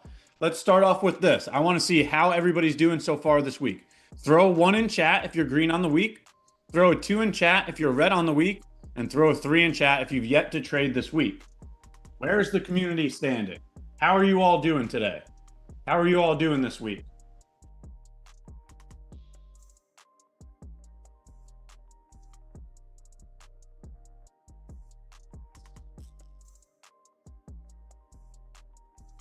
All right, so it looks like handful of 1s, couple 2s as well. Pretty 50-50. All right, pretty 50-50. How many trades will you take for this segment, Ashley? I guess we're female now. We go from Ash Bro to Uncle Ash to Uncle Dad Ash Bro to Ashley. What else do we got next at this point? We have no clue. I have no clue how the session is going to go. I'm going to hop into the information any moment here. We'll take a look at some prior trades. I had a nice win during Asia last night. I had a nice win this morning. We're going to review both of those trades. We'll talk about a little bit of the bias as well, some of the higher time frame analysis, and then we'll start hunting as well. No, I know. I was joking around with you, Dario. I was joking around with you. Let's take a look. First, I'm going to start off with the bias, just in case if any positions are taken, you guys understand my viewpoint you understand the logic, you understand the reasoning to why I'm even saying that. So first things first, let's do a couple biases before we talk about any positioning that happened last night or any positioning that might happen today or what happened at New York Open. First things first, monthly FVG, okay? A monthly imbalance. To me, this is going to be a spot where I start loading up long term. I'm currently getting cash ready. Obviously, nothing is financial advice here. I'm willing to share my experience, so I am going to talk about, some of my ideas, some of my logic. But pretty simply put, this is a major area. In terms of long-term trend, this would be an area that we continue from, right? So whether we go to the bottom of this FVG, whether we just tap it once and go, it doesn't really matter. I'm looking at this entire area as an area of support for continuation of the trend. So let me just zoom out a little bit longer, a little bit wider, and just analyze down closed candles here for a second. Okay, let's just point out a handful of down closed candles. All right, here's some down closed candles, some very nice support found there. Here's some down closed candles, some very nice support shown there. Here's a down closed candle, some very nice support shown there. Okay, here's some down closed candles, some very nice support shown there. In my opinion, right, after reviewing this information, it clearly states to me that in an uptrend, right, we are trending higher. By definition, this is not an opinion, right? The definition of an uptrend is higher highs and higher lows. Higher highs, higher lows. Higher highs, higher lows. Higher high, well, I'm looking for the higher low so that we could continue. Okay, and throughout this uptrend, the locations that we've been finding support for continuation of the trend are down closed candles. Just go through all of your down closed candles and tell me if that area provided any support here on our higher time frame. All right, so I'm preparing cash for long-term purchases. I'm still bullish. Okay, I would like to see any of these down closed candles act as support, right, inside of the gap, right? That's also inside of the fair value gap that I just pointed to, right? So now you understand what I'm looking for moving forward, right? I'm looking for a little bit further retracement into this gap to then look for continuation higher.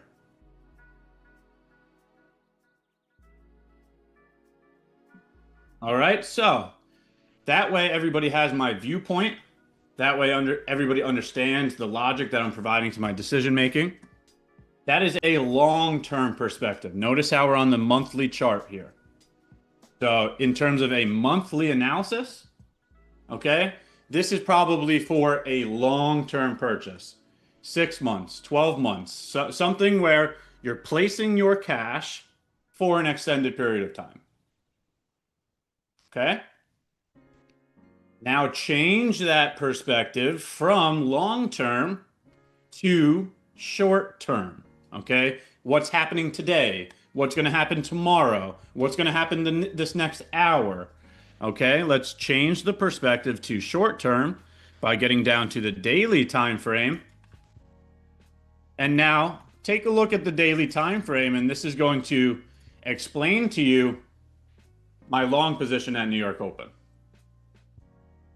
All right, so we're going to review a long position from New York Open, just like we're also going to review a short position from Asia Open. So first things first, the long position. You can see here how NQ has been sweeping all of the previous day lows. Previous day low swept, previous day low swept, previous day low swept. Okay? Now remember that, because when we head over here to ES, you can clearly see a divergence happening. right? Notice how ES did not sweep out the lows. That is a divergence. That is a crack in correlation. I don't care what you call it. Everybody has their own terminology. Okay. No, your favorite influencer on social media did not come up with this concept. This is a concept that has been in the market for hundreds of years. So a divergence is something everybody's always used since the beginning of time. All right. Whether you want to call it divergence, SMT, crack in correlation, I don't care. It's just the logic. The logic is that when we see these divergences, it tells us two different things. One, strength or weakness in the marketplace. Which asset is stronger? Which asset is weaker? Or two, when liquidity has been taken. Right? So it looks like we have swept out liquidity below Thursday's low, right? Look at Thursday here. Notice how Thursday was swept out by NQ, where ES did not sweep it out. Okay, so it looks like we took liquidity below Thursday's low, and it looks like ES is the stronger pair. For this reason, I went into New York Open looking for a long on ES.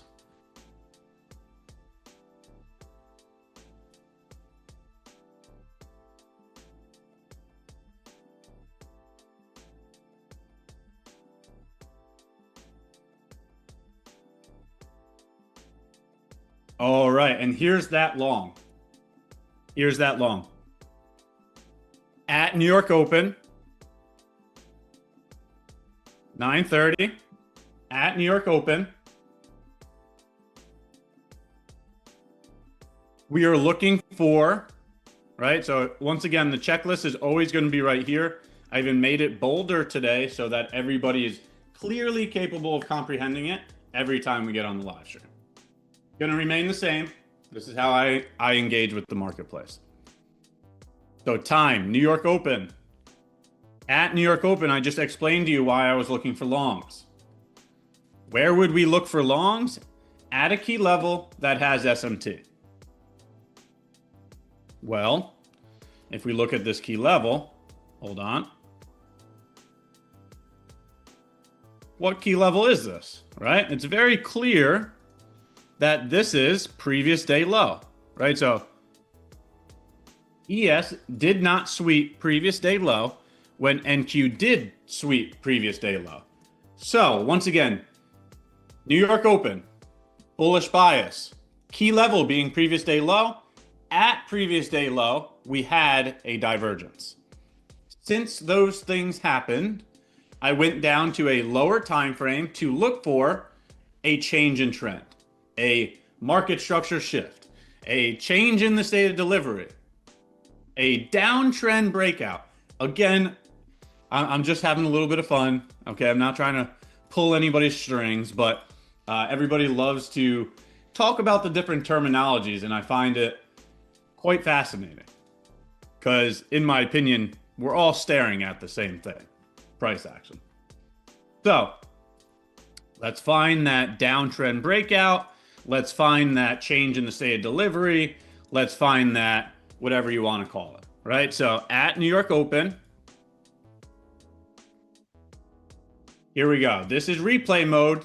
So don't get it confused. You can see it right here. This is replay mode. I'm going to do it step by step for you, right?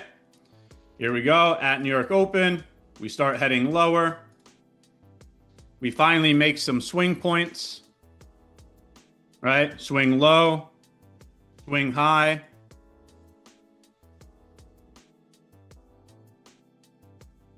Okay, we make a new swing low right here. So we potentially have the swing points. Ready? Swing low, swing high, new low.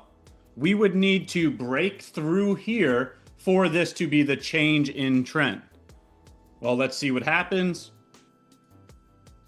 Guess what? We do not break through there. Instead, we continue to keep heading lower. So we know that it's not time to engage with longs yet because the trend hasn't changed, right? We're still heading lower, right? All you have to do is analyze the swing point. So here's another swing low. Here's another swing high. Here's another new low, right? So if we get a new change in the state of delivery, it would be right here.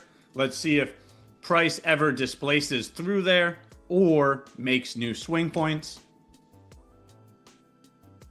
Okay, another swing low here. So we got another swing point. Another swing high, another swing low. So once again, proving that it's not time too long yet, right? This is no longer the change in trend because now we have new swing points again, right? So seeing the new swing points, this would be the new change in the state of delivery if it ever happened, right? Once again, you have a swing low, you have a swing high, you have a new low. If we got a new high, that would be a change in trend.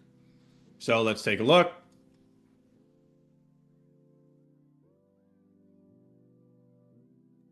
And there you go.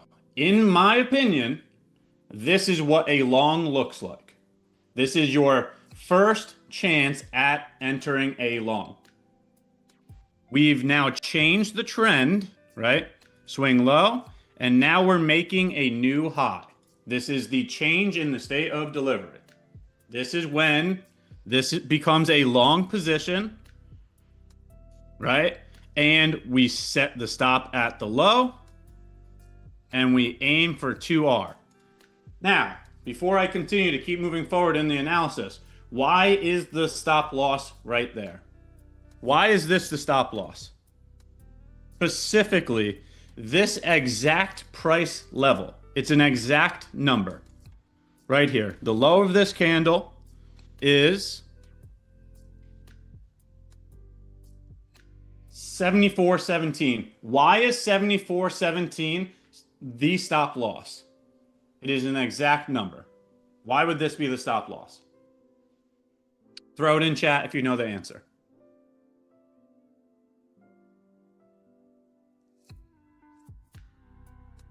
Throw it in chat if you know the answer.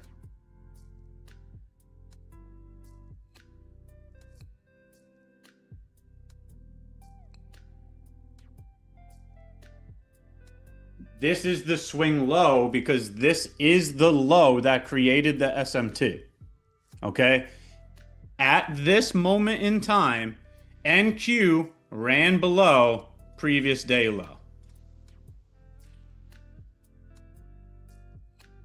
At this exact moment in time, NQ ran below previous day low, while ES did not run below previous day low, which makes this bullish SMT at previous day low.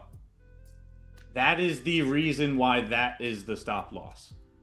If the entire idea is based off of a divergence, then the low that created the divergence should be your invalidation. If you're basing an idea off of one concept, then when that concept is no longer available, right, it's been discredited because price ran through it, then you're wrong, right? So this is why this is the stop loss. This is the low that created the SMT at previous day low. You hop into the long during the change in the state of delivery. And then you have to have the emotional intelligence to go through all of this. Ready? How many people, after nearly getting stopped out, immediately took their profit the next time price went into profit? Simply because you were scared here, and then once it became green again, you said, I can't handle that anymore. I can't let this thing become red again. Right? Well, guess what, chat? That's me. I was the one that paper handed today. Yes, I'm going to go ahead and write this down as another mistake. The paper hands keep showing up every now and then. It is what it is, but it's another learning experience. Yes, if I had the mental and emotional intelligence to sit through all of this chop, well, guess what? Guess what? Let's watch. Would you look at that? Would you look at that? We found the low this morning, but we did not have the patience to execute the process. And this is a key point that I wanted to talk to you all about. Being capable of detaching your emotions from the outcome. Being capable of making process-based decisions instead of emotional-based decisions. If I chose to be process-driven this morning, then I should not have gotten scared out of my long right here. I would have reached the 2R target. But guess what? I'm human too. Okay, so not going to sit here and beat myself up over it, but we need to document the goods, the bads, the do's, the don'ts, because this is what changes the results. Okay, so we need to go over this information. So now that we've done the entire top-down analysis of this, let's get out of the replay mode, because now you could also see the executions. Okay, so exactly what I had just mentioned is exactly what happened this morning right here. So you can see that I entered the long at 74.28 at 9:48 a.m. That's because 74.28 was the change in the state of delivery. That's where I got long. Right? So take a look here. You can see the arrow when I hover over it, because that's where the entry occurred. Look at the arrow. Right? The long entry occurred at the change in the state of delivery. I got too emotional and took profit too early because I could not be patient enough and process driven, right? If I just stuck to the process, then that would have been the result. But we let the impatience creep in for whatever reason that was, and then made an emotional-based decision here instead of a process-based decision.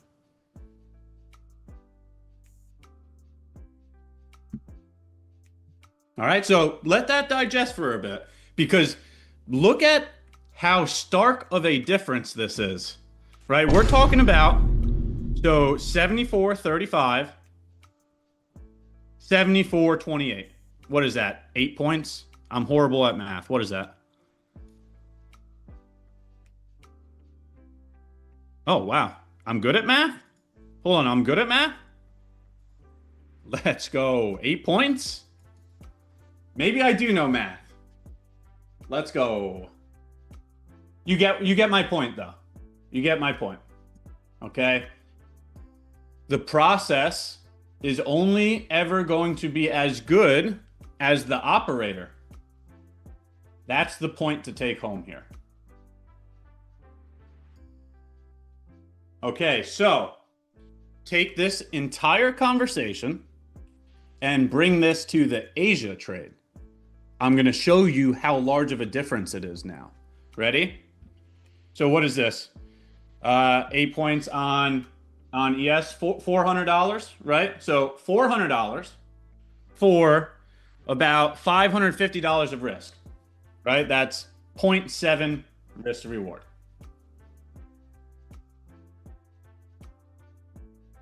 Okay? Take that over to Asia, and now let's look at how large of a difference this was.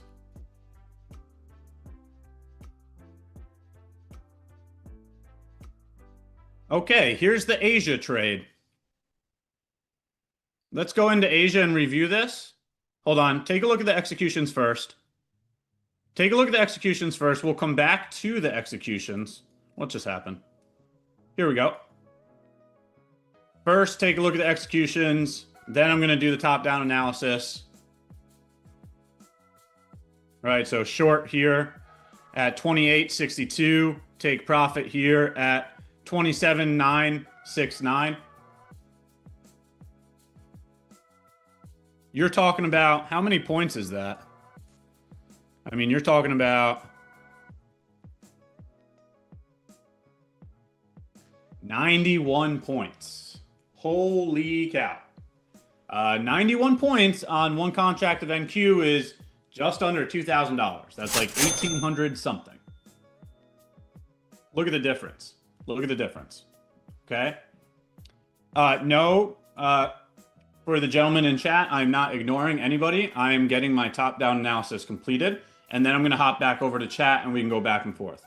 I wanted to make sure we got the review of both the trades completed first, and then we can go back and forth with a little bit of Q&A. But let's do this one real quick too, and then let's hop into that Q&A. I'm not ignoring you. I just got to get through this review real quick. Okay. The weaker pair, right? The weaker pair has equal lows to aim at. We have not taken out previous day low yet. So we have something to target. During Asia Open, we had a very clear bearish SMT against ES. Okay, so take a look at this. ES swept the 2045 candle. NQ did not sweep the 2045 candle. Take a look at it here. Notice the sweep here. Right? ES ran above the candle. NQ did not. Bearish SMT. Right? So once again, it's the same thing, guys and girls. It's the same thing. Right? Just look at the opening times. Try to get on the same side as the higher time frame order flow. Use a key level that has SMT, then find a change in the state of delivery. Okay, so bearish SMT showing that NQ is the weaker pair. So we would want to go over here on NQ and look for a change in the state of delivery. You can see very clearly that we make a change in the state of delivery right here, right? Swing high, swing low, new high.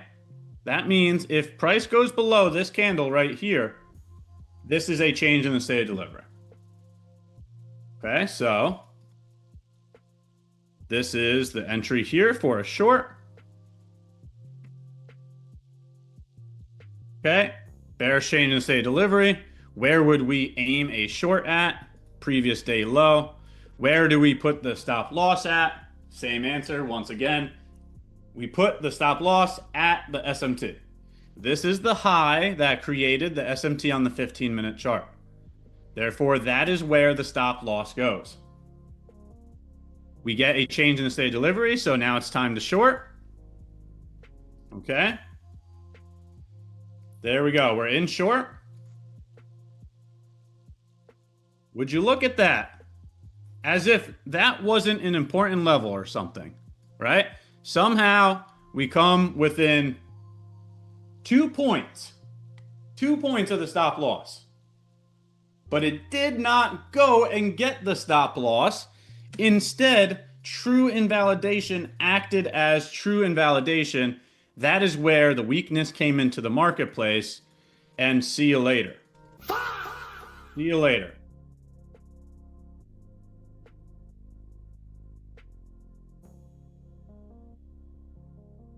Now, take a look at the emotional intelligence, take a look at the patience, and compare that to the long that we just reviewed during New York Open.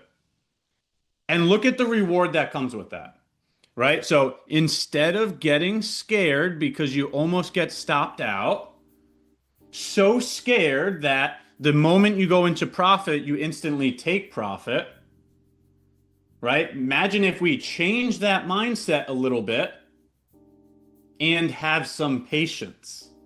Well, this is what patience looks like.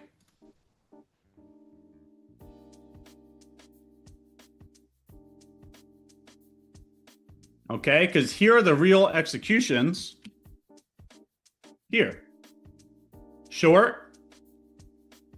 2140 at the bearish change in the state of delivery. Take profit at the low.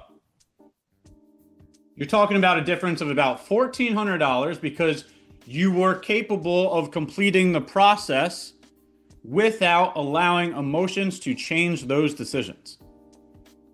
Here's the difference right here.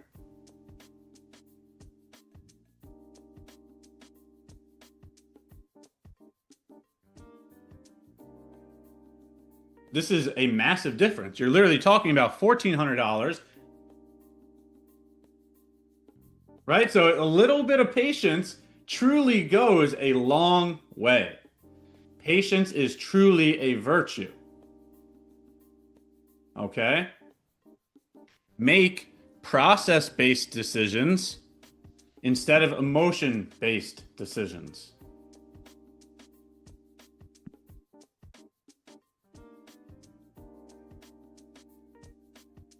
All right, so just a quick review of the previous two trades.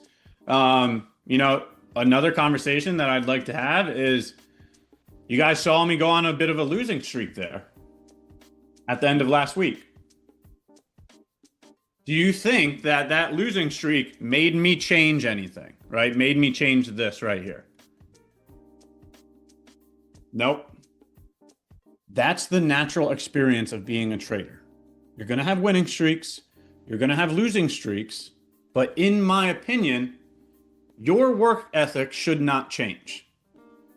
Your approach to the market should not change. You should remain disciplined in your process, in your risk management, in your mental and emotional capacity, the whole nine. Okay, a losing streak does not define you. If anything, it actually kind of sounds like if you're on a losing streak, you're that much closer to your next win. Because you're not going to stay on a losing streak forever. Same thing goes for winning streaks, just vice versa, right? So we finished last week like on 4 losses in a row, didn't we? And then now we have 2 wins in a row. That's what I'm trying to say is do not let prior experiences deter you from current ones. You should give every single opportunity the same amount of respect as you gave the previous one, right? Like if you show up with less work ethic, with less determination, with less motivation, with less discipline, then you're just not giving your work the respect it deserves. And your results will follow. Your results will follow. Okay? So, now let me hop back over to chat, and as we wait and watch current market, do you all have any questions, comments, concerns? Is there any kind of information you'd like me to go over? Do you have any questions, whether it's about those trades right there, or about the bias, or about current price action, or about anything to do trading related? Let's get into it. If you guys have any questions, any comments, feel free to throw it in chat. I'm heading over there now, so sorry if I missed the questions earlier. I did want to make sure I get my review done first. Okay. MNQ looks beautiful right along what you're talking about right now on the hour 1. So let's take a look at current price. So we just tapped into an hourly fair value gap. This also looks like an hourly change in the state of delivery. Let's see ES. I just don't see any SMT here to participate in this idea. Okay, so what I'm looking at here is, yes, we're inside of a gap right here, 1 hour gap, but there is no SMT here, right? We swept the candle into the gap. We swept the candle into the gap, right? So yes, we have a bullish change in the state of delivery on the hourly time frame.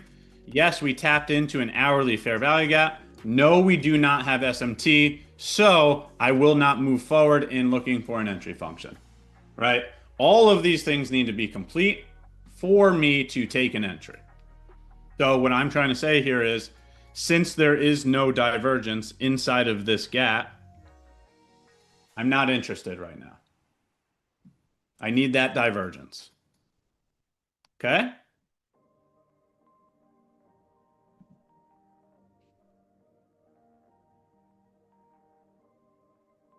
Already lost my spot in chat. You guys are moving way too quick for me.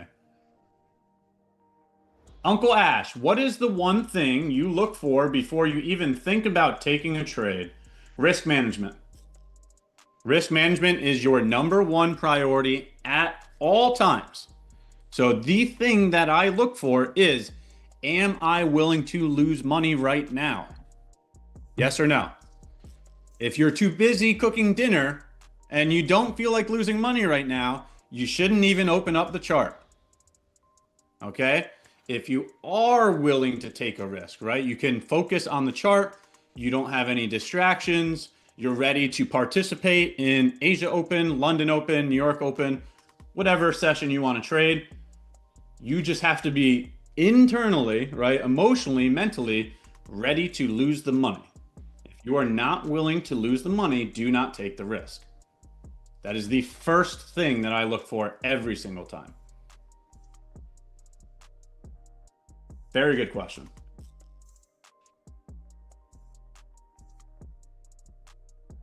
Heard White Chocolate is the new host for London streams. All right, hold on. Put a poll in chat. I think we need a poll for this one. That was a shocking one, so I can't even tell if you're trolling or not, but now I need to know. Should White Chocolate get on the live stream? Chat, what do you think? Yes or no? Should White Chocolate start Should White Chocolate start live streaming? Yes or no? London, Asia, how about Asia? How about Asia or Globex Open? What about the afternoon session? Honestly, any of them, honestly. How do you handle intraday DD? Dealing with intraday DD, you have to be quicker to taking your profits. In my opinion, having a trailing intraday unrealized stop loss means you need to be even more strict with your positions. You don't really have the ability to allow multiple price fluctuations. Okay, let me try to explain what I'm saying down here. All right, ready?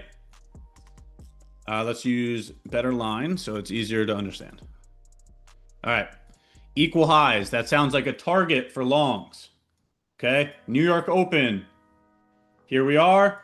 We tap into Asia session low. At Asia session low, we find SMT against the correlated pair. Then we get a change in the state of delivery. Right, so here's a long position right here.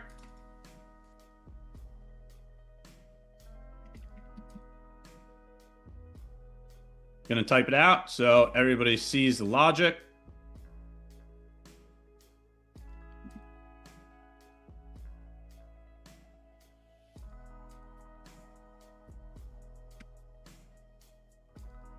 There you go.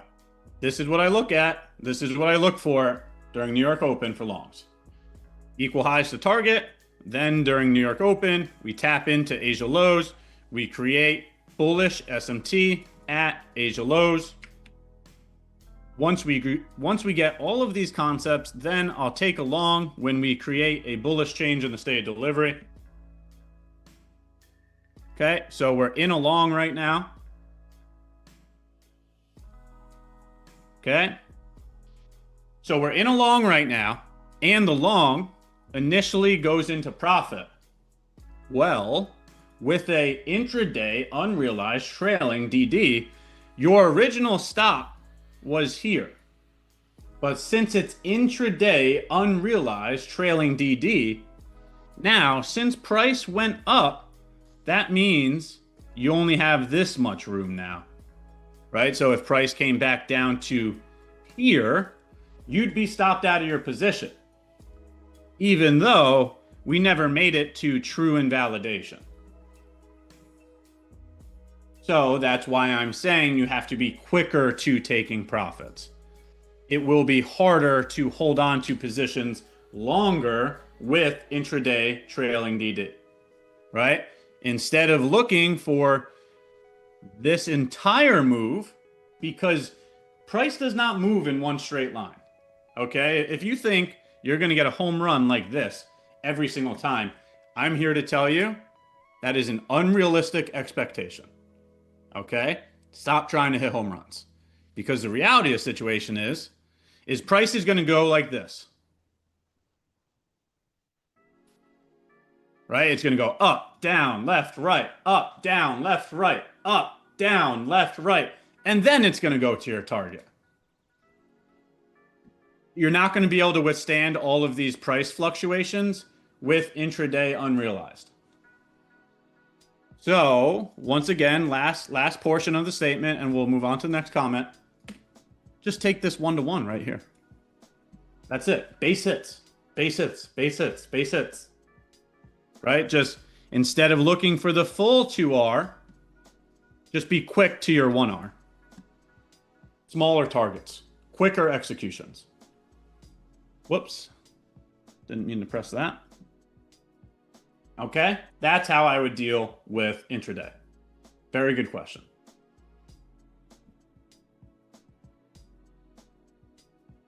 Not that you need my respect and appreciation, but I've grown to like you a lot, Ash.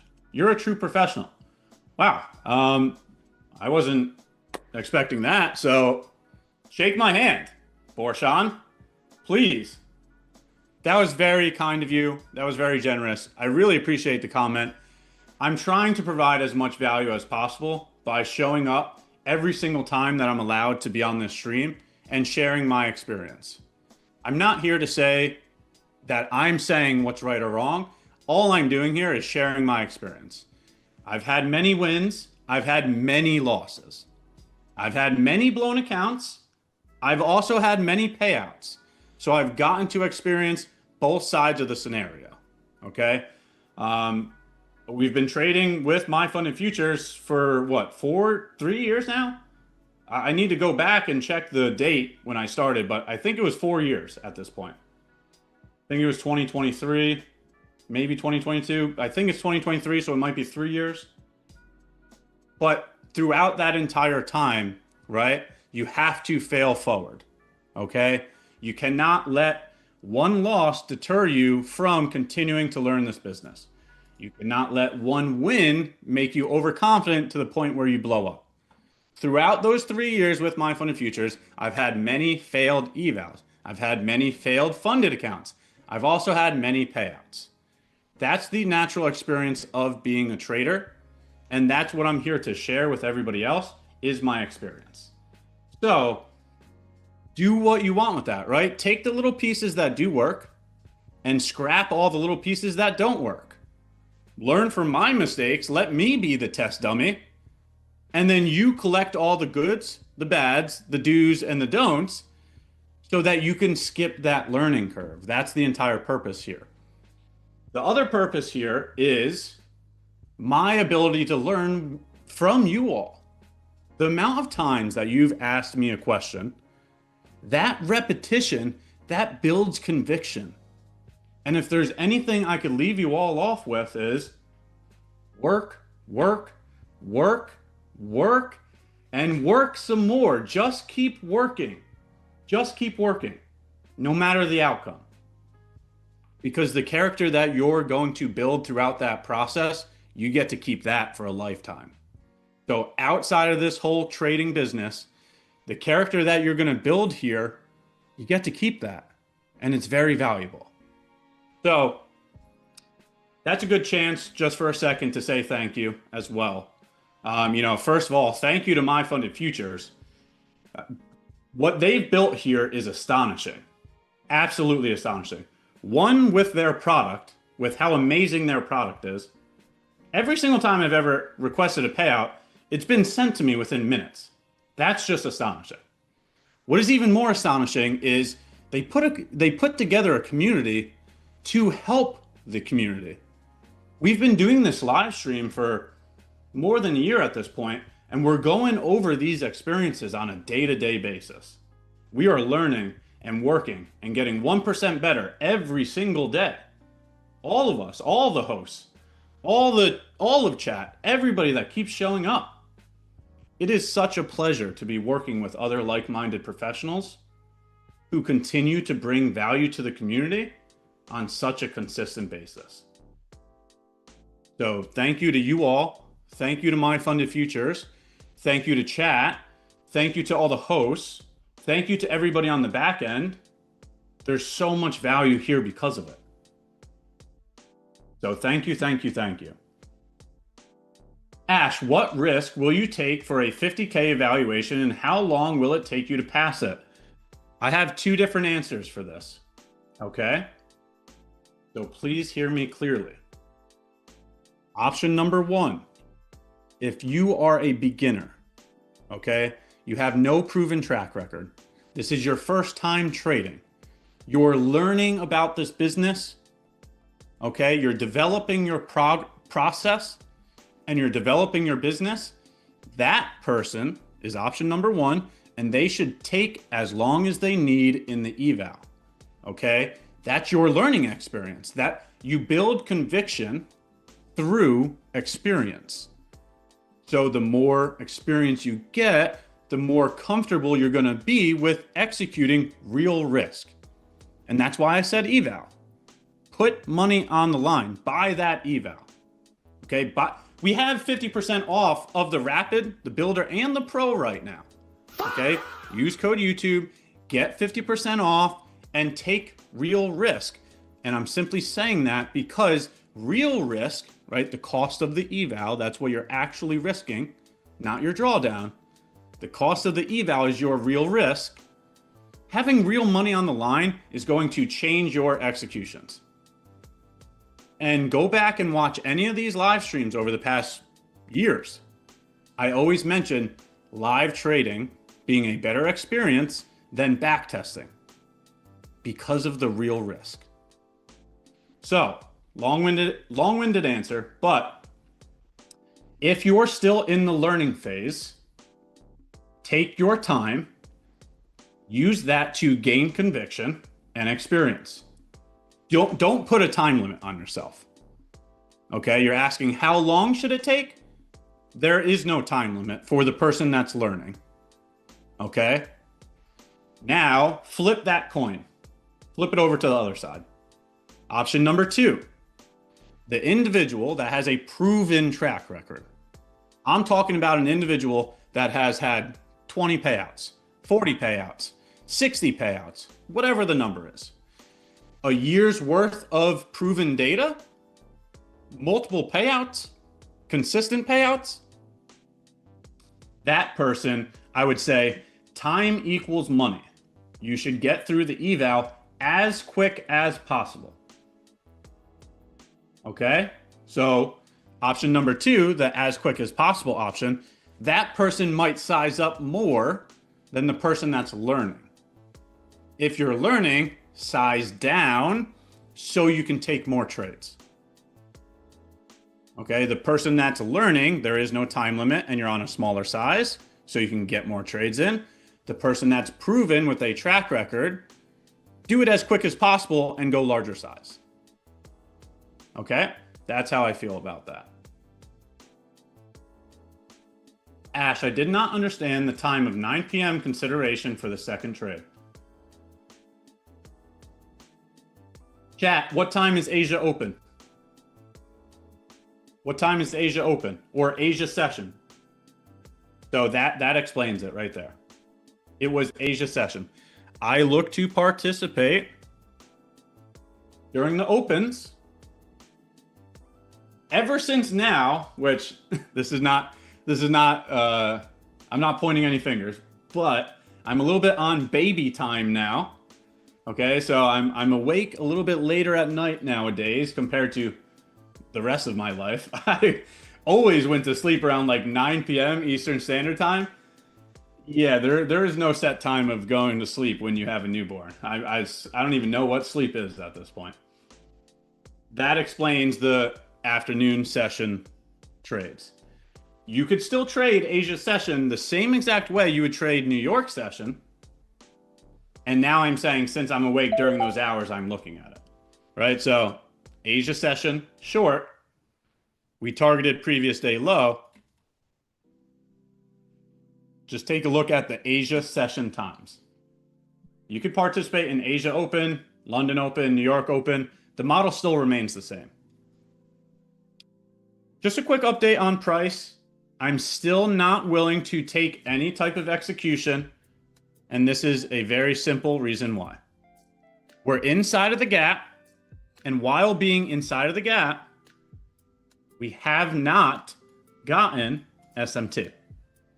Look at how both NQ and both ES have taken out previous candle lows.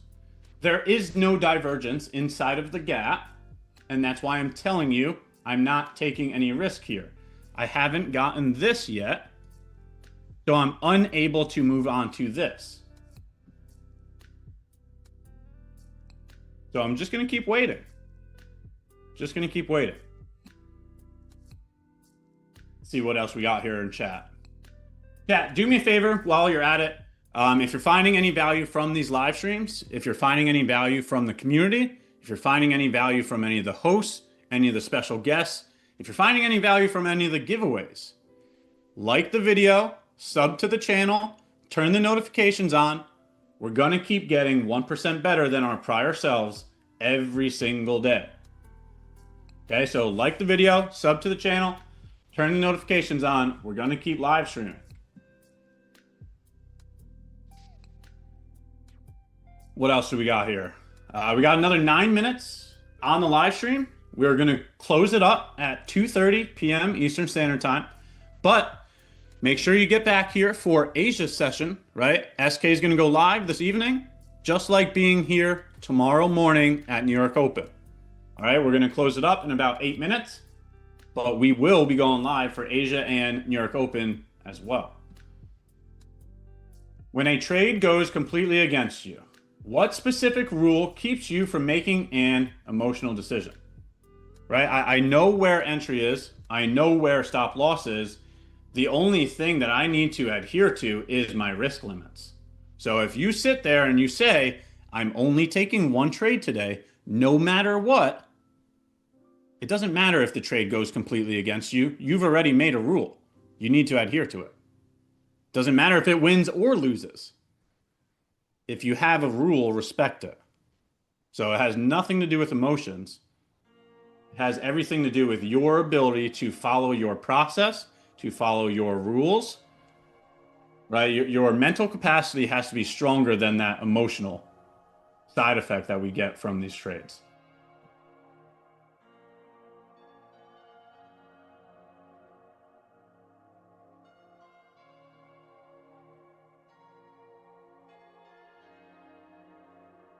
I like the fact that you stream here in the slow time so we can get more education.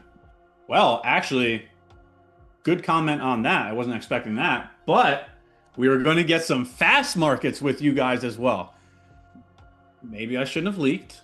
I don't know if anybody said it already, but Friday morning, I'm joining Terry and Tom for New York Open. We're going to crush a position New York Open Friday morning. So Friday morning, I got the invite. Thank you, Tom and Terry. It's been way too long. I've been waiting for this moment to hang out with Tom and Terry. How long has it been? I mean, we all have been live streaming here for over a year, and I finally get my time with Tom and Terry. Somebody tell Tom to bring the hair clippers, okay? There's a couple things that we need to square away. Tom giving me a haircut. Me and Tom putting together a band. I got to play the piano. He's got to do something. Terry can sing. And then lastly, I might need to full port with Terry because back in the day, we had full port Terry. So we have some things to do on Friday morning that are going to be exciting. We'll get some fast market action in compared to the PM slow markets. I'm hyped to hang out with them on Friday morning, to say the least. Hopefully I was allowed to say that.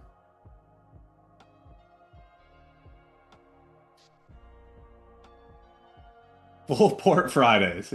Perfect timing. No, nobody's full porting.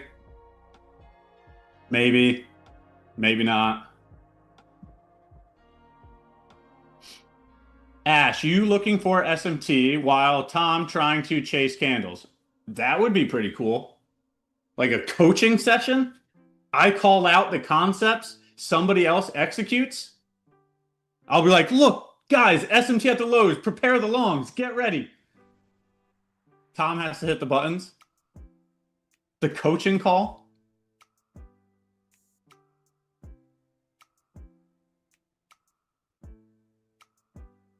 I've been trading for 13 hours now. Holy cow. Do you want to take a nap or something? You got to be hungry or something. 13 hours is insane. What?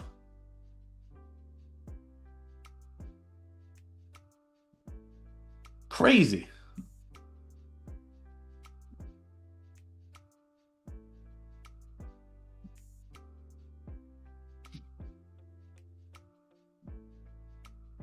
So, last couple minutes here on stream. That was a phenomenal stream. We got to do our review of our trades today. We got to talk about some mental and emotional intelligence as well. We chose to stay out of any positions because we have not gotten any form of divergence. So I was not interested in taking any positions here during our PM session. But we have a few more minutes here, so if you have any last question or comments, feel free to throw it in chat as we close up the live stream here at 2:30 p.m. I think you and Tom would do really well together. Very similar strategies, and he's going to bring out the fun side of you. I love it. I'm very, very excited. It's been a long time coming. I definitely want to stream with them. So I'm very excited for Friday morning.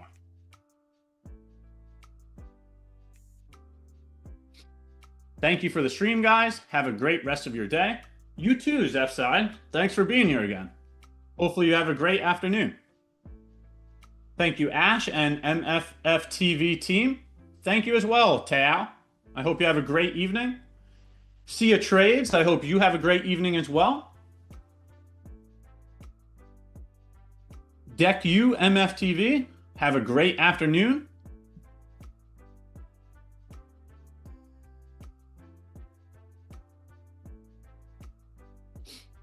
Swing Sentry, hopefully you have a great afternoon. Sebastian, hopefully you have a great afternoon. Adam Daz, you as well. Trader HCH, one of the OGs. Trader HCH is still around. I hope you are well. I hope you have a great evening. Borshan, I still hope that I'm saying your name correct. I hope you have a great afternoon as well. Please feel free to correct me if I'm not saying your name correctly. I want to say it correctly. I might just not be reading it properly. Miss K, I hope you have a great afternoon. Ryan, I hope you have a great afternoon. ES Futures, Coop, Mr. Doer, Mr. Angelo, Spyro, Abhishek, Fading Time, Melvin, Trevor. I hope everybody has a great day. Thank you once again for allowing me to be here. Thank you once again for being such a great community. You know, the amount of value that is being brought here on such a consistent basis, we're going to get to our goals. We keep showing up. We keep learning like this every single day. It's only a matter of time until we get to our goals. I'm certain of it. David, good afternoon. Hopefully you have a great day. Devil Jin, I hope you have a great day. Liquidity, you as well. Ann Ascent, great to see you again. Another OG. Thank you for always being here. I hope you have a great afternoon. You as well, Spyro. Q Mendez, another OG. I'm pretty sure we were supposed to change the name to W Mendez. But Q Mendez, I hope you have a great afternoon. Lakith, you should be sleeping already. I know it's like 1 a.m. for you. Time for you to get some rest. Hopefully you have a great afternoon. Alrighty, chat. That is going to be our live stream for the day. Thank you once again for being here. Remember to like, subscribe, turn the notifications on. We're going to keep going live. Thank you all for all of the value that you bring. Make sure that you show up to the Asia segment, or be right back here tomorrow morning for New York Open.